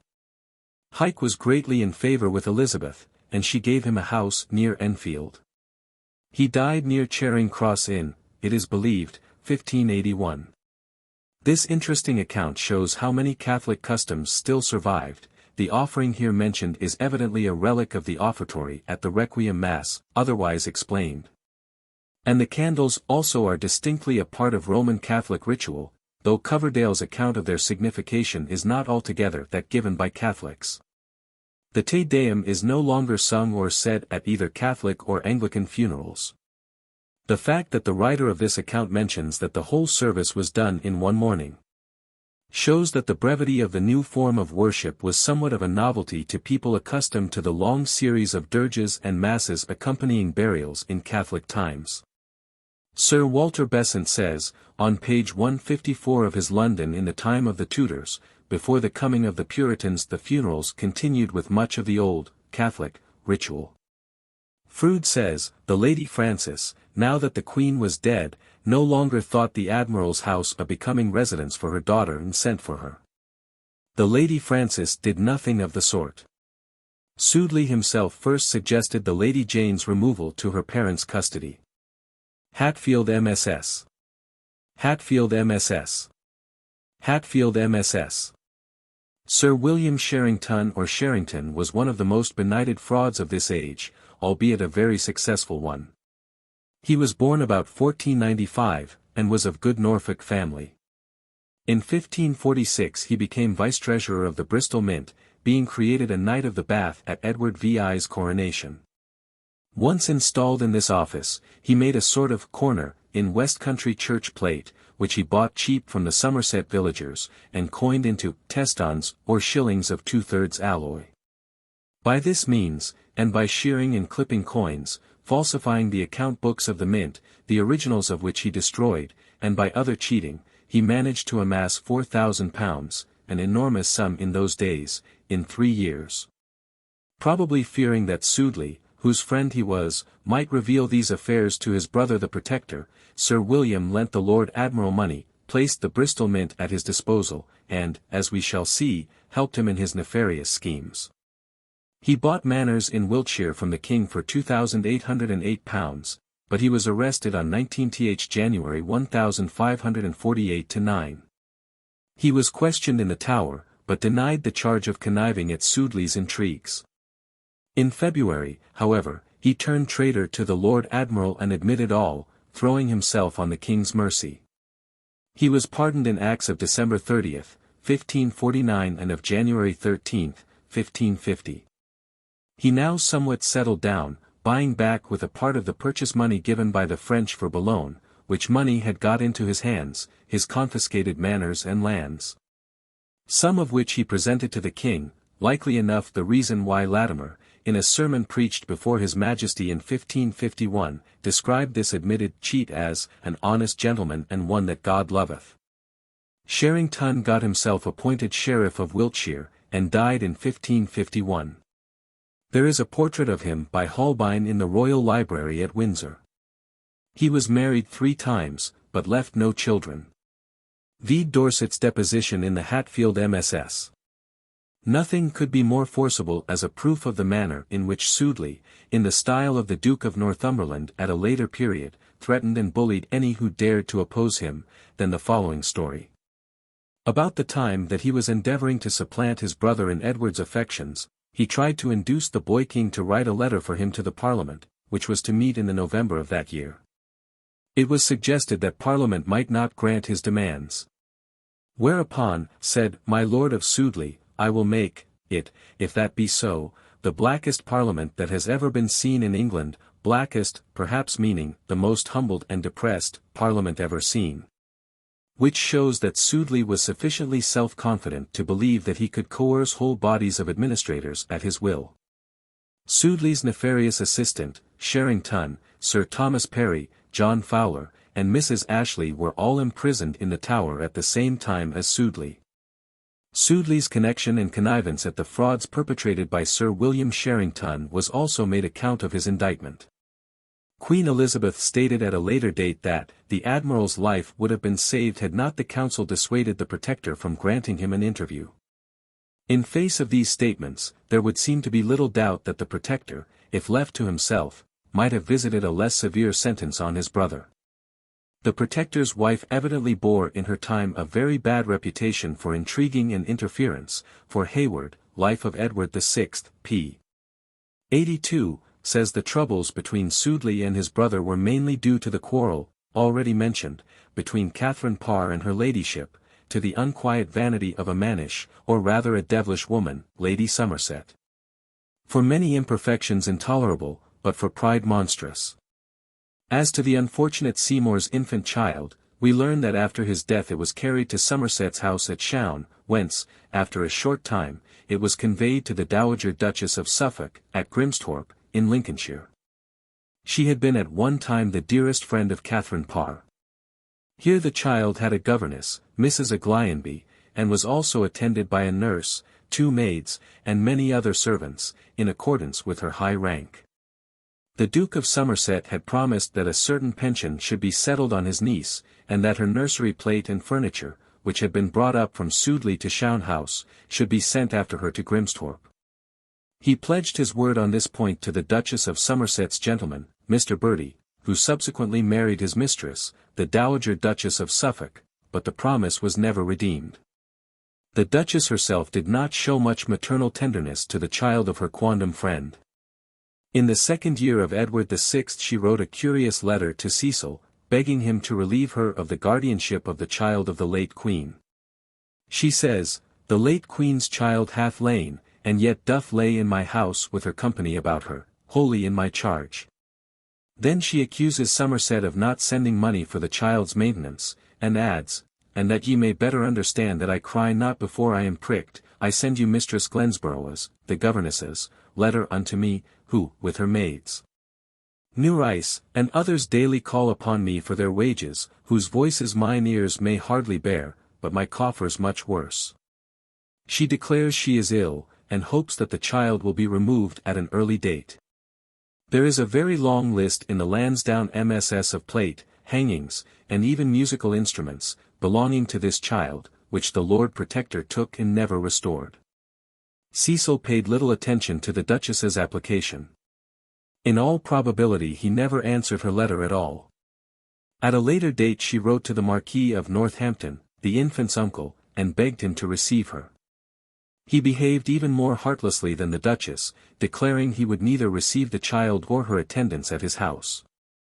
Thus Catherine Parr's own brother and the Duchess of Somerset, her old friend, whose life she had actually saved on one occasion from the fury of Henry VIII. Besides spending considerable sums out of her private means to publish the ungrateful woman's devotional writings, actually refused food and shelter to her orphan child. It is impossible now to fully trace the child's eventful history. Strype asserts that she died young, but there is much reason to believe that she lived and married Sir Edward Bushel, a gentleman of family, who was in attendance upon Queen Anne of Denmark, the consort of James I. His only daughter married Silas Johnson, and their daughter married into the Lawson family, an old Suffolk house, which until quite recently possessed a number of Tudor relics, which, their proprietors alleged and amply proved, originally belonged to their ancestress, the daughter of Catherine Parr and the Admiral Seymour, a baby doubtless often caressed by the gentle Jane Grey. At the close of the 17th century some hundreds of papers belonging to the Lawson family were unfortunately destroyed by a thoughtless widow. However, an existing copy of the family pedigree proves almost beyond doubt that the Lawson version of the fate of Seymour's daughter was accurate in every detail. One thing is evident, that the infant suffered a good deal of neglect in her childhood, and that she was passed on from one unwilling relative to another, until at last some kindly soul took compassion on her desolate state, and brought about a match between her and Sir Edward Bushel. The letter in which Abolmus does this will be found in the Parker Society's edition of the Reformer's Letters, Volume 2. Page 406, and is dated April 30, 1550. It simply overflows with flattery of the Marquis, who is described as the thunderbolt and terror of the Papists, that is, a fierce and terrible adversary. He is much looked up to by the king. He is learned and speaks Latin with elegance. He is the protector of all students, and the refuge of foreigners. He maintains at his own house the most learned men. He has a daughter, about 14 years of age, who is pious and accomplished beyond what can be expressed. To whom I hope shortly to present your book on the holy marriage of Christians, which I have almost entirely translated into Latin. You may adopt this form of dedication to the book, to Henry Grey, Marquis of Dorset, Baron Ferrers of Groby, Harrington, Boneville and Astley, one of His Majesty's Privy Council, and my most honoured Lord, and so far as can be discovered, neither Jane Grey nor the Marquis her father wrote to thank Bullinger for this work, no letter to this effect being extant. In the December of the following year, 1551, the Marquis of Dorset wrote to Bullinger from London, Zurich Letters, Parker Society, Volume 1, p. 3, to thank him for the book which you have published under the auspices of my name, but this volume was one of Bullinger's decades, dedicated to his lordship in the preceding March. Zurich Letters, Parker Society, Volume 1, page 6. The above-quoted Latin letter to Henry Bullinger was written when she was only 14. See at end of this chapter. A very fine portrait of this lady was formerly in the possession of the late Martin Colnaghi, Esq. It represents a handsome matron of 50, dressed in the costume of the period. She has regular features, light eyes, and auburn hair. The picture is dated 1552, the year of the Suffolk family's last visit to Walden. Lady Audley's only child married that Duke of Norfolk who was executed under Elizabeth for his attempt to assist Mary Stuart to escape from Tutbury Castle. The gay festivities at Tilsey were a matter of some annoyance to Aylmer, and to the chaplain at Bradgate, Haddon, who feared their distracting effect on the minds of their pupils, Jane and Catherine Grey. Zurich Letters, Volume 2. Pages 447-8. Ulmer wrote to Conrad Pelican in the summer of 1552, Zurich Letters, p. 451, that our Duke, Suffolk, has been staying for the last few days at an estate here in the neighbourhood of Oxford, which has come to him by inheritance from the late Duke of Suffolk. The late Duke of Suffolk refers to the Lady Frances's half-brother, who has been already frequently mentioned. Omer continues, I waited upon him and paid my respects, according to the custom of the university. Edward VI being at that time in the neighbourhood, Jane was presented to him, and received with great favour. Mr. H. Sidney Gray's-Brooke, in his interesting outline on the subject of Northumberland's origin, in the Herald and Genealogical Review, Volume 5. 1870, thinks John Dudley, Duke of Northumberland, was really descended from the Dudleys of Sedgley in Tipton, a member of which ancient house married the widow of John Sutton, Lord of Dudley, in Henry VI's time. On the other hand, Dugdale says his grandfather was a carpenter and very base-born. Sir Philip Sidney in his curious tract in defence of Robert, Earl of Leicester, written in answer to Leicester's Commonwealth, a scurrilous attack on Queen Elizabeth's famous favourite, entirely denies the aspersions cast upon the honour of a family with which he was closely allied, his father having married the Duke of Northumberland's daughter, Mary. He contends that to his certain knowledge the Duke was a man of legitimate descent from the ancient house of Sutton of Dudley, and moreover connected with the greatest nobility in England. How can a man descended from such great houses as Neville, Talbot, Beauchamp and Liley, be deemed otherwise than honourable and noble? He continues, a railing writer has said of Octavius Augustus, his father was a silversmith.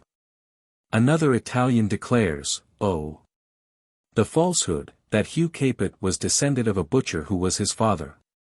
Of divers English names of the best, foolish dreamers have said one was the descendant of a miller, another of a shoemaker, another of a furrier, and forsooth yet another of a fiddler, foolish lies. And by any who have ever tasted of antiquities, known so to be, yet those however had luck to treat with honest railers, for they were not left fatherless clean. But we as if we were of Deucalion's brood, were made out of stones, they have left us no ancestors from whence we came.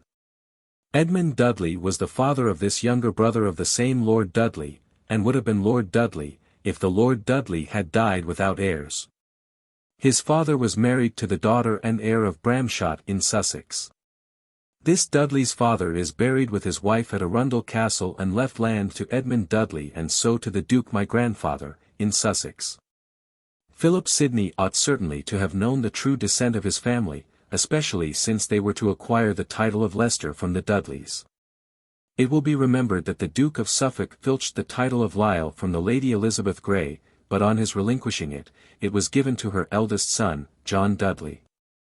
On this expedition Somerset carried out to the letter the instructions given him by Henry VIII, which will be found in a document in the State Papers. Nero might have written them. They run as follows: put all to fire and sword, burn Edinburgh town, and raze and deface it, when you have sacked it, and gotten what you can out of it. Beat down and overthrow the castles, sack Holyrood House, and as many towns and villages about Edinburgh as you conveniently can.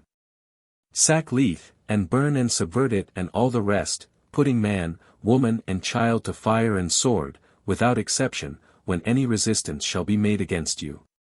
And this done, pass over to Fifeland and extend all extremities and destruction in all towns and villages whereunto you may reach, not forgetting, so to spoil and turn upside down the Cardinals, Beaton, town of St.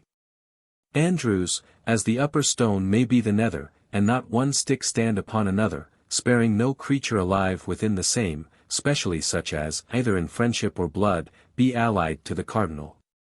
For a further account of this campaign, see the dispatches of the Seymours in the State Papers for the reign of Henry VIII, and for the second expedition, those for the reign of Edward VI. The most heinous crime of all perpetrated on the second expedition, a crime which damaged Somerset's reputation to the greatest extent, was the slaughter of 12 young lads under 15 years of age. The children of Scottish horsemen recruited by Lennox, who were held as hostages for the good behaviour of their parents. Lennox and Lord Wharton had the poor boys hanged for their father's disaffection, only one escaped, to become eventually known in the story of Mary Stuart as Lord Maxwell of Herries. A common soldier to whom he was handed over by Lennox, and who was sick of the carnage, saved the lad at the risk of his own life. Somerset rewarded Lennox for his services in this campaign, and wrote to him right merrily. See documents dealing with the state of the prisons under Edward VI in the Record Office. See Heylin, Hayward, and Hume, Volume 3. Folio edition, page 328. John Strype says, about this time, reign of Edward VI, the nation grew infamous for the crime of adultery. It began among the nobility and better classes, and so spread at length among the inferior sort of people. Noblemen would frequently put away their wives and marry others, if they liked another woman better, or were like, ly, to obtain wealth by her. And they would sometimes pretend their former wives to be false to them, and so be divorced, and marry again those whom they might fancy. These adulteries and divorces increased very much. Yea, and marrying again without any divorce at all, it became a great scandal to the realm and to the religion professed in it. Strype's Memorials of Archbishop Cranmer, Volume 1, pages 293, 294. Robert Kett was a comparatively rich man, and to some extent a landowner, by reason of which he came into connection with the nobleman who afterwards had him killed, Northumberland. Kett bought Windham Abbey at the Dissolution, and also possessed a large part of Windham Town, and certain rich lands between that place and the royal manor house of Stanfield Hall. These lands had been bestowed on the Brotherhood of St. Lazarus of Jerusalem, an offshoot of the Order of Hospitallers of St. John, who devoted their time to the relief of the sick poor, by Queen Adelicia, second wife of Henry I. Later on, Kett sold these ex-monastic lands to John Dudley, afterwards Duke of Northumberland, the suppressor of the Kett rebellion. Blomefield, Norfolk, article on Windham or Windham, indeed attributes the cause of that outbreak to a disagreement between the Kett brothers and Northumberland over these lands. John Dudley, says he, bought some of these charity lands of Kett the tanner. As for payment, it was done in his own particular mode.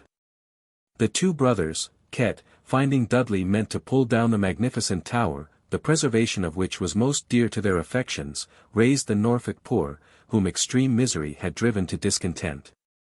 And Windham became the nucleus of the great Norfolk rebellion. It is much more likely that indignation at the general state of things, social and religious, under Somerset's protectorship, was at the bottom of this popular rising, and not mere platonic affection for an ancient tower. William Kett's remains were given a dip in boiling pitch, and then hanged, in their monastic dress, in chains.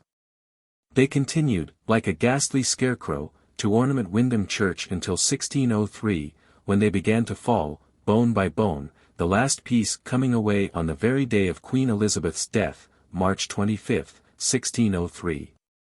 Printed in Tytler's England under Edward VI and Mary, Volume 1, page 205. Mr. Pollard says that Herbert's private park had been ploughed up, whilst Russell had been reprimanded for exceeding his instructions in his severity towards the rebels. It is interesting to learn, by the way, that Somerset did make some effort to check the butcheries in the West. In making all these warlike preparations Somerset was acting on the mere premise, since Petre had never returned to Hampton Court, and he had no news from the metropolis, that Warwick contemplated some sort of coup d'état. For no open act of violence had been perpetrated. The revolution of 1549, which practically placed Warwick in the protectorship and Somerset, temporarily, in the Tower, proved successful, as we shall presently see, but it was an entirely bloodless victory. In addition to his incipient consumption, the poor little king would seem to have caught a cold on his original journey to Hampton Court. The literary remains say, the King's Majesty is much troubled with a great rheum. Taken partly while riding hither in the night, Volume 1, p. xi. This nobleman was created Earl of Warwick on his father's assumption of the title of Duke of Northumberland, and under that title was imprisoned in the Tower, which has been the cause of some confusion to students. May 9, 1550. This letter is still extant, and seems to point to a possibility that Lady Seymour's mysterious retirement may have been due to her perseverance in the old faith. At the same time the Marquis of Dorset was made Duke of Suffolk. Powlet, Earl of Wiltshire, was raised to the Marquisate of Winchester. Sir William Herbert, Master of the Horse, was made Earl of Pembroke, and Mr. William Cecil, Mr. John Cheek, the King's tutor, Henry Sidney, and Henry Neville, were knighted. The day following the Duke's arrest, that hot virago, and Stanhope, his Duchess, together with Mr. and Mrs.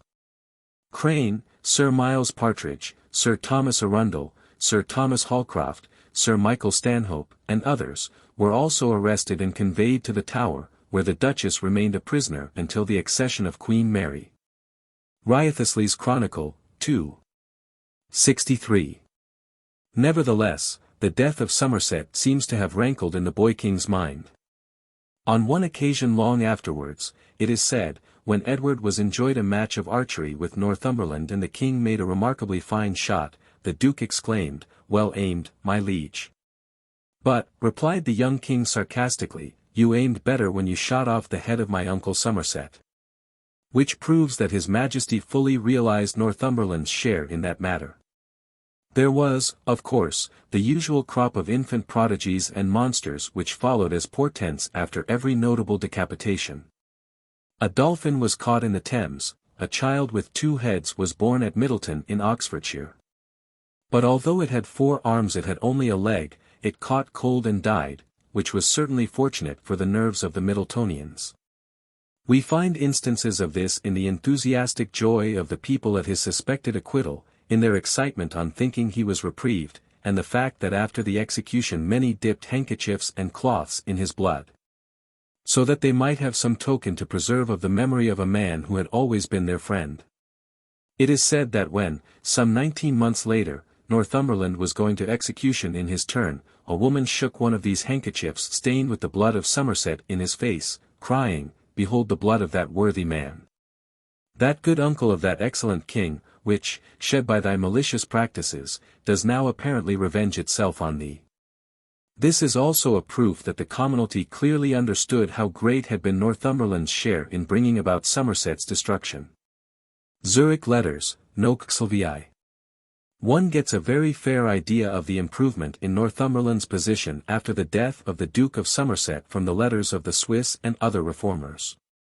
Abolmus, for instance, tells Bullinger that he, Northumberland, almost alone, with the Duke of Suffolk, governs the state, and supports and upholds it on his own shoulders. He is manifestly the thunderbolt and terror of the Papists. He goes on to say that when Somerset licensed Mary to have mass in her apartments, Northumberland said angrily, "The mass is either of God or of the devil. If of God, it is but right that all our people should be allowed to go to it. But if it is not of God, as we are all taught out of the Scriptures, why then should not the voice of this fury be equally proscribed to all?" Therefore, says Abolmus, as soon as he had succeeded into his office, Northumberland immediately took care that the mass priests of Mary should be thrown into prison. Whilst to herself he entirely interdicted the use of the Mass and of Popish books.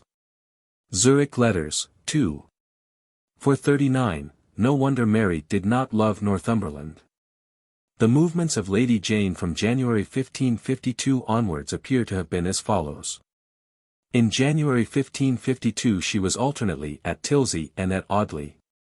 Later in the spring of the same year she was at Bradgate, in July she went to Oxford, and afterwards to Princess Mary at Newhall. After this she went with her family, on some unknown date in 1552, probably in the autumn, to this ex-monastery at Sheen, where she continued to reside until she came up to London, to, most likely, Suffolk House, Westminster, for her marriage with Guilford Dudley, in the spring of 1553. She perhaps spent 5 days after this at Durham House, Strand, and then went to Chelsea Manor, now a residence of the Duke of Northumberland. Thence she went to Shown with Lady Sidney, as we shall presently relate in detail, on July 9, 1553. On the following day, from Shown to Westminster Palace, then, the same day, to Durham House to dine, and lastly to the Tower, which she reached in the afternoon, and did not leave again, being executed in February 1554 within its precincts. Some writers have fallen into the error of thinking Lady Jane left the Tower at the close of her 9 days' reign, at the same time as her father, the Duke of Suffolk. It is not so.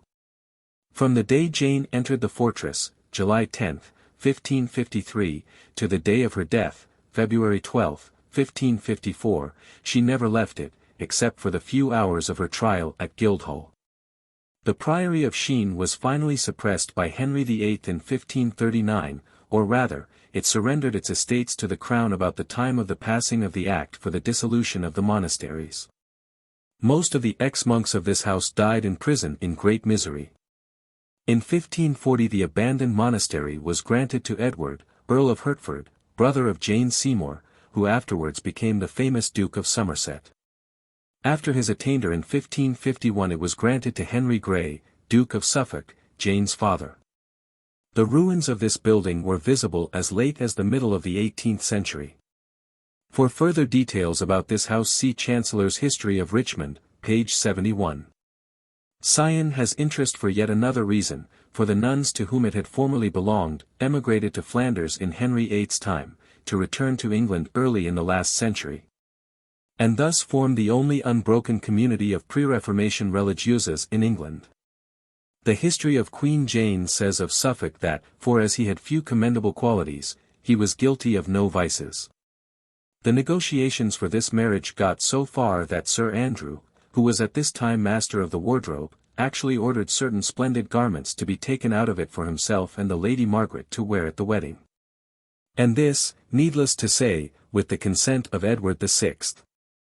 Cumberland, however, who approved of this proposal no more than he did the other, removed himself and the rest of his family as far from London as he could, and thereby frustrated Northumberland's matrimonial scheme, leaving poor Sir Andrew to cut a by no means dignified figure. Lady Margaret eventually married the Earl of Derby. This story will be found in a MS among the Harleian collection, number 353. As for having at the Crown, as a matter of fact if the Cumberland marriage had taken place it would have put 6 persons between Guildford and any chance of his sharing regal honours.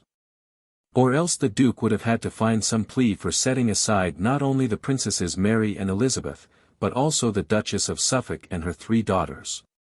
This could only have been achieved by urging the irregularity of the Brandon and Dorset marriages, both of which, as we have seen, were strictly speaking illegal. For in both cases the husbands married again before their first marriages had been formally dissolved, either by the ecclesiastical or the secular courts.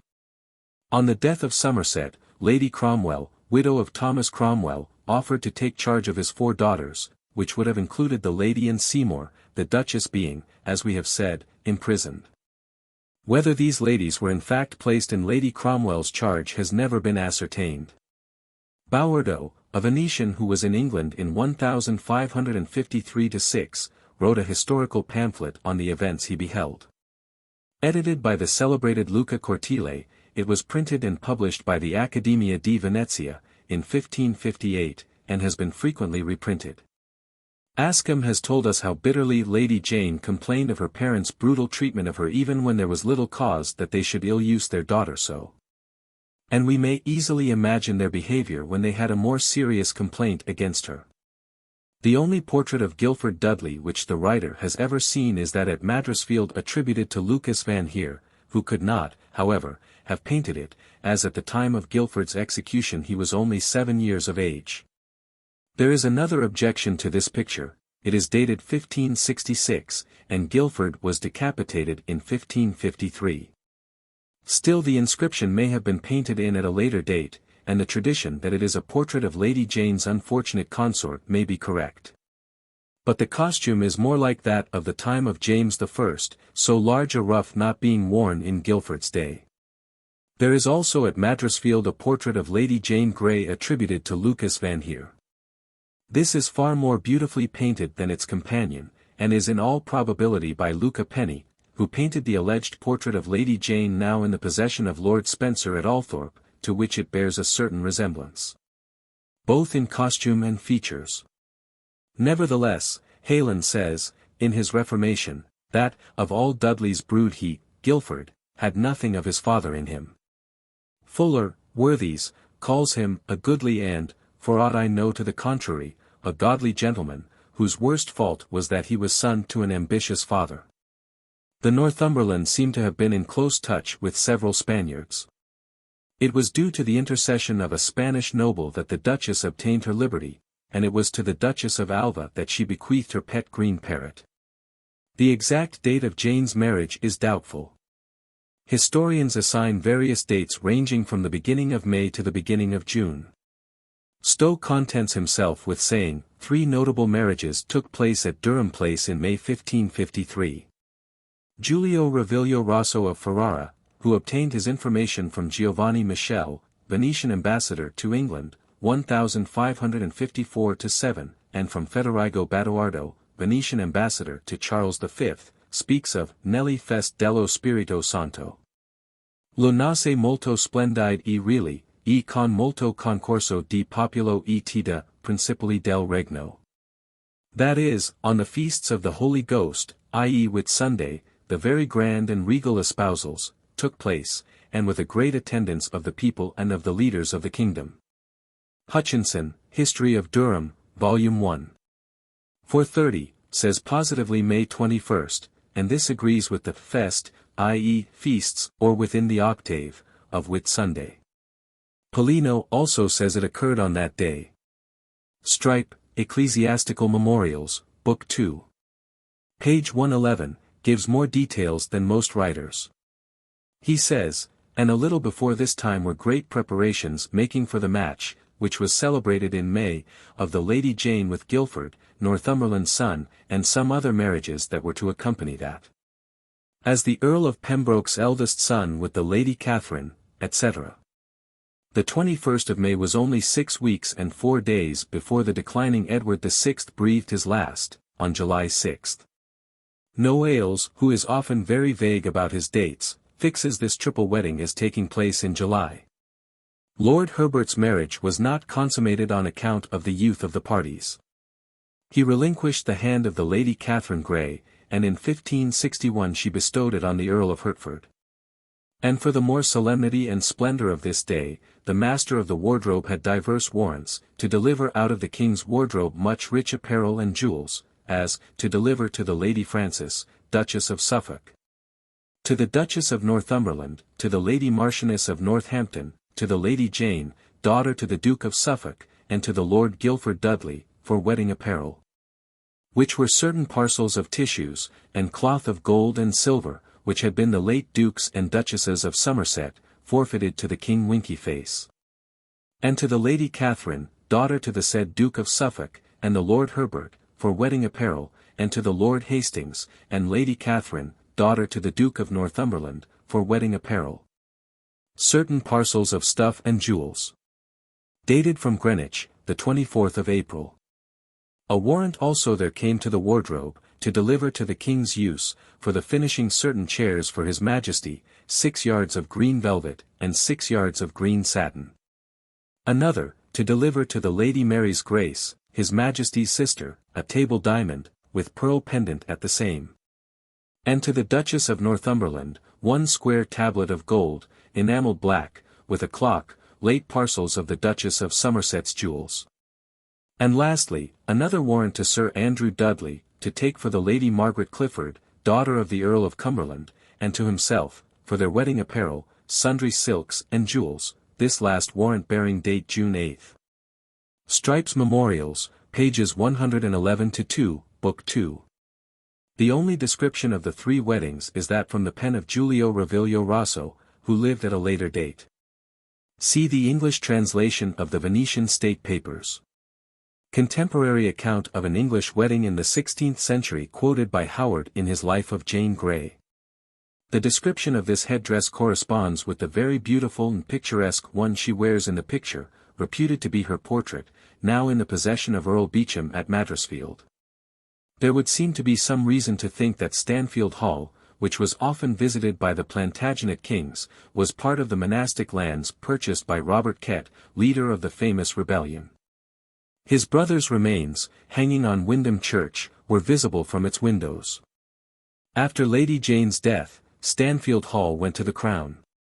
There is no express mention, however, in any existing documents connected with the Hall, of Jane Grey's possession of this manor, and Blomefield was unable to trace it. The tradition that it was part of Jane's dower rests on a statement by Strype. Perhaps it was amongst the lands bought from Kent by the Duke of Northumberland, as already related, or else it was taken from him by force after the rebellion. Pollino relates some personal circumstances omitted by Bowerdo. The former, however, mentions the violence used to Jane by the Duke of Suffolk, when she refused to marry Guilford, on the grounds of a previous contraction. This is an additional proof of the genuineness of the letter as rendered by Pollino. For Jane, from filial respect, does not refer to her father's cruelty.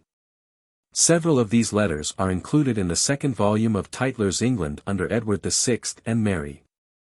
Table showing the heirs female in remainder to the crown, named in the will of Henry VIII and the devise of Edward VI. King Henry VII and Queen Elizabeth of York. Had issue. +++. King Henry VIII, Margaret. Queen of Scots, Mary, Queen of France. Father of, grandmother of mother of. By Catherine by and Mary Stuart, and by Charles Brandon. Of Aragon, Bullen. Great-grandmother of Duke of Suffolk. King James I. +++++. The Lady Frances. The Lady Eleanor. The Lady Mary, the Lady Elizabeth, Duchess of Countess of. AET. 38 in 1553. AET. 20 in 1553. Suffolk, Cumberland. AET. 36 in 1553. D. 1547. ++++. The Lady Jane, the Lady Catherine. The Lady Mary, the Lady Margaret. AET.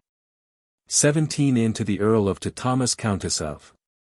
1553, M. to Hertford, issue. Skye, or Clifford. Guilford Keys, issue. Dudley, no issue. No issue. Antoine de Noailles informs us in his notes that the Lady Frances was very sore over the way in which her succession to the crown was set aside by King Edward in favour of her daughter Jane. And the Duke of Suffolk had some difficulty in inducing her to accept the situation. John Terentianus, writing to John of Ulmis under date of November 29, 1553, says, Zurich Letters, p. 365, a few days before his death the king made a will at the instigation of Northumberland, by which he disinherited both his sisters. Cranmer's Works, Parker Society, Volume 2. Page 442. That is to say, Princess Mary, at that time only a schismatic, or Henryite, might suddenly become a Roman Catholic and abolish the Reformed religion. It should be remembered that Mary was not openly in communion with Rome until about 3 months after her accession to the throne. The reader will find the text of the devise at the end of the next chapter. Northumberland, in fact, tyrannized over everybody. Noailles, Ambassades Françaises, 2. 80, says that, tout ces choses, Jane's failure to keep the throne, sont advenues plus pour la grande haine qu'elle emporte à celui duc, Northumberland, que voulut tenir unchaken and cramped. Que pour l'amity qu'elle en a la dict roin, Mary. The original of this letter is among the state papers. The author's researches lead him to think that this must be the correct date of Edward's death, though different dates are given by some writers. Mackin, Aubrey, and riotously inclined to the 6th of July, but, on the other hand, Burke, Tudor Portraits, Volume 2. p.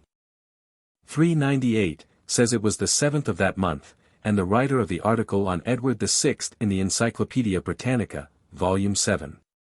p. 686, declares that the king died on July 4. Aubrey says the 6th was a Thursday, and Burke, that the king died at 9 p.m. These discrepancies are most likely due to the fact that the king's death was kept a secret for some days. Dr. George Owen was probably the most distinguished physician of his day. He received honors at Merton College. He attended at Edward VI's birth, when he is said untruly to have performed the Caesarean operation. He afterwards attended that prince throughout his life, and was well treated by him. Amongst the grants made to Owen were Beaulieu Abbey, Cumnor Place, Gadstow Abbey, and the Chapel of St. Giles, Oxford. He died on October 18, 1558, and was buried at St. Stephen's Walbrook, his funeral being thus recorded by Mackin, Diary, p. 177, the exeage day of October was bared at St. Stephen in Walbrook Master Dr. Owen, physician, with a I.J. Heralds of Arms and a coat armour and pennon of arms, and I.J. Doson of Arms, and I.J. Whyt branches, and XX torches. And XX poor men had gowns, and their diener, and Theage Gret tapers, and the morrow mass, and Master Harpfell Dyd Pryche, and after a Gret diener. It is strange that Edward's favourite physician should have been a papist. Dr. Owen must also have been on good terms with bluff King Hal, for he received £100 by that monarch's will. The second son and the daughter-in-law of Dr. Owen were living at Cumnor Place in 1560, when the mysterious death of Amy Robsart took place there. But of course their arrest was for having placed Jane on the throne, not for murdering the king. This is a manifest error on the part of Bircher. Zurich Letters, page 684. The belief that the king had been poisoned was, however, very widespread. Another reformer, Terentianus, says that it was not only rumoured, but there were not wanting many and strong suspicions. He attributes it to the papists. Mackin, the diarist, fell into the same error as Bircher of thinking Northumberland's arrest due to his share in Edward VI's murder. He says, the VJ day of July, as they say, deceased, the Nabul Kwenji Edward the VJ. And the Vij year of Ys reign, and soon and here to the Nabul Kwenji Henry the Vij. And he was poisoned, as ever a body says, where now, thanks be unto God, there be mony of the false traitors brought to their end, and trust in God that more shall follow as they may be spyd out, page 35. Osorius, Bishop of Silva, Portugal, wrote to Elizabeth when she was on the throne, that her brother had died of poison. Sir Robert Throckmorton, Sir Nicholas's elder brother, whom she much preferred to the latter. Some historians have represented the warning as coming to Mary by way of the Earl of Arundel, but the statement that it came from the Throckmortons is confirmed by Jardine's State Trials and Cole's MS Volume 40, British Museum. There is a very curious account of the whole proceeding in rough verse by Sir Nicholas Throckmorton himself, of which we give 2 verses. Morning, from Greenwich did I straight depart. To London, to a house which bore our name. My brethren guessed by my hevi heroot. The king was dead, and I confessed the same. The hushing of his death I did unfold. Their meaning to proclaim Queen Jane I tolda. Wherefore from 4 of us the news was sent. How that her brother he was dead and gone. In post her goldsmith then from London went. By whom the message was dispatched anon. She asked, if we knew it certainly. Who said, Sir Nicholas knew it verily. See the Chronicle of Queen Jane and Queen Mary, page 2, also Bishop Goodman's Memoirs, page 161. Wriothesley says, Jane came to the Tower from Greenwich, which is evidently a mistake. She certainly did not proceed from Westminster to Greenwich to return thence to the Tower. This letter is from Sir Baptist Spinola, a very rich Genoese merchant, who flourished in London under Edward VI, by whom he was knighted, Mary, and Elizabeth. Frequent mention of him will be found in the state papers of this period. On one occasion Elizabeth paid him an enormous sum, probably for supplies of Genoa velvet and brocade. The grand procession to the Tower refers to the procession from the landing place there to the Great Hall. A fair number of copies of the proclamation of Lady Jane Grey have come down to us, but the original printed proclamation is in the collection of the Royal Society of Antiquaries.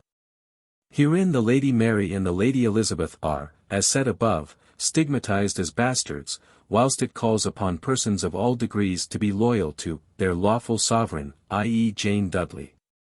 The proclamation was printed by Richard Grafton, and is a very fine specimen of his workmanship. In the imprint he styles himself the Queen's printer. One would like to discover what became of Mr. Grafton after Mary's accession. Mackin's Diary, page 35. An unknown, who cautiously dubbed himself Poor Pratt, addressed an open letter to Mr. Anyone during his imprisonment.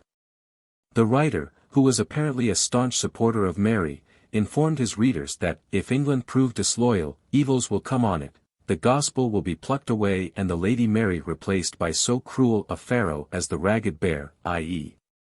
Northumberland. Pratt points out that Mary is less overjoyed at becoming queen than sorry for her brother's death, whilst Northumberland was pleased thereat, she would be as glad of his life as the ragged bear of his death. The writer prays God to raise up Queen Mary and pluck down that Jane. I cannot nominate her queen, for that I know no other queen but the good Lady Mary, her grace, whom God prosper. In conclusion, the writer wishes Jane's supporters the pains of Satan in hell, and to Mary's, long life and prosperity. See the appendix, pages 116-21 of the Chronicle of Queen Jane and Queen Mary. Cecil was originally selected to draw up the draft of the proclamation. But with his usual desire, manifested in a like manner on other occasions when an unpleasant and dangerous task was assigned to him, to save his own skin at the expense of no matter whom, he passed on the duty to Sir Nicholas Throckmorton. Cecil himself relates this plainly in his unblushing submission to Mary, of which more anon. There he says, I refuse to make a proclamation, and turn the labour to Mr. Throckmorton, whose conscience I saw was troubled therewith, misliking the matter. It would be difficult to imagine a meaner trick. It is more than probable that Northumberland very largely guided Throckmorton in arranging the terms of this document. One can scarcely imagine that he would have left it entirely to Sir Nicholas' judgment. Probably it was composed at Chown House. The editing of it was given to Sir John Cheek. One copy of this interesting letter is in the Lansdowne MSS, 1236, f. 24, and a facsimile in Ser 3. Number 4. There are two versions of this interview, differing in some particulars. The second is by Jane herself, printed in Pollino's Ecclesiastical History. We have deemed it best to give both. Pollino, Historia Ecclesiastica, p. 357, puts Jane's answer slightly differently. Disi loro, he makes her say, che esi la corona es appetava a me, io sarii contenta di faire il mio marito duca ma non consentirii di farlo. That is, I said to them that if the crown was my concern, should be pleased to make my husband duke, but I would not consent to make him king. There would seem to be an error here. Quite true, the crown was, metaphorically, thrust upon Jane. But surely the request for the release of the regalia must have been made at least to appear as if it came from her. Harleian MSS, number 523, page 13. Sir Philip Hoby or Hobby was a Herefordshire man, who had been previously sent to Paris as English ambassador to treat for the marriage of Elizabeth of Valois to Edward VI. He afterwards passed to Antwerp and then to Brussels and other parts of the Low Countries, during which period occurred the above-mentioned incident with Don Diego Mendoza. He married Elizabeth, daughter of Sir W. Stoner, who died without issue. Sir Philip's brother and heir, Sir Thomas Hoby, married Cecil's learned sister-in-law, Elizabeth Cook. Many memorials of the Hoby family still exist at Bysham Abbey. The dispatch of the council to Hoby and Morrisone announcing the death of the king is dated July 8, and will be found in the British Museum, Cottonian Collection, Galba B. 12. 249, it makes no mention of either Guilford or Jane. In her will the Duchess of Northumberland calls this gentleman, to whom she left, the little book clock, that hath the sun, the moon on it, and her dial, the one leaf of it the almanac, and on the other side the golden number in the midst, the Lord Don Diego de Mondese, which was the good lady's rendering of de Mendaca. She added that she bequeathed these articles, with commendation for the great friendship he hath shewed here in making here have so many friends about the King's Majesty as she hath found. The King's Majesty here referred to is Philip II, who had used his influence with Mary, at the instigation of Don Diego, to recover part of her property for the Duchess. He, Mendoza, could not but at one, and the same, time both sorrow with us for the loss of our good old master, Edward VI, a prince of such virtue and towardness, and also rejoice with us that our master which is departed, did, ere he went, provide us of a kinge, Guilford Dudley, in regard we had so much cause to rejoice in. It is a significant fact that throughout this dispatch of the commissioners, whenever Guilford is mentioned, it is by some title such as Kinge, Kinge's Majesty, etc. And not once by his proper name, though obviously no one else but he is referred to. This was done purposely to avoid getting Guilford into trouble in the event of the letter falling into the hands of Mary's supporters. Two Queens and Philip, by Major Martin Hume. It must always be remembered that the Emperor was Mary's cousin, and had already defended her religious freedom against Northumberland. The council feared, though without reason, as we know, his ambassador's interference for the purpose of vindicating her rights to the throne. That was during the few days she spent at Chelsea Manor after leaving Durham House, as already recorded. Cf. Cap. 14, page 237. This inventory will be found among the Harleian MSS, number 611. Jane herself, as we have already seen, says the regalia was brought to her on the 11th of July, perhaps Winchester made a slip of the pen in writing the 12th. Mackin's Diary, page 36. We have already seen, vide the letter of the council to the commissioners in Brussels of the July 11th, that the council had intended from the very first that Northumberland should proceed into Norfolk. The object even then being to remove his all-powerful and domineering presence from London and into Mary's hands, since all the members doubtless foresaw they would have to renounce Jane very shortly, and were not anxious to incur his wrath for so doing. Probably Suffolk was merely suggested so as to avoid rousing Northumberland's suspicions that the council was anxious to be rid of him. Holinshed, Volume 3. Pages 1068, 1069. Mackin says, p.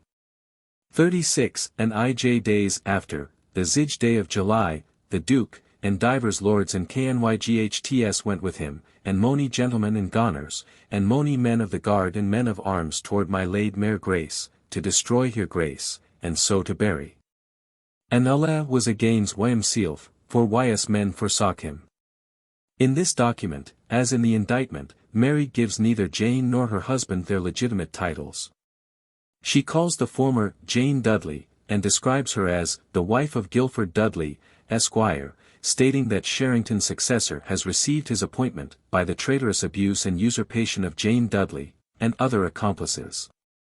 Only 2 days after Northumberland started, that is, on the 16th, Mary had left Kenninghall and ridden without pause to Framlingham, where, according to Holinshed, Volume 3. Page 1067, she gathered round her an army of 30,000 men. William Cecil, afterwards Lord Burleigh, was born at Stamford St. Martin, Northamptonshire, in 1520. In his youth he was a royal page, and was present at the Field of the Cloth of Gold. Later, he went to Cambridge, and was a great friend of Roger Ascham and John Cheek. Against his father's will, he married Mary Cheek, the latter's sister. She died in 1544. And he married again, this time to Mildred, daughter of Sir Anthony Cook of Gidia Hall, Essex. This was in 1545. Cecil fought in Scotland under Somerset 2 years later, being present at the Battle of Pinkie Clough. He was appointed as Secretary of State on September 5, 1550. In October of the next year he was knighted, together with Cheek. His action in the matter of Edward VI's devise for the limitation of the succession has been already related. Also his duplicity with regard to Northumberland. Immediately all hopes of Jane's retaining the crown were gone, he made his well-known submission to Mary. All the same, he spent the first year of her reign in retirement, and only appears again as holding a public office in 1554. His successful career under Elizabeth is foreign to the subject of this book, and is well known. Cecil died in 1598 at his house in the Strand, and is buried in Westminster Abbey. See The Great Lord Burleigh, by Martin Hume. This is mainly derived from Stowe's account, Burke, p. 417, and others say that in the first instance Northumberland was arrested by Sir John Gates, one of his own followers, apparently whilst in the midst of his toilet, with his boots half on and half off, and therefore utterly helpless. With Northumberland were brought prisoners into the Tower on July 25, John, Earl of Warwick, and the Lords Ambrose and Henry Dudley, his 3 sons, his brother, Sir Andrew Dudley, the Earl of Huntingdon, Lord Hastings, Sir Thomas Palmer, Sir Henry and Sir John Gates, and Dr. Sandys. They are said to have been escorted by 4,000 men, others say 800. On the 26th these noblemen were also joined by other prisoners, namely, the Marquis of Northampton, another of Northumberland's sons Lord Robert Dudley, the Bishop of London, Ridley, Sir Richard Corbet, and Cholmondeley and Montague. Chief Justices, the latter's distress must have been softened by the feeling that his gloomy forebodings as to the evil results of the continuance of Edward VI's scheme for the succession had been amply realized. Next day, Sir John Cheek, Sir Anthony Cook, and Sir John Yorke were committed to the Tower. See Strype, Volume 4, and Stowe. After the proclamation of Mary, Ridley went to Framlingham to pay her homage. But the Queen being suspicious of his sincerity, he was arrested at Ipswich, despoiled of his dignities, and sent back on a lame, halting horse to the Tower. From the use of the expression, adopted in the Chronicle of Queen Jane and Queen Mary, the keys were carried up, it has been suggested that Lady Jane was lodged in the White Tower itself, which was not the case. Queen Jane proceeded immediately after her arrival at the Tower to the palatial apartments usually inhabited by royalty when in residence there. These chambers, in which Elizabeth of York breathed her last, wherein Boleyn spent the night before her coronation and later, by an irony of fate, that before her execution, where, afterwards, Catherine Howard also awaited her doom. Where, in a word, most of our kings and queens had, ruffled at why, the best, or trembled at their coming fate, were removed in the 17th century. They were contiguous to the White Tower, indeed, the door communicating between the 2 blocks of buildings is still visible, and it is more than probable that Queen Jane used the chapel and the council chamber in the said White Tower. But she certainly never inhabited the Tower during her brief queenship. Later, as we shall presently see, she was removed to the quadrangle opposite St. Peter's Church, to the apartments which had been vacated by the Duchess of Somerset, in Partridge's house. It was on the 17th or the next day that a significant placard was found attached to the pump at Queenhithe, stating that the Princess Mary had been proclaimed Queen in every town and city in England, London alone excepted. The exception was to cease within 2 days. It was generally said that Northumberland's son, Lord Henry Dudley, had been to France to raise a force, and that 6,000 French soldiers were about to embark from Dieppe and Boulogne. Strype says, Ecclesiastical Memorials, Volume 3. Part 1, page 23. Henry Dudley, a relation and creature of the Duke of Northumberland, and in with him, had, with 4 servants and certain letters, escaped, and got hither to Guisnes. Him these officers detained, seizing his men and letters, which they sent by a special messenger to the Queen, keeping him in sure custody till her pleasure were further known. All this they declared to her in their letter, protesting their steadfast loyalty and obedience. Dudley was soon after conveyed to Calais and so to England. It was also rumoured that Northumberland had offered to hand over Calais to the French in return for the aid which was to be afforded him. Needless to say, it never came. Rossi, I successi d'Inghilterra dopo la morte Eduardo VI, pages 15, 16. This book was printed at Ferrara in 1560. Baynard's Castle, which was standing in Edward II's time, and was later the residence of Richard III, stood somewhere about the site now occupied by St. Paul's Station, and was a large square building, with high-pitched turrets at each corner, and having its river front washed by the Thames. Several royalties visited it in the course of time. In Henry VIII's time it belonged to that Earl of Pembroke who married Catherine Parr's sister, and was in the possession of that family in 1553. Bluff King Hal was sometimes entertained there. The greater part of the building was burnt down in the Great Fire, but the towers were standing as late as 1809. It is distinctly curious that Arundel should be generally stated to have been present at the proclamation of Mary in London on July 19, and yet be said by several writers to have arrested Northumberland at Cambridge on the 21st. This hardly seems probable, doubtless the arrest took place later in that week. But the dates of Northumberland's movements on his expedition are altogether obscure.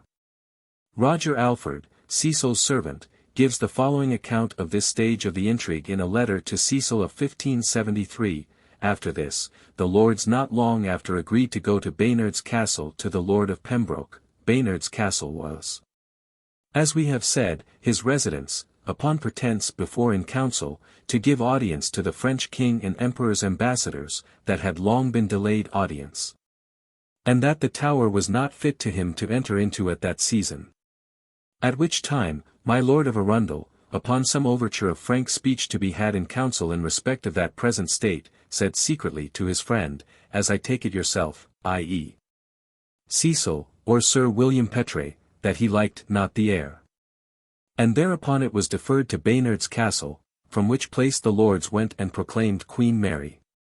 And yourself was despatched after my Lord Arundel and my Lord Paget to her Grace, being at Ipswich. Where, being sent by you a little before, my Lady Bacon told me that the Queen thought very well of her brother Cecil, and said you were a very honest man. Strype's Annals, Volume 4. Page 349. See either Harleian MSS, 358, 44. Or Chronicles of Queen Jane and Queen Mary, page 11. The Grey Friars Chronicle says that the bells continued to ring all night till the next day to none. So complete was the popular desertion of Jane's cause, if so, indeed, it may be called, seeing that there had never been any great enthusiasm for her, that Fox was able to remark that God so turned the hearts of the people to her, Mary. And against the council, who represented Jane, that she overcame them without bloodshed, notwithstanding there was made great expedition against her both by sea and land. Fox, Acts and Monuments, Volume 6, page 388. Jane herself was not disliked, but there would seem to have been little popular goodwill towards the councillors and especially Northumberland. We have already recorded that the French ambassador said that tout ces choses, Mary's success, sont advenus, plus pour la grande haine qu'on porte à celui duc, que pour l'amity qu'on a le dict roin, Mary. It is a curious fact that Cranmer was not arrested immediately on the fall of Jane. On August 8 he officiated at a communion service at the funeral of Edward VI at Westminster. He seems to have been eventually arrested on quite another charge than the one in the indictment. A certain Dr. Thorndon, Bishop of Dover, having said Mass in Canterbury Cathedral, Cranmer published a manifesto against him, and incidentally stated that the rumour that he was willing to celebrate Mass before the Queen was untrue. This document being read in Cheapside, the Archbishop was brought before the Council on September 8, 1553 for disseminating seditious bills, and committed to the Tower. Having been tried at the same time as Jane Grey, he remained a prisoner in the Tower until March 8, 1554, when he went to Oxford for the celebrated theological disputation which ended in his fiery doom. See Mackin, page 38. Dr. Nicholas suggested that this Partridge was Queen Mary's goldsmith, who bore the same name, and seems to have been living in the Tower about this time. The site of the royal garden in the Tower is now covered by modern buildings, military stores, etc., of no particular interest. The hill within the Tower may be another term for the green, for Stowe, in speaking of the prisoners who knelt on the green to invoke Queen Mary's pardon at her first entry into the Tower, terms that ominous spot, the hill. It is strange indeed if Lady Jane took her exercise on the place where she afterwards died. This lady was a close connection of the Howards, and probably a grandniece of Agnes, Duchess of Norfolk, by Bertha Tilney.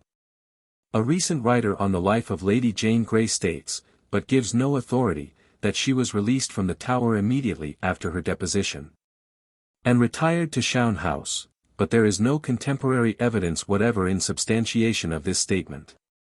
This William Powlett, Lord St. John, Marquis of Winchester, was in many ways an extraordinary creature. After the attainder and execution of Sir Thomas More, he was granted the beautiful mansion of Chelsea, and Edward VI, when Powlett was created Marquis of Winchester in 1551. Gave him in fee both that property and all other possessions in Chelsea and Kensington forfeited by More. Next we hear of him as Great Master of the household to Edward VI, Mary, and Elizabeth. In the 4th year of Edward VI's reign he was made Lord Treasurer of England, in which capacity he appealed to Lady Jane for the jewels left in her charge at her accession. His religious changes were remarkable. In Edward's time he was a bitter anti-papist, in Mary's, an enthusiastic Catholic, and under Elizabeth we find him a staunch supporter of the Church by law established. Asked how it was he managed to avoid a downfall amidst so many changes, he is said to have answered, by being a willow and not an oak. He died in 1572 in his 97th year, having lived to see over 100 persons descend from him. And is buried in Chelsea Parish Church, where he had attended Mass in Henry VIII's time, an evangelical service under Edward VI, Mass again in Mary's day, and the English morning prayer in Elizabeth's. British Museum, Harleian Collection, No. 523, 46. For a full and very instructive account of the volte-face of the Emperor and his subsequent conduct towards Queen Mary, see the State Papers, Foreign Series, from August 23, 1553, the date of the banquet to Hobey at Brussels, to May 1554. And also Two English Queens and Philip, by Martin Hume. This count would in itself have been punishable, it may be supposed, since the Tower was one of the royal palaces, as well as defences. The seizure here referred to consisted in the fact that Jane's council and attendants had been lodged there. That ammunition had been, as we have seen, brought in there during Jane's reign, and that the constable of the Tower had been changed by Suffolk's manipulation. Sir John Gage, who had been appointed to that post in the year 1540, and had continued therein throughout Edward VI's reign, was replaced by Lord Clinton, a Janeite. About the time the 9 Days Queen entered the fortress, only to be superseded on Mary's accession by the very man he had displaced, Sir John Gage. Gage was followed by Sir Edward Bray, probably losing his appointment over a whimsical quarrel with the servants of the Princess Elizabeth during her imprisonment. Although no official report of it remains, a requiem for the repose of King Edward must have been sung at St. Paul's, the bill of costs for choir boys, lights, etc., for such a ceremony being still in existence. Edward VI was the first King of England buried according to the rites of the Church of England. At the same time, he was the last King of England for whom a requiem mass was sung in this country. James II died a Catholic, but abroad, in France.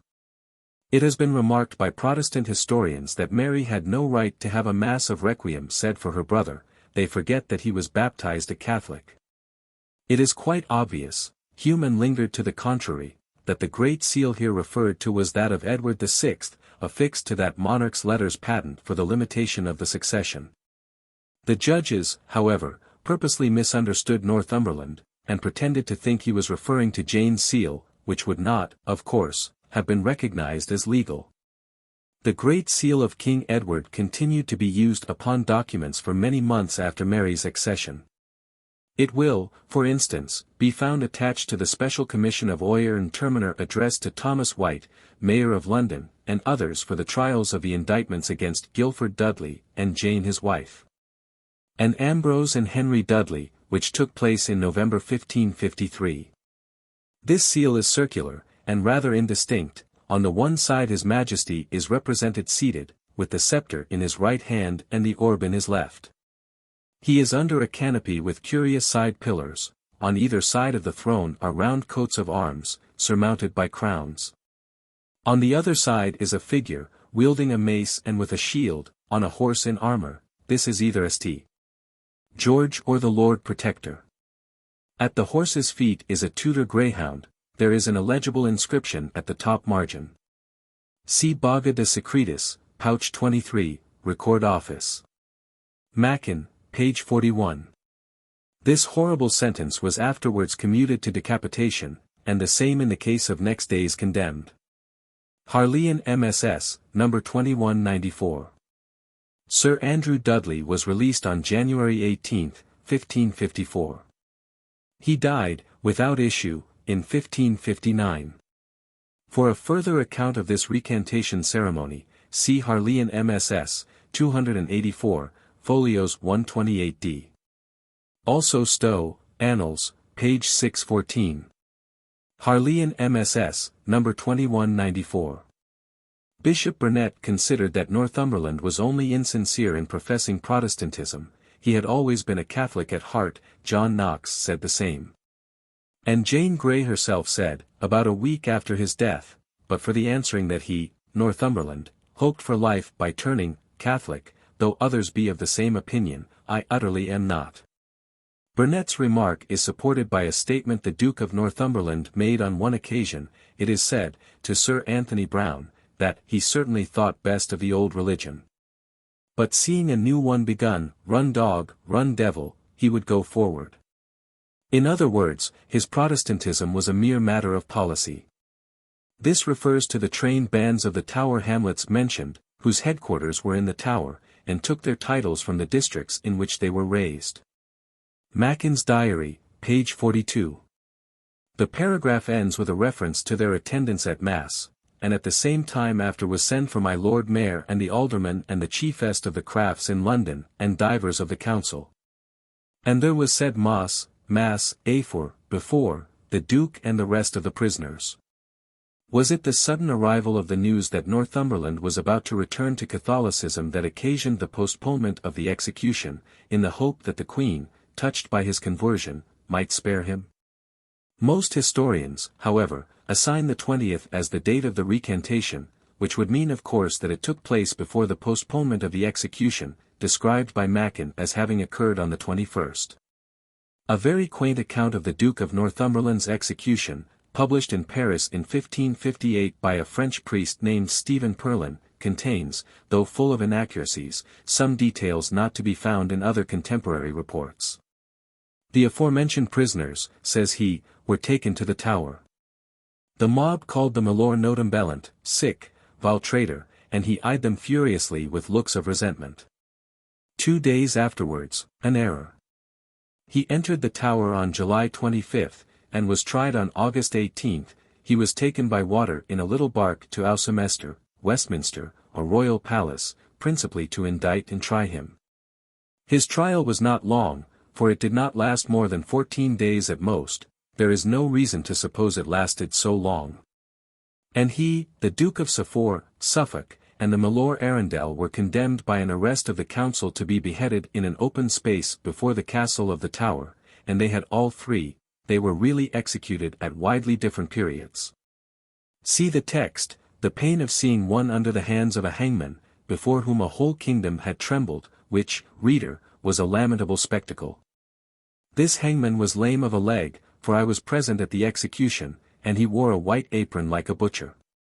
This great lord made great lamentations and complaints at his death, and said this prayer in English, throwing himself on his knees, looking up to heaven, and exclaiming tenderly, Lord God me fader pre fortus poor sinners non vand in the hoor of our teeth. So in the original, it seems to be a ludicrous mixture of the Lord's Prayer and the Hail Mary, which is to say, in French, Lord God my Father, pray for us men and poor sinners, and principally in the hour of our death.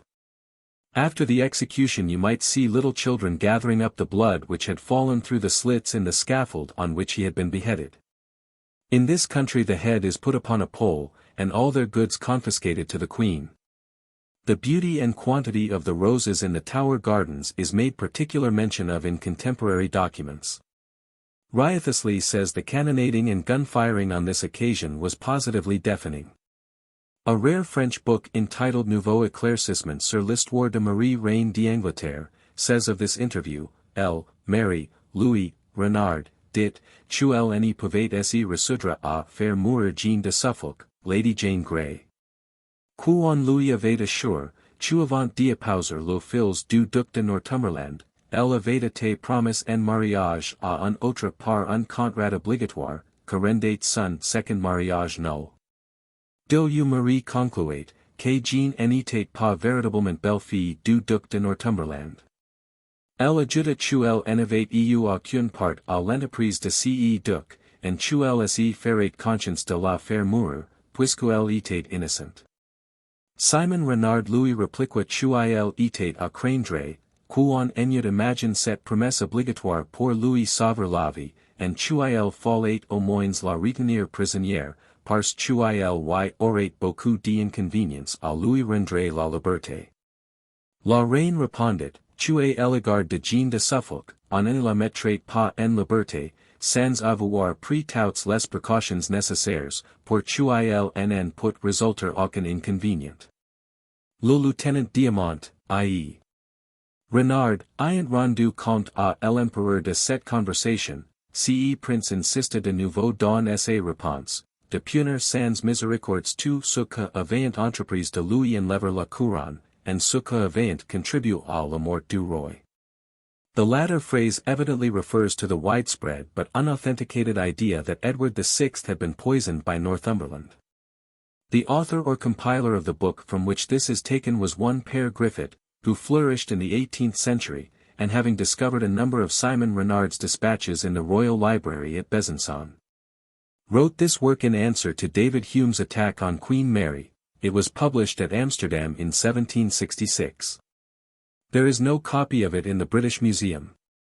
Poinet, the Protestant Bishop of Winchester, says in truth that those lords of the council who had been the most instrumental at the death of Edward VI, in thrusting royalty upon poor Lady Jane, and proclaiming Mary illegitimate, were now the sorest forcers of men, yea, became earnest counsellors for that innocent lady's death. See Strype, Volume 3. Part 1, page 141. Sir Richard Morgan, Chief Justice of the Common Pleas, Lady Jane's judge, was a Catholic. The date of his birth is not known. He was admitted to Lincoln's Inn on July 31, 1523, and called to the bar in 1529. From 1545 to 1547 and again in 1553 he represented Gloucester in the House of Commons. He was arrested and confined in the Fleet Prison on March 24, 1551, for the offence of attending Mass in Princess Mary's Chapel, but was soon released with a caution. In 1553 he joined Mary's party at Kenninghall, and when the Queen came to her own he was knighted, October 2, 1553. Later in the same year he was placed on the commission to inquire into Bishop Tunstall's appeal. And in November he tried and passed sentence of death on Lady Jane Grey and others. Sir Richard Morgan retired from the bench in October 1555. In the following year, according to Fox, Book of Martyrs, 3. p. 37, Judge Morgan, that gave the sentence against her, Jane, shortly after fell mad, and in heis raving cried continually to have the Lady Jane taken away from him, and so ended his life. His death is mentioned in Holinshed, 1577 edition, p. 1733, Mackin, Diary, p.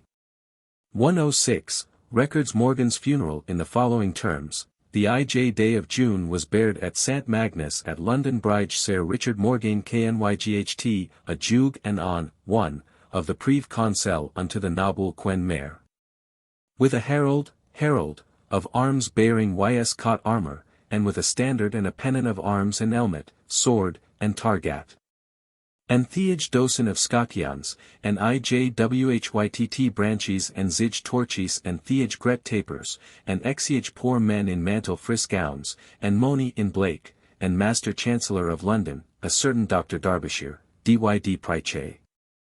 Morgan also appears in Mackin as being present at a sermon on November 5, 1553, the V-day of November dyd Pryche Master Feckenham, at St. Mare Overies afore non, Adst. Mary Overies before noon, and there were at ys sermon the Earl of Devonshire, Sir Anthony Browne, and Jug Morgaine and divers oder noble men, page 48. The same writer makes mention of a Francis Morgan, Judge of the Queen's Bench, who died in 1558, and may have been a relation of the Chief Justice. This description of the trial is mainly derived from the original documents in the Baga de Secretis, pouch 23, in the Public Record Office, Chancery Lane, London, from various contemporary descriptions of previous and subsequent state trials, and from ancient and contemporary engravings of similar scenes. There is, unfortunately, an utter lack of documentary evidence of a personal character connected with this trial, for, unlike these of the Queens and Boleyn and Catherine Howard, it was not of a domestic character. And there was neither cross-examination of witnesses or prisoners nor defense. The facts were of public knowledge and as such handed to the jury, who, after considering them, gave the only verdict possible under the circumstances, guilty. Thus, this celebrated trial is divested of those many touches of dramatic interest and human pathos which characterized the records of the trials of Anne Boleyn and Catherine Howard.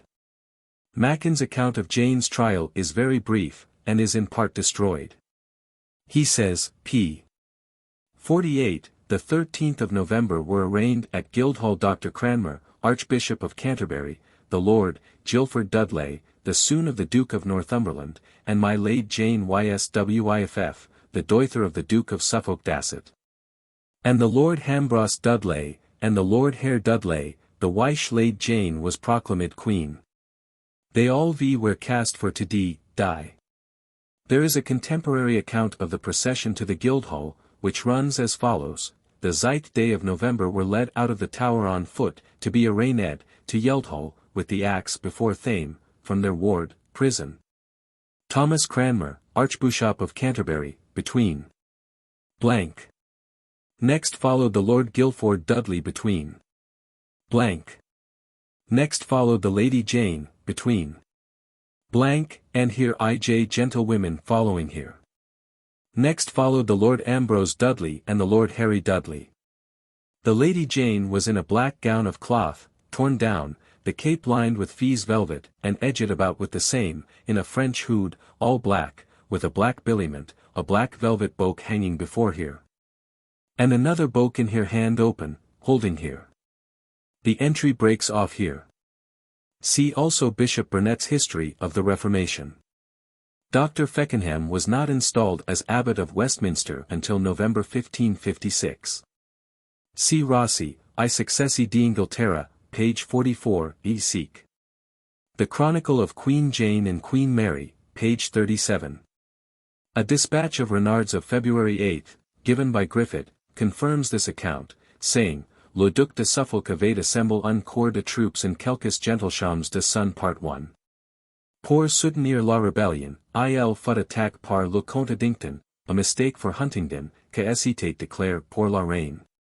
And il perdit, dans ce combat, 2 ses soldats sans exception, son argent and son equipage. Ce duc s'enfuit avec ses deux frères, and se voyant poursuivi, Illinois cacha dans le creux d'un arbre, il fut découvert par un chien que ne cessait d'aboyer autour de cet arbre. Un de ses frères fut pris perillement sous un tas de foin, and tous deux furent mis dans la tour de Londres, avec un grand nombre d'officiers and de seigneurs. Macon says, p.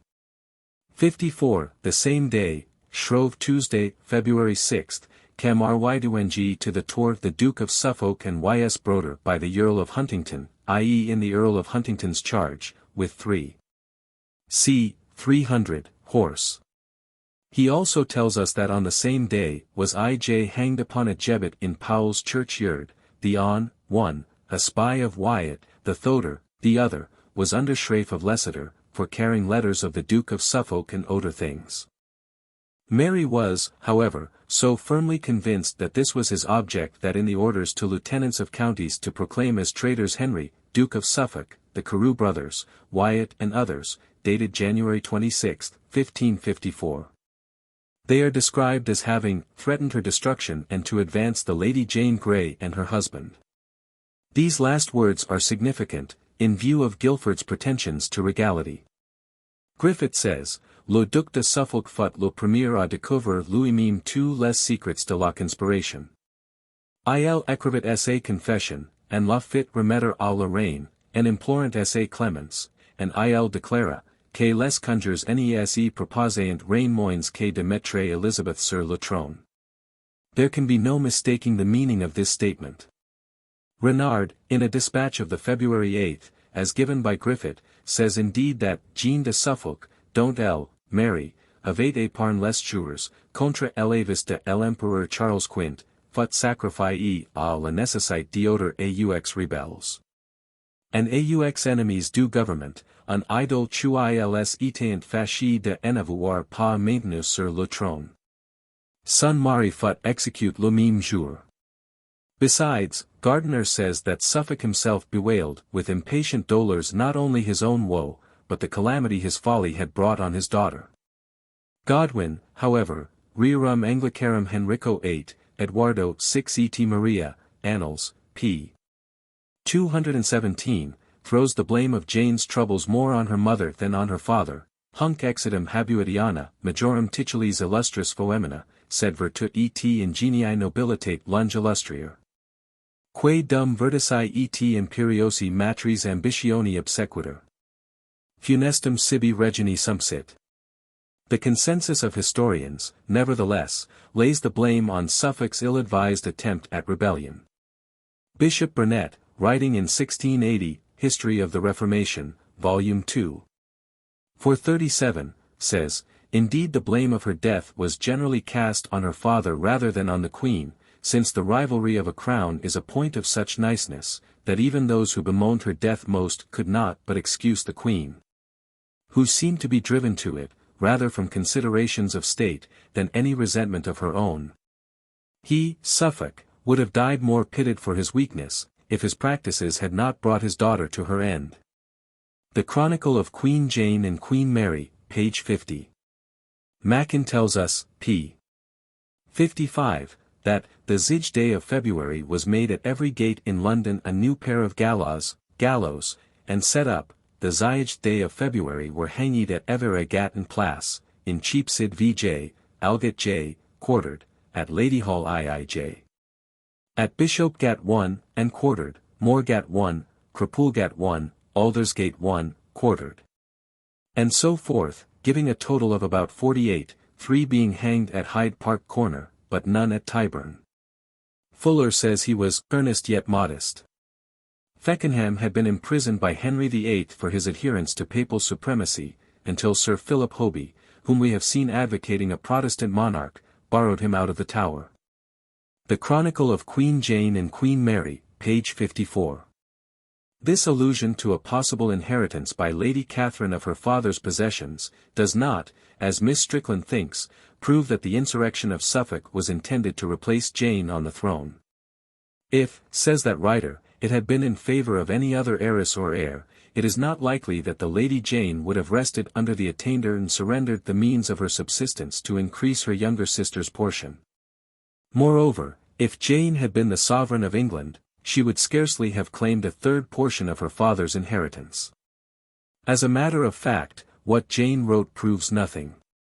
Lady Catherine, had Suffolk kept out of political strife, would, after Jane, have inherited his fortune, which was confiscated at his arrest.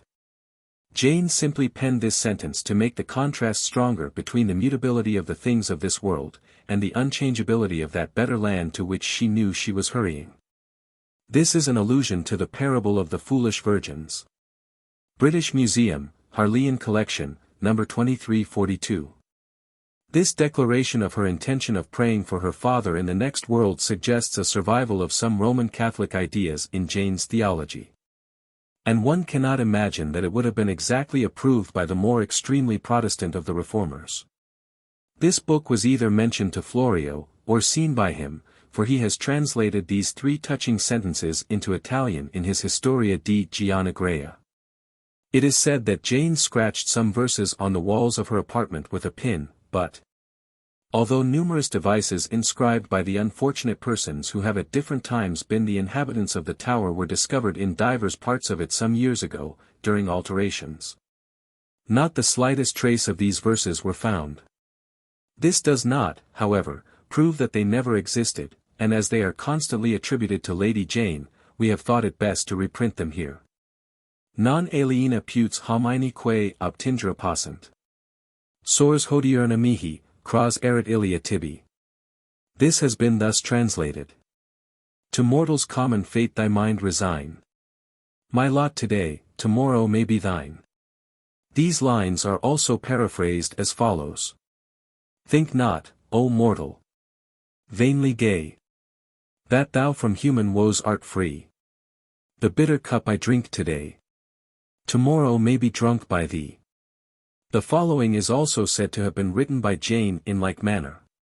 Deo juvant, nil nocet, liver malice. Iti non juvant, nil juvat labor gravis. Post tenebras, spiro lucem. Which has been translated in two ways. Whilst God assists us, envy bites in vain.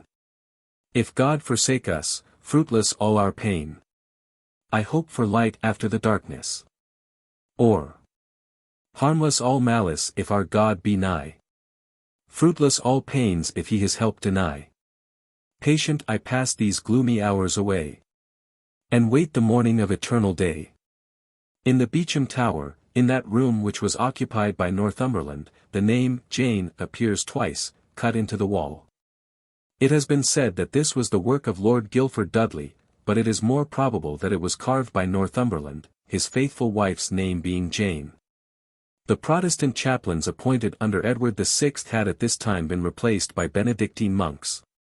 The bulwark gate marked the boundaries of the county of Middlesex and the Tower precincts. The Monday, being the Zidge of February, about 10 of the clock, there went out of the Tower to the scaffold on Tower Hill, the Lord Guildford Dudley, son to the late Duke of Northumberland, husband to the Lady Jane Grey, daughter to the Duke of Suffolk, who at his going out took by the hand Sir Anthony Browne, Maester John Throgmorton, and many other gentlemen, praying them to pray for him. And without the bulwark awfully the Sherive received him and brought him to the scaffold, where, after a small declaration, having no ghostly father with him, he kneeled down and said his prayers.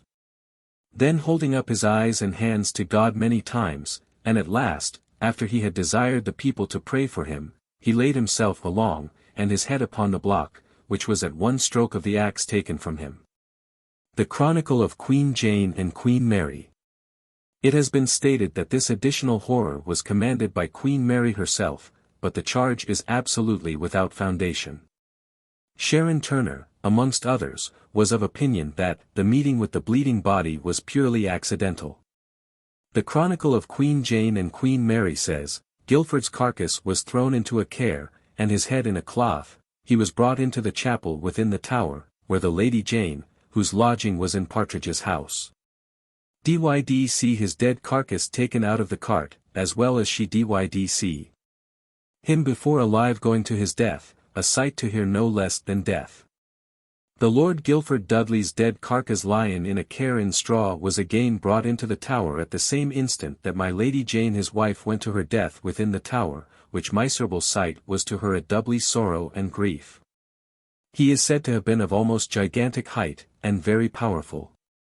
This little volume, which purports to give an account of the last days of Lady Jane Grey, is quoted by Burke in his Tudor portraits, the Lady Philippa de Clifford being there described as the author and as a cousin of Lady Jane Grey, who certainly had no first cousin of this name. But among the English Benedictine nuns who took refuge at Mechlin in the early part of the 17th century there is a mention of a Philippa de Clifford, but of which branch of the Clifford family it is difficult at this period to ascertain. That the little volume exists there can be no doubt, as a copy of it was seen by the author at Brussels a few years ago. It was written in French and apparently from notes in the possession of its author, who, although a Catholic, says nothing disparaging of Lady Jane's faith. Its authenticity, like that of another little volume on the same subject quoted elsewhere, also published in Belgium, must be taken with considerable caution. In the 17th and 18th centuries a sort of fashion was started in England, France, Belgium, Germany, and Italy for the writing of apocryphal memoirs of popular heroes and heroines, and as Lady Jane Grey was a great favourite with the Protestants, both at home and abroad, she has been the heroine of several of these volumes, most of which are founded upon the famous letter to Queen Mary, quoted by Pollino. They must not, however, be disparaged as entirely worthless, for some of them undoubtedly contain details that have been handed down during many generations. In the British Museum will be found a curious little volume called The Diary of Lady Mary Grey, which also contains a number of very amusing details concerning that unlucky lady which have all the appearance of being absolutely true. Similar monographs exist on the lives of Anne Boleyn, and especially of Mary Stuart, all of these purport to be written by attendants or persons who have derived their information from original sources now lost. I am assured that in the Dutch libraries there are several contemporary pamphlets on Lady Jane Grey written in the Dutch language. And there are also one or two in the Swiss libraries. In the main they all bear a strong resemblance one to the other, but differ in matters of detail. Lady Philippa tells us, for instance, that the headsman of Lady Jane was a man of exceptional stature, and this is confirmed by other writers whose work could not have been known to the author of the pamphlet in question. For lists of the Benedictine nuns at Mechlin, etc., amongst whom was Lady Philippa, see in the Brussels Archives, No. 11205, Prévost. Les réfugiés anglais et irlandais en Belgique à la suite de la réforme anglaise établie sous Elizabeth et Jacques, Gand, Messager de Scenes Historiques, 1865. Also, Gachet, Catholiques anglais et écossais pensionnaires du Duc d'Alva. Bruxelles, 1850. As Lady Jane's neckerchief had been taken off before, one can but suppose that she meant to ask the headsman if he would cut her head off as she knelt with her body upright, as was sometimes done, and not with her head on the block. Before I lay me down may be a mistake for, without that I lay me down. We may add that there is no mention in any contemporary record of Jane's hands having been tied, probably she held them clasped in the attitude of prayer. An old book, entitled, The Endy of the Lady Jane Dudley on the Scaffold, which was printed at Antwerp in 1560, says her last words were, I die in peace with all people, God save the Queen. It is more probable, however, that the pious Lady Jane used the religious ejaculation printed above.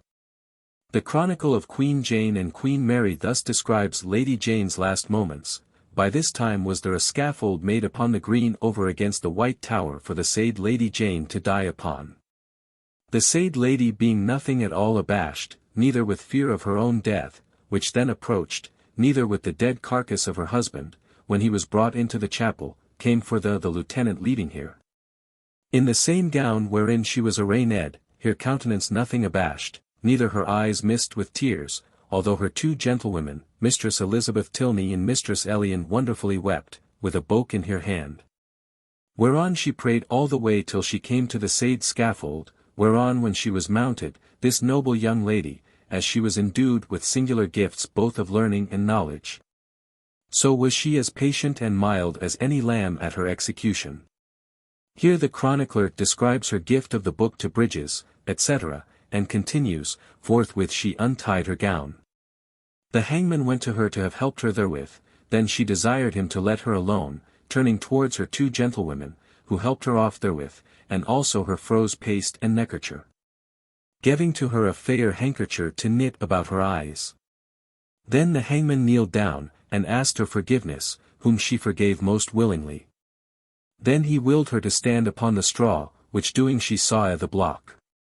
Then she said, I pray you dispatch me quickly. Then she kneeled down saying, Will you take it off before I lay me down? And the hangman answered her, No, madam. She tied the kerchief about her eyes. Then feeling for the block, said, What shall I do, where is it? One of the standers by guiding her thereunto, she laid her head down upon the block, and stretched forth her body, and said, Lord, into thy hands I commend my spyrite, and so she ended.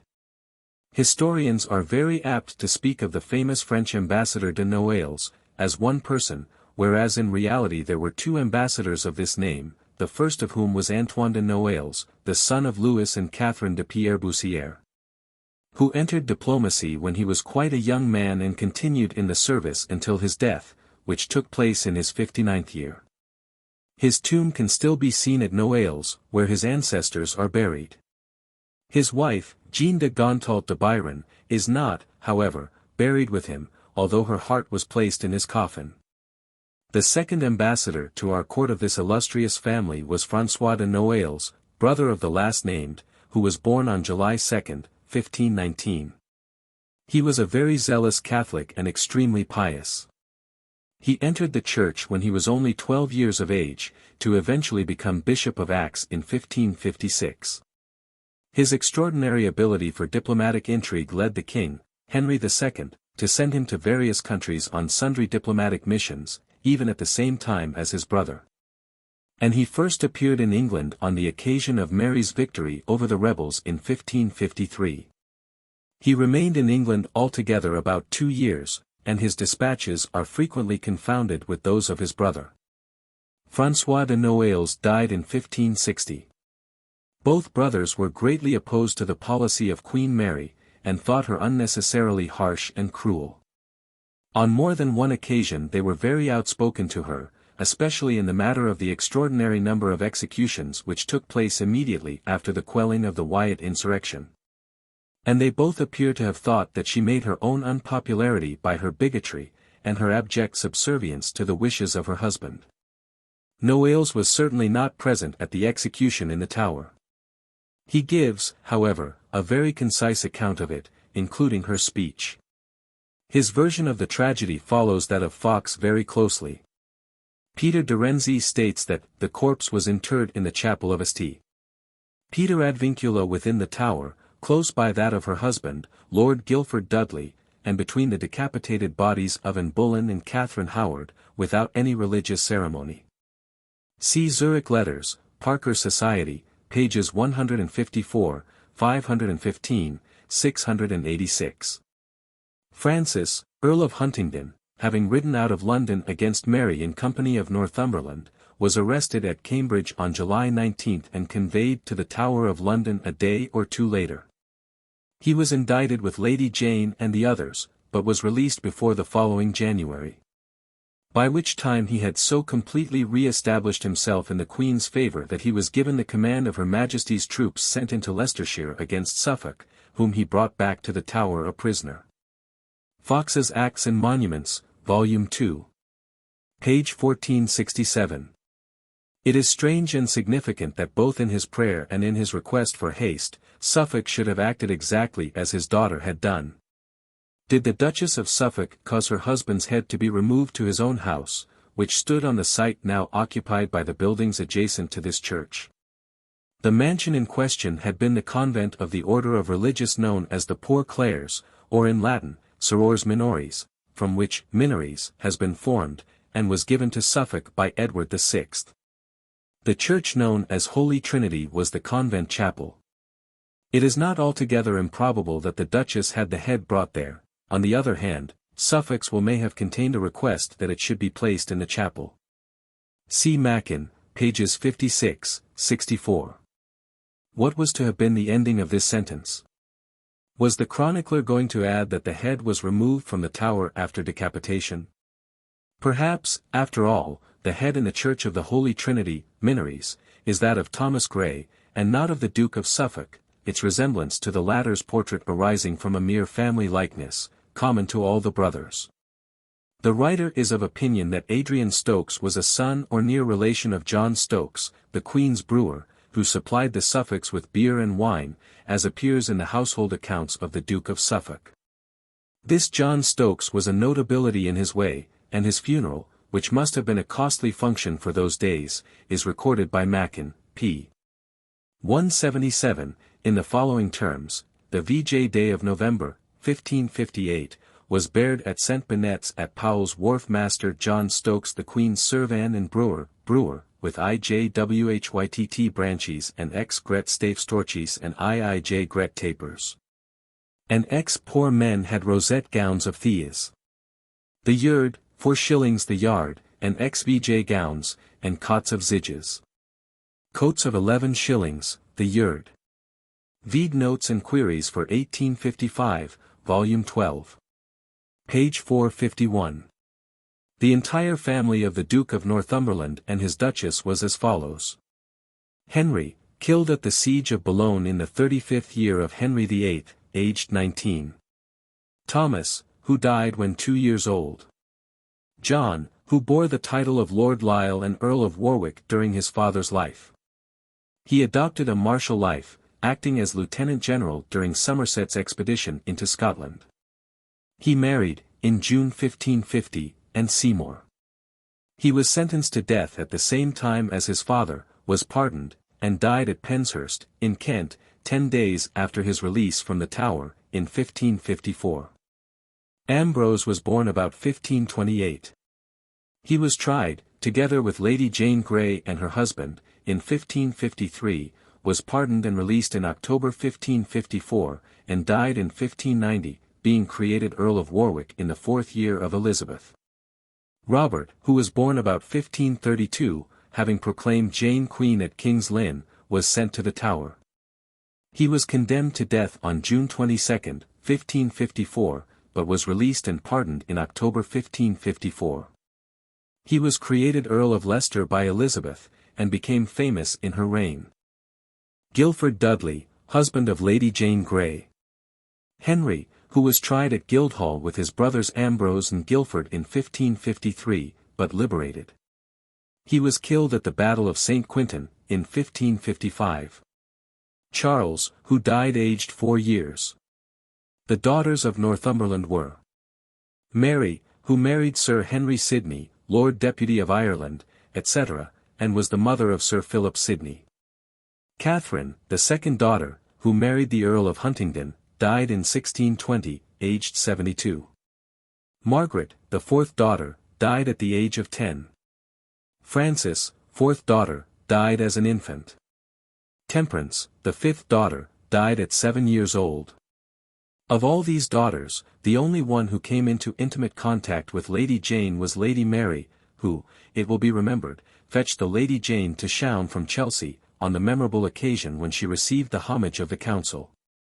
Cheek continued to travel on the continent until 1556, when, being invited by Lord Paget and Sir John Mason to go and see them in Brussels in a friendly way, he was suddenly taken prisoner en route by the Provost Marshal. On the road between Antwerp and Brussels, blindfolded, tied, flung into a wagon, taken to the nearest port, and conveyed by sea to the Tower of London, being taken as it were by a whirlwind, as he says himself. The excuse given for his arrest was that he had overstayed the leave of absence granted by the royal license, having endeavored to establish himself abroad. In the Tower he submitted to the Roman Catholic Church. He was later released and granted extensive lands, but he died in September 1557, after, so it is said, a partial return to Protestantism. He is buried in St. Albans Church, Wood Street, under a monument bearing some verses by Dr. Haddon. The remainder of the actors in the drama are soon disposed of. The end of Judge Morgan we have already mentioned. Feckenham was imprisoned for 23 years under Elizabeth, and died in Wisbeach jail. Aylmer, once Jane's tutor, was, on the other hand, extremely fortunate. He fled at the coming of Mary, taking refuge in Switzerland, whence he wrote a reply, entitled An Harborough for Faithful and True Subjects, to Knox's blast. He returned to England at Elizabeth's accession, became Archdeacon of Lincoln in 1562, Bishop of London in 1576, and died in 1594. Askham remained in England during Mary's reign, protected, despite his ardent Protestantism, by Gardiner. He died in December 1568. The treacherous Lord Paget was restored to office under Mary, and appointed Lord Privy Seal. Transcriber's notes. Punctuation, hyphenation, and spelling were made consistent when a predominant preference was found in this book, otherwise they were not changed. Spelling of non-English and Old English words not changed. Simple typographical errors were corrected, occasional unbalanced quotation marks retained. Ambiguous hyphens at the ends of lines were retained. Text sometimes spells Althorpe as Althorpe, both have been retained here. Index not checked for proper alphabetization or correct page references, except for reference to page 385, which has been corrected to 358. Page, letters with overbars, such as U, indicate contractions. Page, to the issue, has no matching closing parenthesis. Page, 6 purse hangers of silver and gilt was printed that way. Page, Prince Arthur, younger brother of Henry VIII, is incorrect, Arthur was the older brother. Page, Fox, may be a misprint for Fox. Page refers to Ross, and then, Rowe, may be the same person. Originally on page, the correct title of Messager de Sciences Historiques is Messager de Sciences Historiques. Page, The elegy, written in Latin, apparently contains several typographical errors. They have not been changed here, but readers may wish to consult other versions of that elegy, such as the one at https://books.google.de/books?. ID equals up when AAQAA Jan equals PA 190. Page, left parenthesis added in the Warwick, John, Earl of, entry, just before, the Duke of Northumberland's son. Originally on page, Gratias ego, may be a misspelling for, Gratias ago.